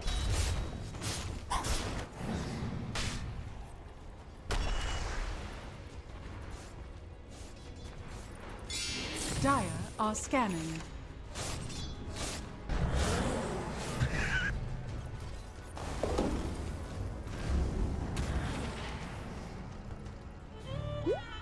This is... Don't worry, Mortimer. I'm still here. It's like the perfect hero for Whitemon, because you can imagine him laughing the whole time. As he's just spamming living armor on this this tower, just laughing manically at the fact that they're never going to get through it. Moon has to cookie up the high ground, but he's been perched up. This will force the rotation out from Jabz. Now DJ going for a quick hook shot in onto KuKu. They love the slot of dead, and with the Haunt in, they should be able to get him. Even committing the Mortimer's Kisses, they might even get Whitemon, that pesky tree and protector, trying to run, but he is going to die. Gonna pick that kill up. And maybe now they can commit for this tier 1 mid tower. Masaros jumping in has found Xepter with the meteor hammer to drop. They find another. Is under attack. Fnatic getting a 3-for-0 trade, and the tier 1 mid is going to feel very good for them.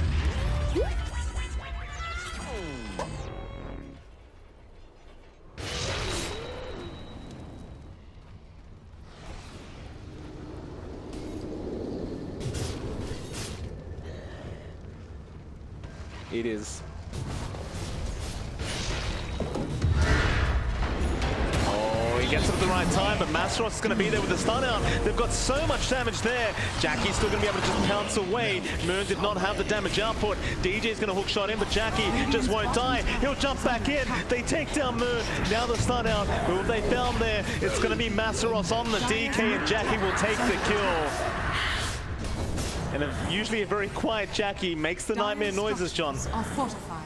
That is going to be a bit of a nightmare for Fnatic, as they committed so much. Dire's middle tower. They got so far, but in the end, it didn't even matter.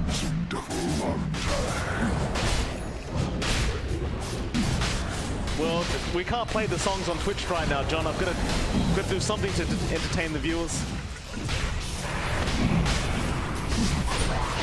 Your shine has fallen into the rain. No, you can't. On to Jabz. Jabz gonna go for an Icarus dive away into the Sun Ray. JaCky, meanwhile, kills DJ somehow. The egg's gonna be forced out, but this is a bit disastrous. Does he even get there in time? It looks like he just made Jabz. He gets the egg off. Karl, he committed a BKB for this. That may be a real problem for him, as now he just has to keep running on towards Fnatic. But it won't matter, because they control him up. They'll take him out. And that actually ends up being a really nice play from Jabz.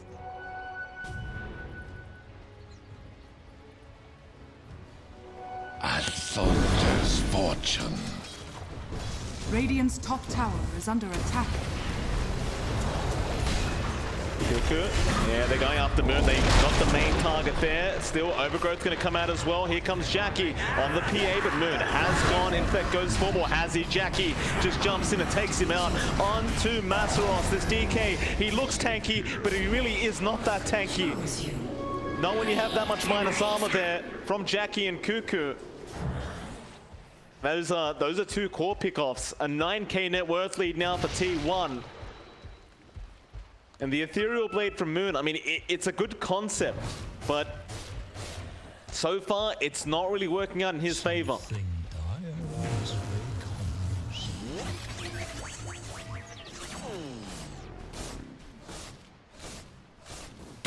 Incoming!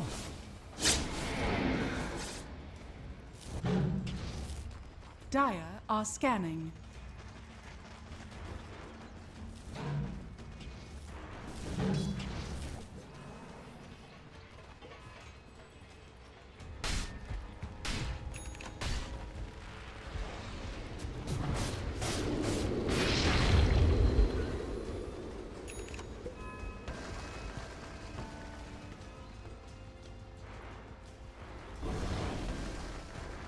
Yeah, this is very problematic now. Fnatic, DJ gonna run into the smoke, but he's gonna have to pay for it for the team. He'll tank the gank. Some more. Jabz gonna hide in the tree line for now, and he is gonna be safe. Dire's middle tower is under attack. Raven will be a big one. He is gonna back off at the exact right time. But the tier 2 mid tower cannot back off, John, and has to stand its ground. Dire's middle tower. With this Desolator up on JaCky, it really is not going to take too long if they do commit. T1, they're just kind of running in circles, trying to find a target to go on. JaCky says, that's not creeps I'm hitting, that's a tower. We'll go back for the creeps now. Radiant's top tower is under attack.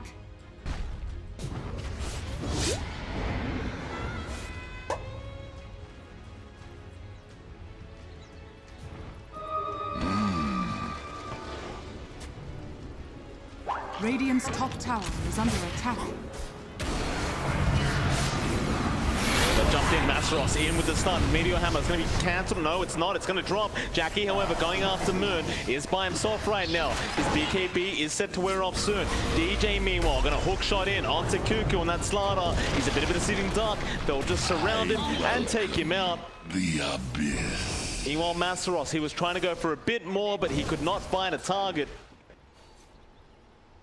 And one thing's for sure, John, every time Raven does get involved in these team fights for Fnatic, it does seem to work out in their favor.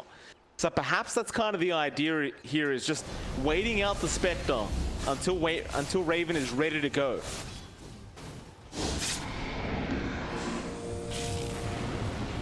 Radiant's bottom tower is under attack.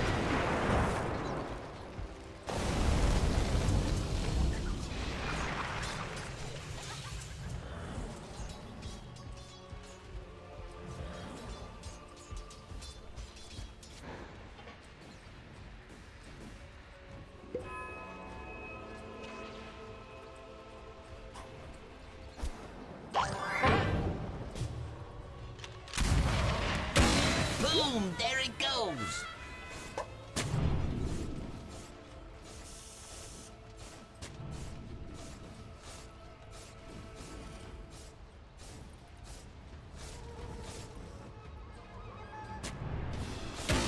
Rock it on!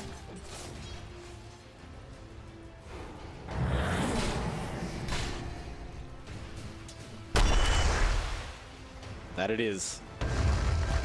Dire's T1, they're going to go top for another tower is smoke under up. attack.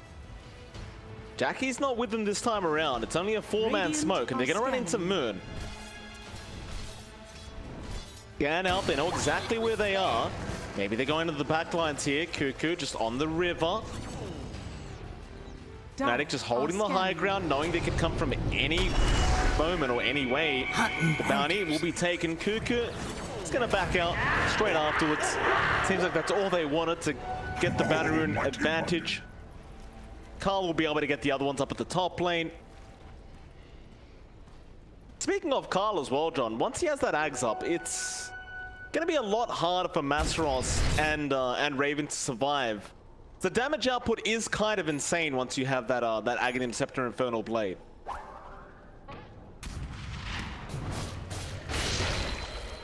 Oh, right.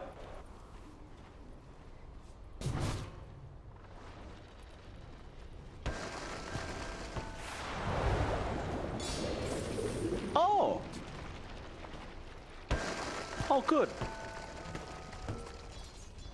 Oh, that's right. They put the whole level down thing in as well, right? Pick it up, Mortimer. Love to see it. Yeah. Yeah. For any of the young kids out there, John, we actually had to do math when we played Doom back in Dota 1.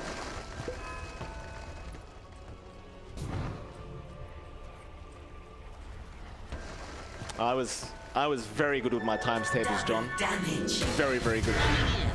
JaCkky, or Masaros gets the jump in on the PA first. Meanwhile, to the north, KuKu trying to spot out a target. It looks like they do really want that DK first. Karl still rushing in with the Doom, but JaCkky jumps in and just shreds the DK apart. Raven is going to just haunt in. Back after Zephyr. Zephyr's fine so far. A massive Mortimer's Kiss is coming in, but they've lost DJ. Raven trying to chase down Karl, but he has a BKB up, and he's going to be just fine. They bought back on Masaros for this. It does not really pan out, however. It's still a 2-for-1. They only found the Shadow Demon.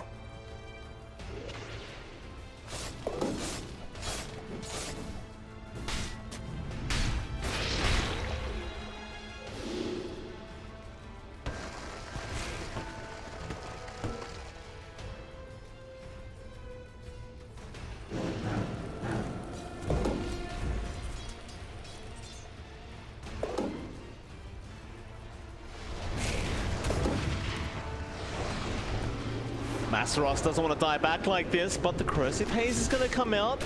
They are a bit preemptive in their jump, just thinking about it. Very cautious stuff. So they just kind of oh, that's a quick Roshan. They forced them back, and Roshan is a 7-second timer. And Whitemon, he feels it in his bones, or maybe he doesn't. Whitemon, no. Oh, DJ finds it. However, Raven has been caught. There's JaCkky and Xepter on Karl as well, so the break has been applied. This Raven is getting low, but the Sunray going to help him. DJ with the hook shot in is going to make it so they can't finish off the kill. DJ is going to die for his trouble, but it won't matter if Raven does survive, and he does. Great news out for Fnatic. But I don't think T1's necessarily done yet. I believe they still want to go.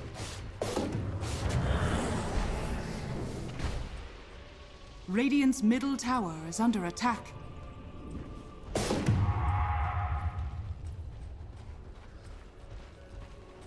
Radiant's bottom tower is under attack.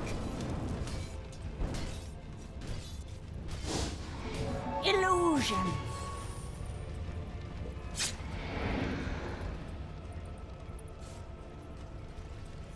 I gambled. You lost. Radiant's top tower is under attack. Fnatic, Masaros gonna break his smoke, does jump in anyway with the dragon form. JaCkky still around, gonna make the jump into the back lines. He goes straight after the clockwork and gets one. That's DJ gone. JaCkky popped his BKB for this, but is not gonna rush in for more, not quite yet anyway. Masaros, however, corrosive haze is there, and now the dagger flies in. The damage output is just way too high from this PA. JaCkky's feeling it right now. I feel like he can sense the advantage they have. 16k ahead on T1. And you can see the hesitation from Raven. He knows that he's just not ready to go for these big team fights.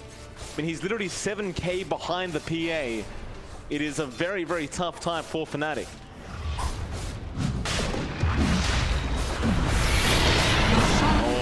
He wants to try and go for that Aegis, however, JaCkky, no one picking it up yet. JaCkky, he does get it in the nick of time. Both of them just stacking on top of the Aegis. Now JaCkky gonna jump onto the backlines into Moon. KuKu not getting the stun off onto Raven. Jabz, Sunray there onto Zephyr. Zephyr disrupts himself up. JaCkky's coming for that Phoenix, but Jabz still alive, not being spotted yet. Now the Cookie takes out Zephyr, but they are gonna lose the Phoenix in response. Do they want to jump back in? KuKu is playing around here on the river, but JaCkky jumps straight to the Cox, onto DJ. There's your overgrowth out. The Blade Mail is going to wear off on Raven. He's been left behind. He'll Spectral Dagger and just run away. They get the corrosive haze off, so JaCkky, he can jump back in, and he will. No crits out yet. Masaros gets a stun off into the Meteor Hammer. JaCkky stunned up. KuKu, he wants to keep going. Masaros is just gonna melt. He'll cop the crit from the PA, and Raven is not safe yet. He's in the tree line, but the corrosive haze is gonna get vision. He's on an ultra kill. Now out onto Moon. They want the rampage, but Moon is gonna deny it away. He'll blink into the tree line. But this PA, it's hitting a bit too hard, John. I came a long way. It's looking really tough for Fnatic. Handsome devil, aren't I?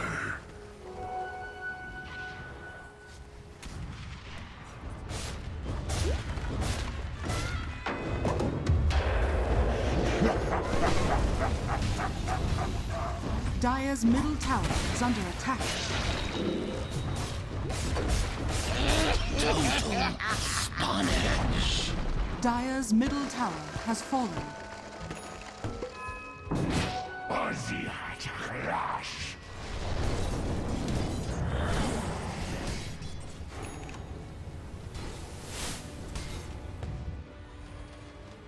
Dire's bottom tower is under attack. Dire are scanning. Oh, I'd say Divine Rapier at this rate, John. It's gonna run in. Masaros smoke broken. They spotted him out. Fnatic, they have to find the right kind of jump, but it's just so hard to find. And now another smoke gonna be broken on KuKu. Spots them out. Meanwhile, JaCkky jumps in again onto DJ. Masaros in onto JaCkky, but he just throws out one stun and backs out. Now the Doom out on Jabz, canceling off the TP. It's gonna mean a secondary kill. They'd love to go after Masaros. He's gonna go into the tree line, but Zephyr is not gonna be able to hit that Shadow Strike in time. But how do you fight into them now? A 24k net worth lead for T1. It's just such a dominant game. Has been killed. And it's the same story as last game. Dire's bottom tower is under attack.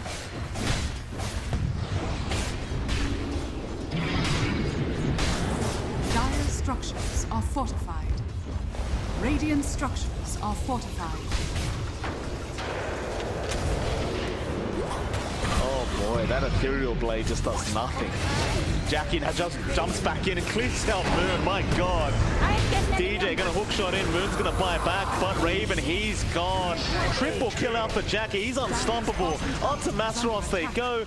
Well, tips come out from Karl, and Masaros just has to run. But this game looks very, very over. And I hate calling it early jump, but it looks very, very over. Dire's bottom barracks is falling. Dire's bottom barracks is falling. What?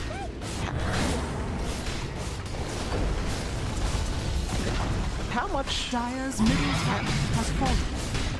Dire's middle barracks are under attack. Dire's middle How much barracks minus armor are they doing right now? Because you've got an orb destruction there, as well as the Deso, as well as the armor corruption, as well as the corrosive haze. They're sitting there with like minus 40 armor. is under attack. Oh, add it on. And it looks like T1, they haven't called yet on Fnatic. They're gonna try one more time. JaCkky seems to believe it is very over, and I would agree with that sentiment, but they are going to try. Karl is going to jump in with the Doom. Now your egg's gone. The dagger, Moon just goes down to a dagger round from JaCkky. And they hook shot in DJ, but the GG's been called. They don't want to get massacred like this. But JaCkky, he has no remorse. He will take them out, and he'll finish the Ancient off. Well, well, well, T1 making it through to the lower bracket final to be up against TNC. And John, I'll tell you,